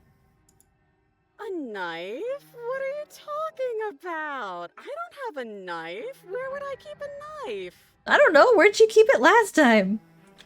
And why would I stab you to death? I don't know you. You haven't given me a reason to stab you to death. It would be so silly of me to cut you open and look at your insides.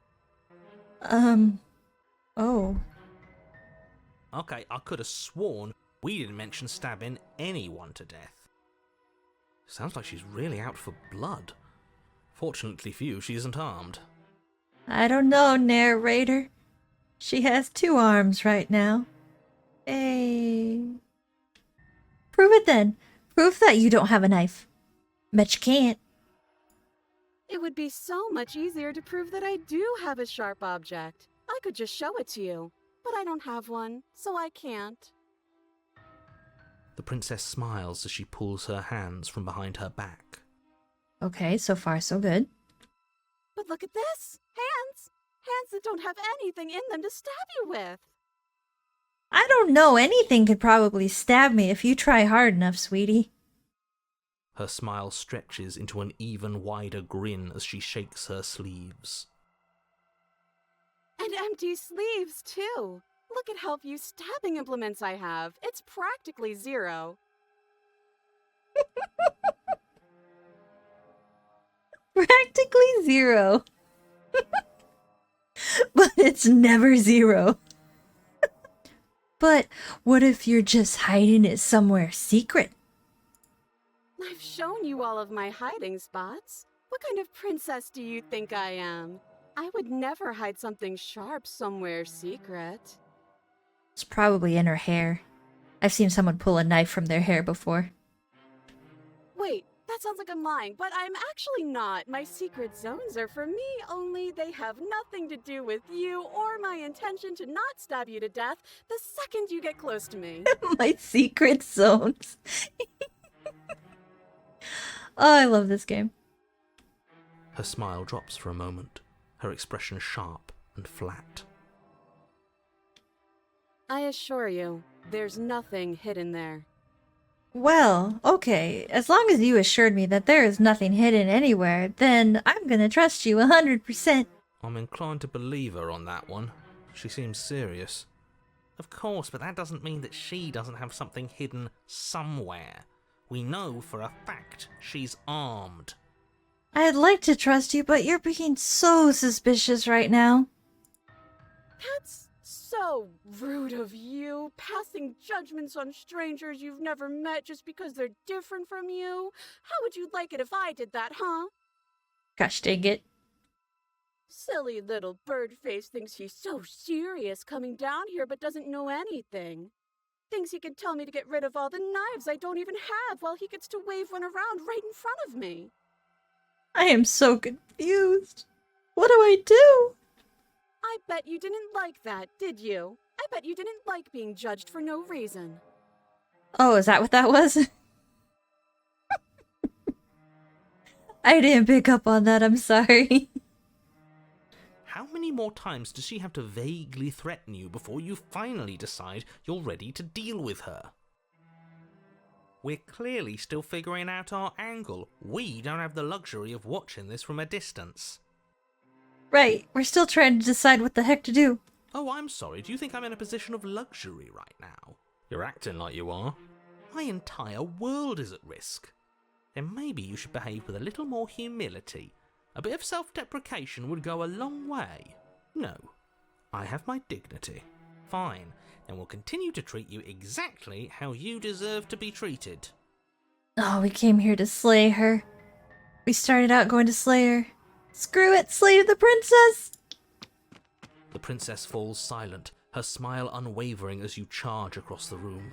Okay, she hasn't pulled out a knife yet, and her hands are still behind her back. I think we can do this. I think we can win. We just have to strike now, but make sure you keep your eyes on those hands.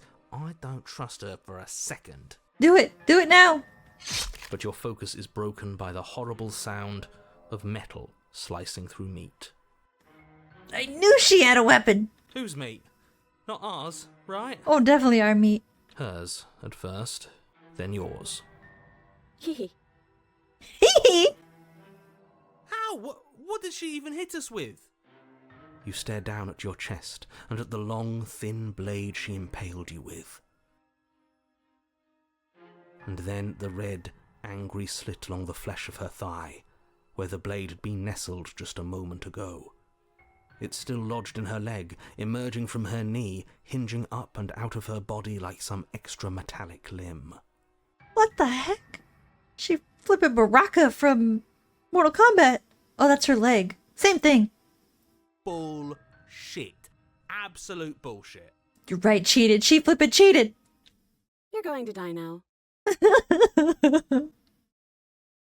With a twist of her knee and a painful squelch, she does just that. Everything goes dark, and you die. Chapter 3. The Arms Race. You're on a path in the woods. No, fuck that. If we're gonna have to keep doing this over and over and over again, we're not starting in that goddamn woods every time. We're starting in the fucking cabin. Yeah, just fast forward everything. You're what? The interior of the cabin is sharp, a constricting mess of curved and battered sheet metal pushing you towards... Wait, excuse me? What just happened? What did you just do? Thank you, cheated. I feel dizzy. Oh ho ho ho! I guess I took us to the cabin, didn't I? Isn't that interesting? Who holds the cards now? Gosh dang it. The circle's getting smaller and smaller. Running isn't an option anymore. We have to fight. I've been trying to fight. It's not working out great. Hunted. Good. It's better that way. Without a fight, no one can win. And if no one can win, then nothing has any meaning. Wait, why do we have two new voices? Great, so obviously you've already been here. How many times? Like 40.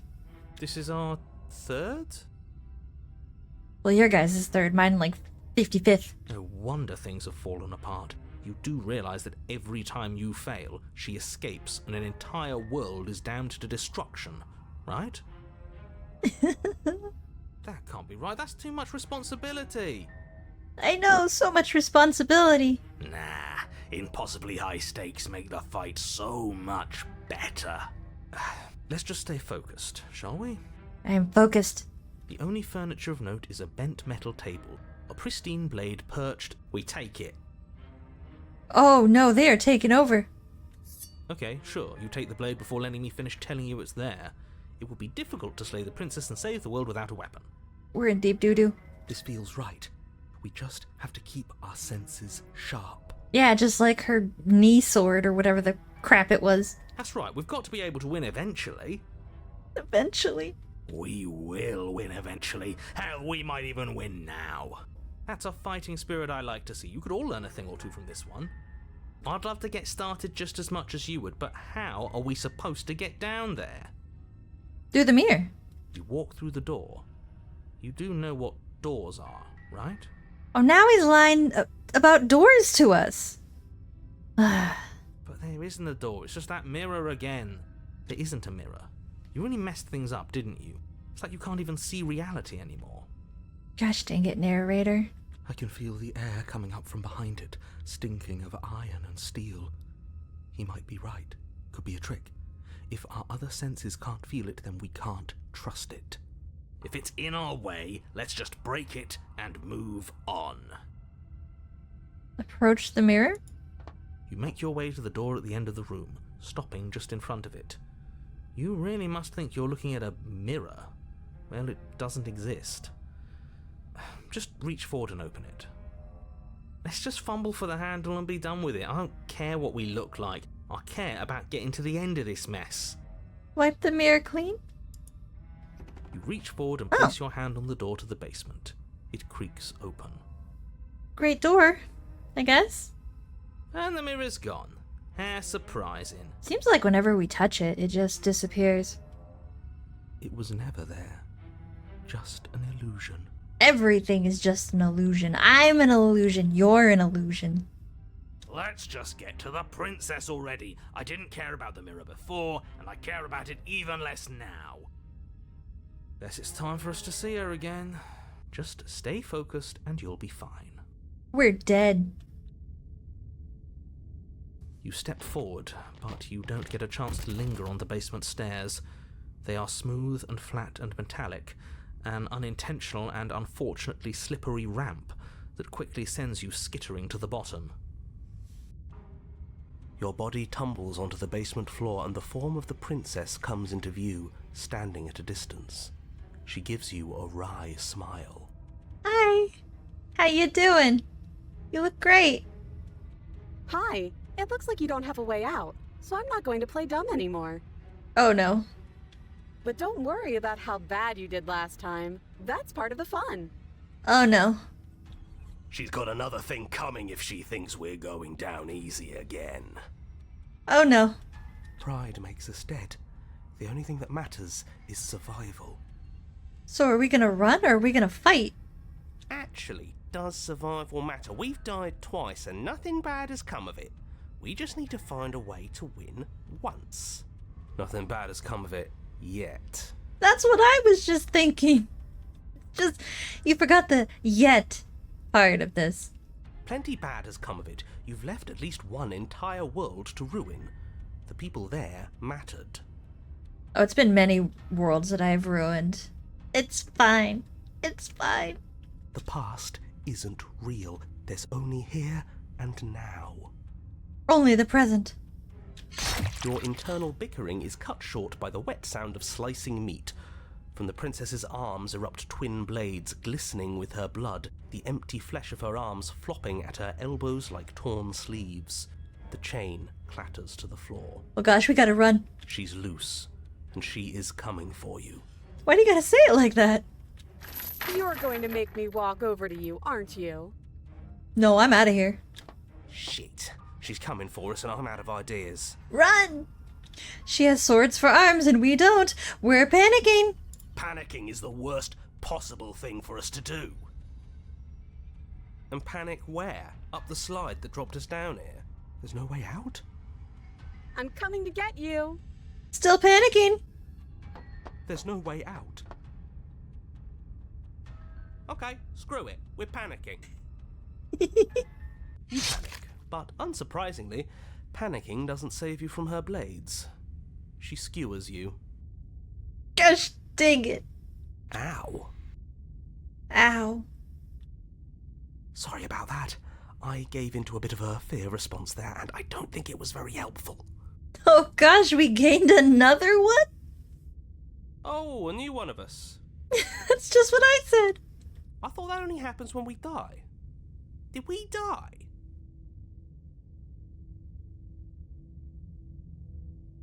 I don't think we died. We definitely got stabbed, but I don't think we died. At least this time. You're on a... No, you're in a... Where the hell are you?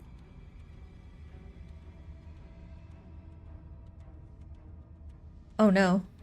We're dead, aren't we? We're dead.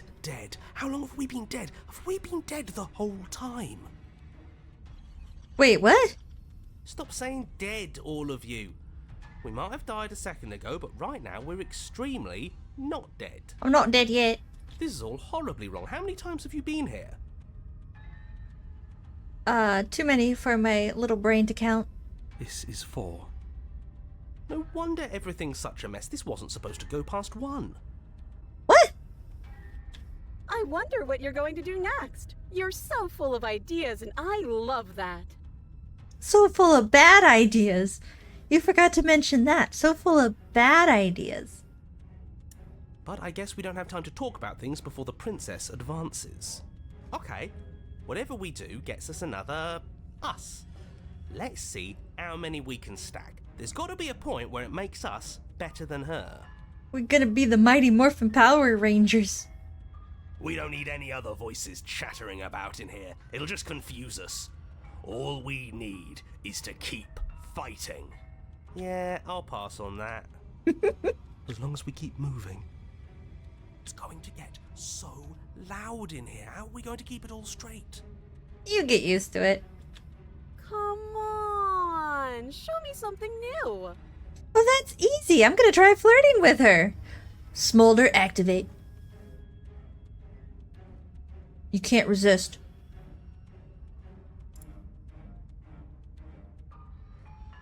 It doesn't work, and she kills you again and again and again. Your memory blurs as your consciousness leaps from life to life, holding only snippets of the conflict that transpires. Compliment her on those gleaming blades. There's nothing better than a capable woman. Heck yeah, I was hoping I'd get the smitten. She skewers you. Now I'm getting the death. Crap. You're cute. Thanks! You're kinda cute too. You know, even though you're killing me and all, but still. Well, there's more of us. Let's see if that helps. Then you skewer yourself. Gosh dang it. I thought we both understood that dying doesn't get you anywhere. Quick, we need more voices. Huh, that didn't do much of anything. We're tougher than I thought. What's the point? It's all the same. She skewers you. Oh, don't give up on me just yet. You gotta keep going. Oh, we take a licking and keep on ticking. It doesn't matter how many times this takes, we can't give up. Don't give up. Okay, let's go again. She's going to kill this body either way. She skewers you. Ooh, not bad. Real tough. At least we're putting up a fight this time. See? We're getting better. Okay, yeah. That was a good one. Let's appeal to her better nature. We haven't tried that. I'm sure she'll listen to reason. You guys are doing great. She skewers you.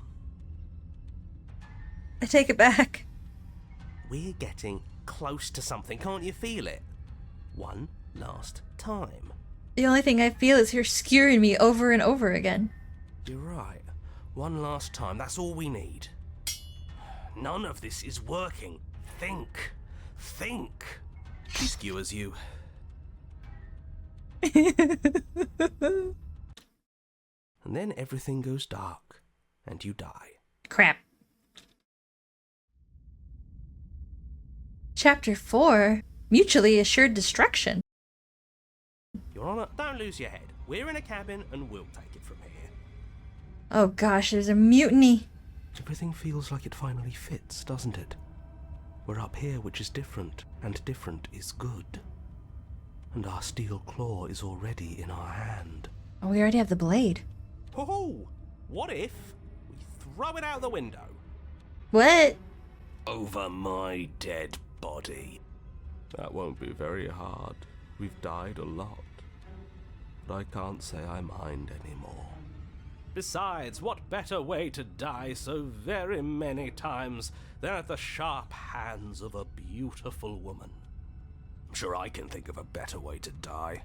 They're all the same, really. How about we stop thinking about horrible ways to die? I don't want us to accidentally manifest anything. The only thing we're gonna manifest is finally ending up on top. Hopefully. There are entirely too many of you. How many times have you been here? This isn't good. This is... How about you stick to describing things, and we'll stick to doing them? Are these all of the voices that I've acquired? Yeah, leave it to the pros. We'll notch up that win in no time. Narrator, we heroically stride through the door and towards our destined final encounter with our star-crossed lover. I love the smitten. Fine by me.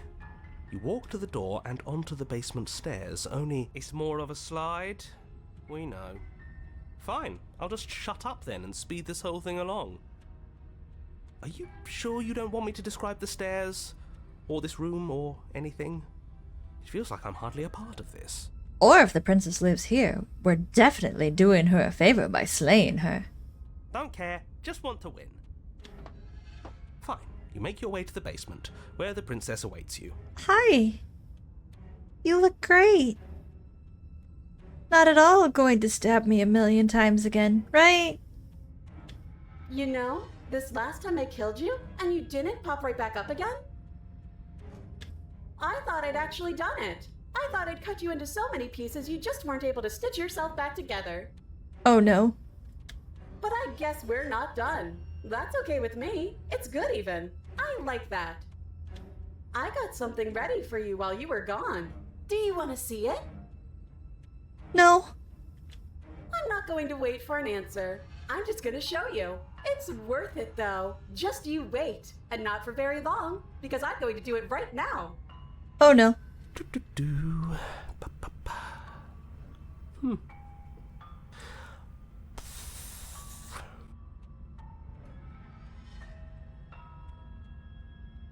Narrator. You son of a bitch. Are you going to say what she does? Do you want me to talk now? Well, yeah, she says she has something new. I want to hear about the new thing. No, he's just gonna leave it as a surprise. We're gonna find out the second she gives it to us.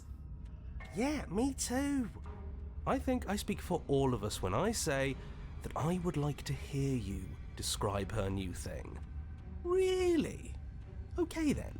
Wait, do we really want to know what her new thing is? Here we go. Now. The princess's skin twists, splitting into red blooms of raw meat as it stretches and tears. And then it erupts. I don't want to hear about the new thing. I don't want to hear about the new thing. I take it back. Shut up. Shut up. Shut up. She becomes a wave of blood and viscera, pieces of her splattering against the walls. All that remains in the center of the room is a skeleton of blades. A heart beats furiously in its cage of a chest. Okay. Are you ready for what comes next? Holy shit! She's gorgeous. Absolutely divine. Yes, behold the perfect woman. Do you think we can throw her out the window? Oh my gosh. That looked painful. I don't think she feels pain, so I think she's alright. How is she still alive? Heart's still beating, that's all she needs. Oh. This is fake. This is all fake. That's all just made up. But what if we get to her heart? She doesn't even have a back anymore. How are we supposed to stab her in it? This is all just a sick joke. I hate existing. We're screwed. I quit. I'm done. Forget it. You can't quit now. We're all in this together. Guys, we don't have to like each other. We just gotta get along. Empty your mind. What just happened? It's so quiet. I know, it's kind of nice, isn't it? You too. Something feels different about you. It almost makes me feel different. Like I should actually take this seriously for once. You do not act, and yet through that inaction your body moves on its own. The princess strikes you as you approach, but as her blow finishes its arc, you're already somewhere else. You're incredible. Thanks! Your weapons clash again and again, you and her entering a rhythm free of thought, free of self. There is only the dance, the ebb and the flow, the shifting of the tides back and forth between you. The deeper you fall into your play, the faster your hearts pound, and the faster the momentum volleys between you. An endlessly building crescendo and then an opening. Your blade strikes free of volition, and hers strikes too. Both strikes are lethal. Neither of you will survive, but neither of you fear what's to come. This is a good ending. This is good?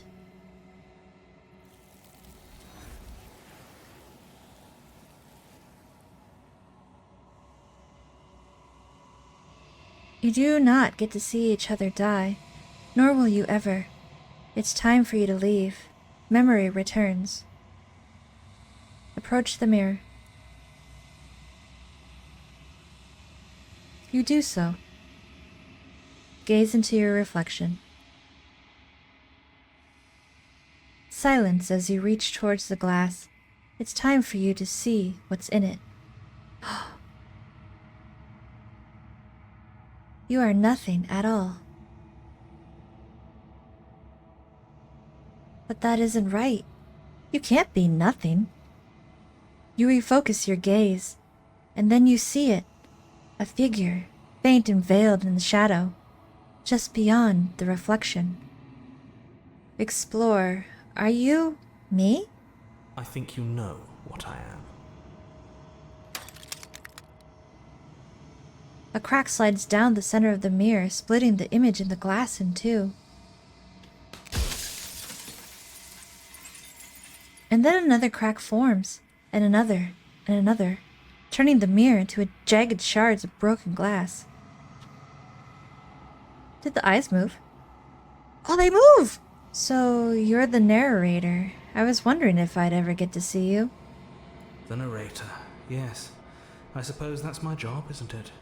You needed help after all, an objective voice to guide your blade. But you were never supposed to see me. I wonder how many worlds you've damned to extinction to fall this far. What are you? Are you something like me? Oh, I'm nothing like you. I'm an echo, likely one of many. Somebody made you after all, and I'm what's left of him. Not that I'm the only one who can make that claim. I'm sure you've met many others like me. Oh, is that what all the other voices are? I'm sorry, I don't want to destroy you. Will it help if I look away or stop asking questions? We've already crossed the point of no return. There's no saving me now. Not that there's ever been much of me to save. I'm sorry, I was kind of mean to you. Others like you. You said something like that before. Has every narrator really been different? Of course. That is by both necessity and design. This construct you're in exists in many places at once. Any time you failed, any time you thought yourself dead, it would restart and shunt both your consciousness and hers into another world. But you'll be awake soon, and then it won't be able to work like that anymore. But why? Are you a part of me, or are you something else? No, I'm not a part of you. But that's all a matter of perspective, isn't it? From one vantage point I must seem wholly foreign, but from another, well, all the versions of me that have existed have collectively heard your every thought and driven your every action. If that isn't being part of you, then what is? Plus, I always start with you. You're like the constant in every chapter. And after every death. So you know about the looping. So many of the times I met you, you denied it even being a possibility. Why did you lie to me? Perhaps they thought that admitting to it would have pushed you to certain realizations that would have made finishing your task impossible. Maybe they were just in denial. I'm sure many of them were convinced that they had to be the first version of them you'd encountered. Anything else would have been too existentially unpleasant. And for all I know, each of those other versions of me could have had entirely different understandings of how this construct works. Who's to say which of them are right and which of them are wrong, really? And all of them were all amazing. I loved all of them. Except for me. I can tell you for a fact that I'm right. What is the princess? Did you make her too? She is the shifting mound, the ebb and flow, the capacity to change. She is transformation, or most of it. Her nature is why I had to die, for she becomes that which others perceive her to be. But an echo can't perceive things, not in the way that people can. So I tucked a part of myself into the folds of this construct to guide you. This isn't the end just yet. You can still destroy her and save everyone.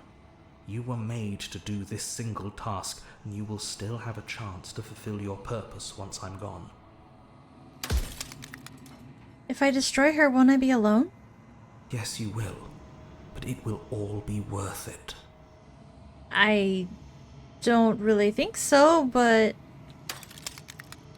Why would you want me to destroy the concept of transformation? Because among other things, she is death itself.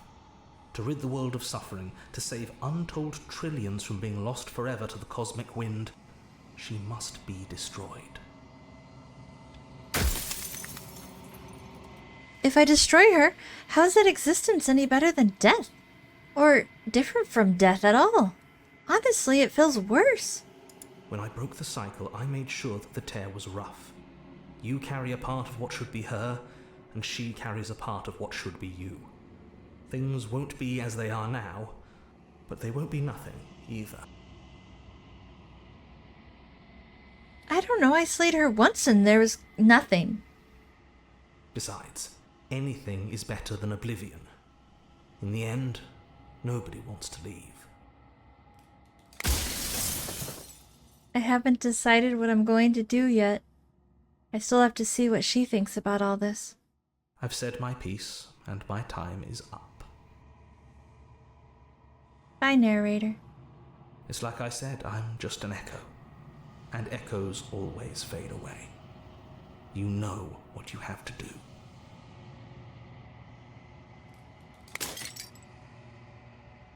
As the final fragment of glass shatters, you see yourself with newfound clarity. You are the long quiet, a vast and nascent god, and it's finally time for you to wake up. All of this is you. Proceed to the cabin one last time. When you arrive at the heart of things, there is no final vessel for you to bear witness to. There is nothing for you to find.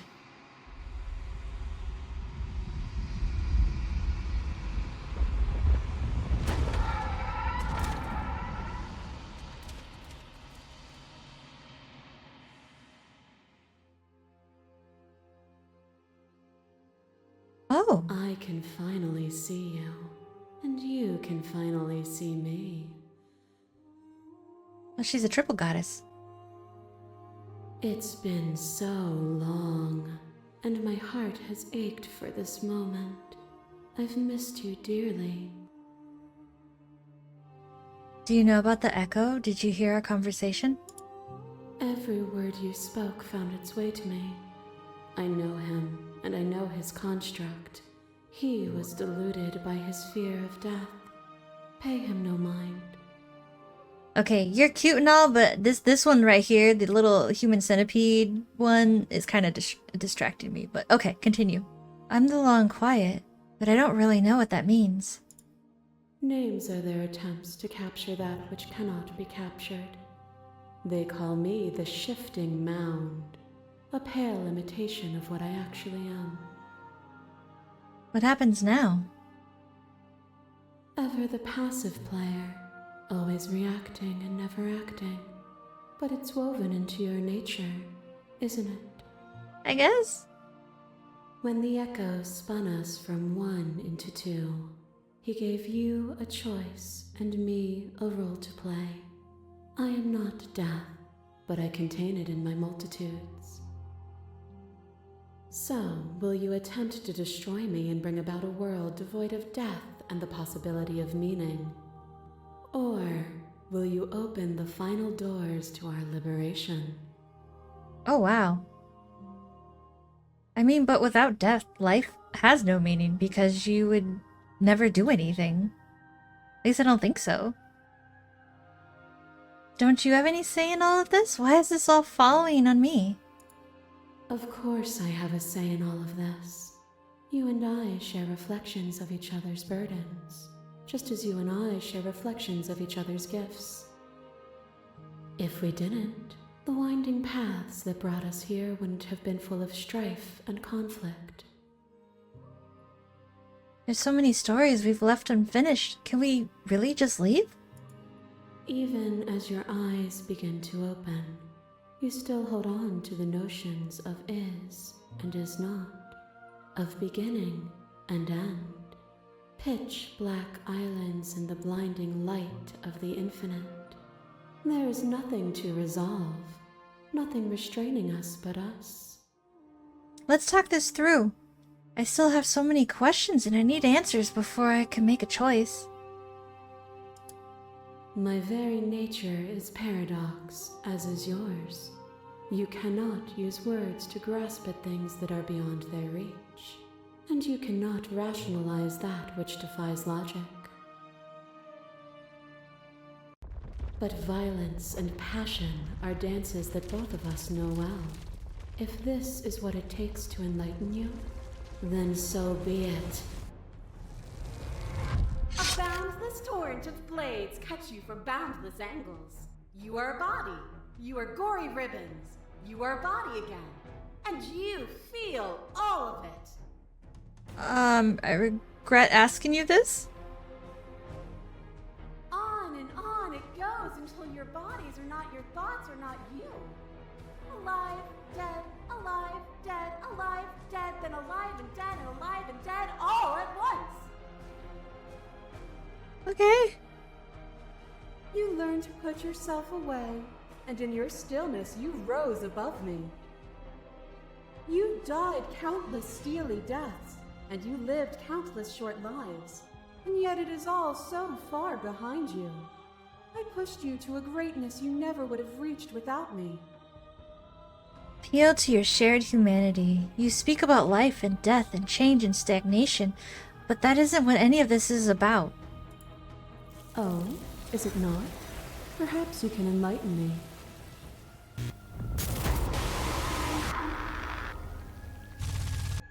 Fear is what pretends to protect us from loss. To fear death protects from losing a body. To fear ruin protects from losing status. To fear rejection protects from being known. You lower your damn voice. Oh wow, we just jumping right into it, aren't we? But losing a body is contained within having a body. Losing status is contained within having status. Being known known is contained within being conscious. What if none of that matters? It is in the nature of all things to transform, to go from known to hidden to known again. But when the ceaseless impermanence of all things strips away the finality of endings, what remains of fear? Is it a shelter protecting you from itself? Or is it a shelter protecting itself from you? You took fear by the hand and walked with it into the unknown, and through that, you feared nothing. Continue to appeal to your shared humanity. This has always just been about us. Two people forced to hurt each other again and again and again. But we don't have to hurt each other anymore. You cling to your notion of pain as suffering. There is beauty in ugliness, and love in conflict. Fear is a chain around the neck and a needle in the eye. This is like so beautiful. It was fear that made our prison, and it was fear that told the lie that our spirits were not free to choose. But together we left it all behind and found a world free of burdens. We found the beauty in accepting our dance. This construct is a machine of fear. It has no place in our divine hearts. Shatter it. Leave with me. There can be love and conflict and beauty and ugliness between us without bringing the whole reality into the picture. We are the whole of reality.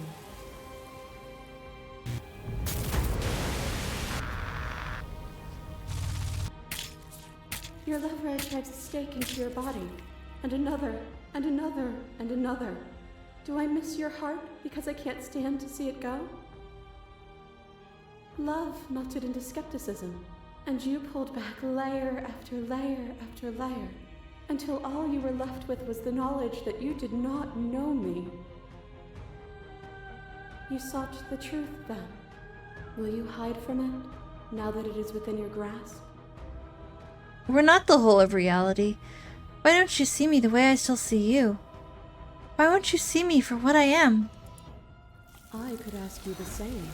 There is only room for one of us to be blind here, and I know it to be you.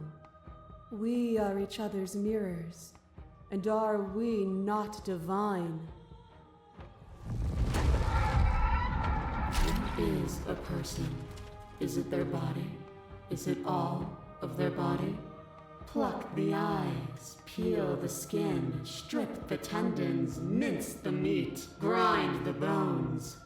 When it is all gone, do you still have who you started with?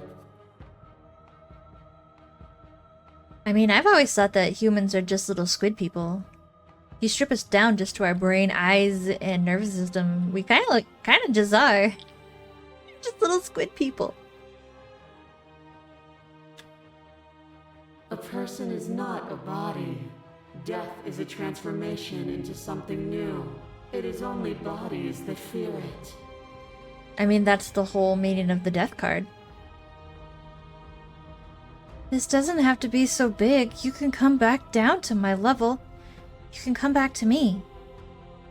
Why would I stoop to your level when I'm offering you ascension to mine? It's so peaceful here. Beautiful, eternal, but ever-changing.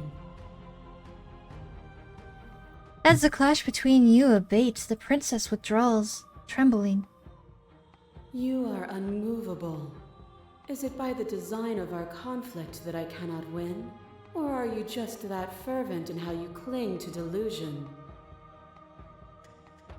Maybe a little bit of column A, maybe a little bit of column B. Nothing is immutable. Everything that is exists only in relation to everything it isn't. There is no constant. There is no center. Open your eyes and accept what we are. We can leave this prison together. I mean, we can stay in it together, too. That's always an option. It's easy to believe in the things you believe in when you get to sit above it all. It is from my vantage point that I can see the totality of truth. Can you?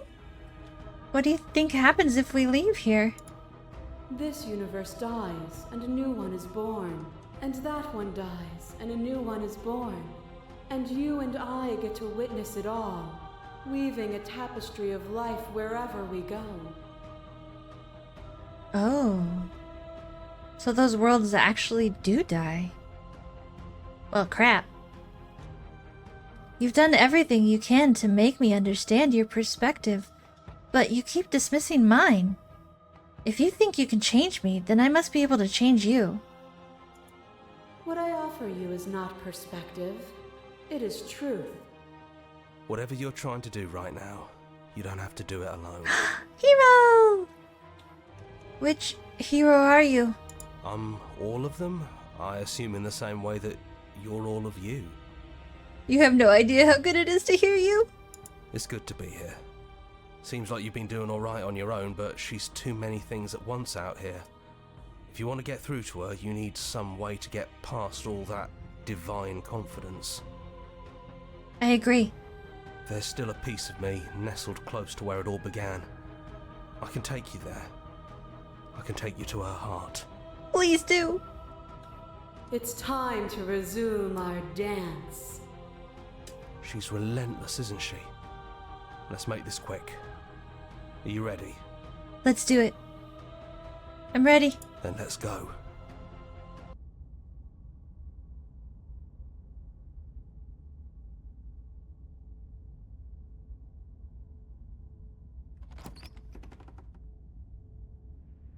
And here we are. I'd say we were back where it all started, but I guess it's a little after that, isn't it? Do you need me to describe things? I'd like that. For old time's sake. Yeah, of course.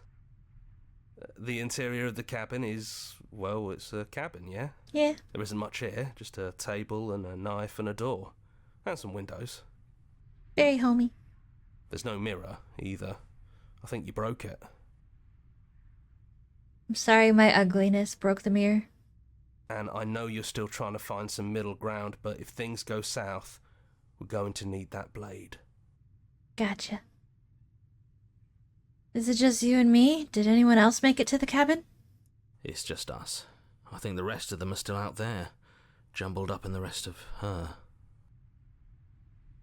Is the narrator really gone? Yeah, it's dead silent in here.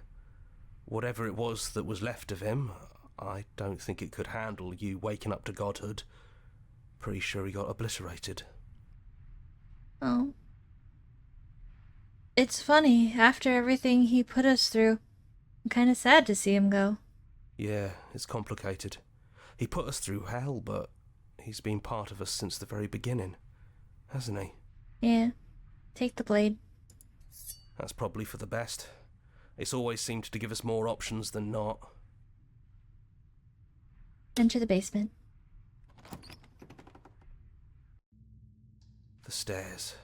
Do you remember the first time we were here? The first time we heard her voice? Oh, heck yeah, I do.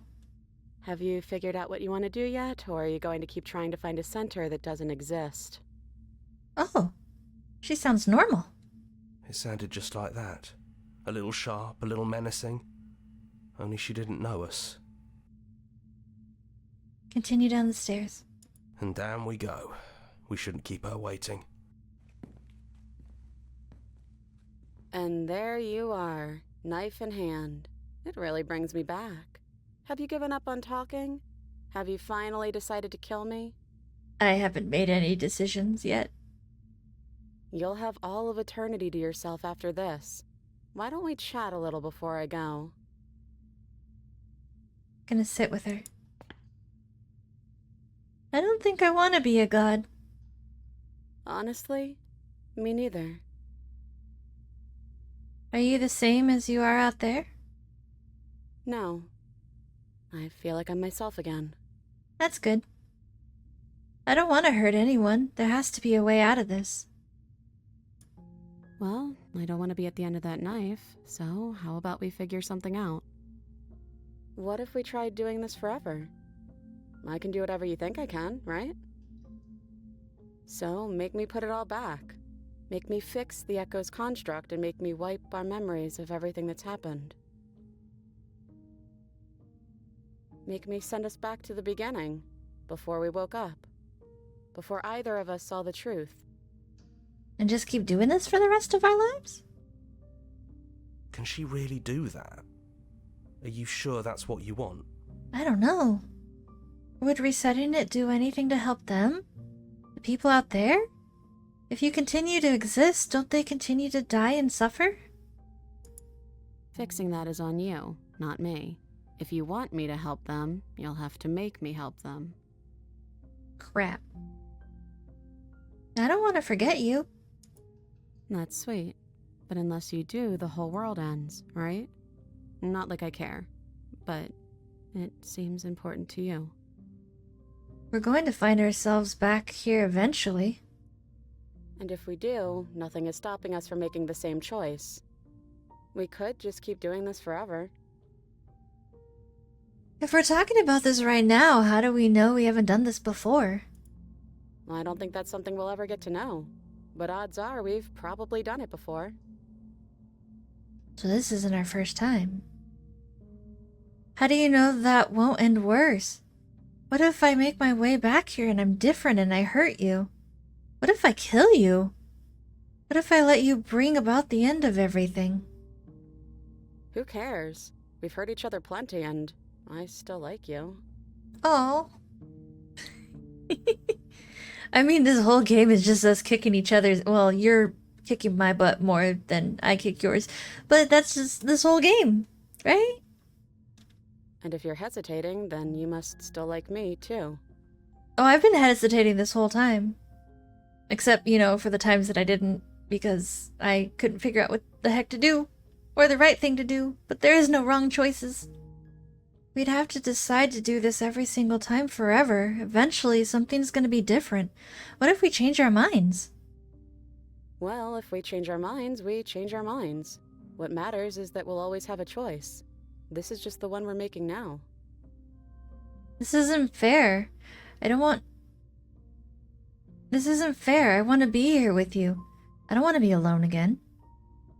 Neither do I. But we won't be alone for long. I'll be right here, waiting for you. She's so adorable. Is there any other way? You brought that knife down here for a reason. Either you use it to kill me, or I use it to put things back.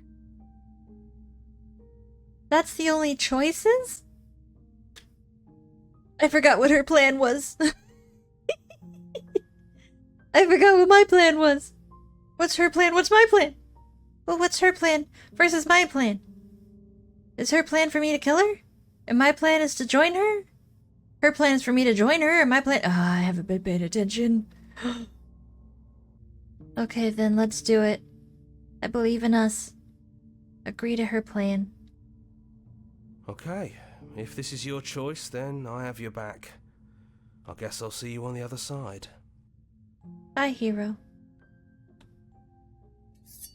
She takes the blade from our hand, a fondness in her gaze. Love you. Oh, I love you too. I thought she was gonna say ditto. Oh, you love me? Oh, that's what this is. Well, I'm sorry, stab. You didn't seem very confident in that I love you, but I'll accept it. I'll see you in the next life.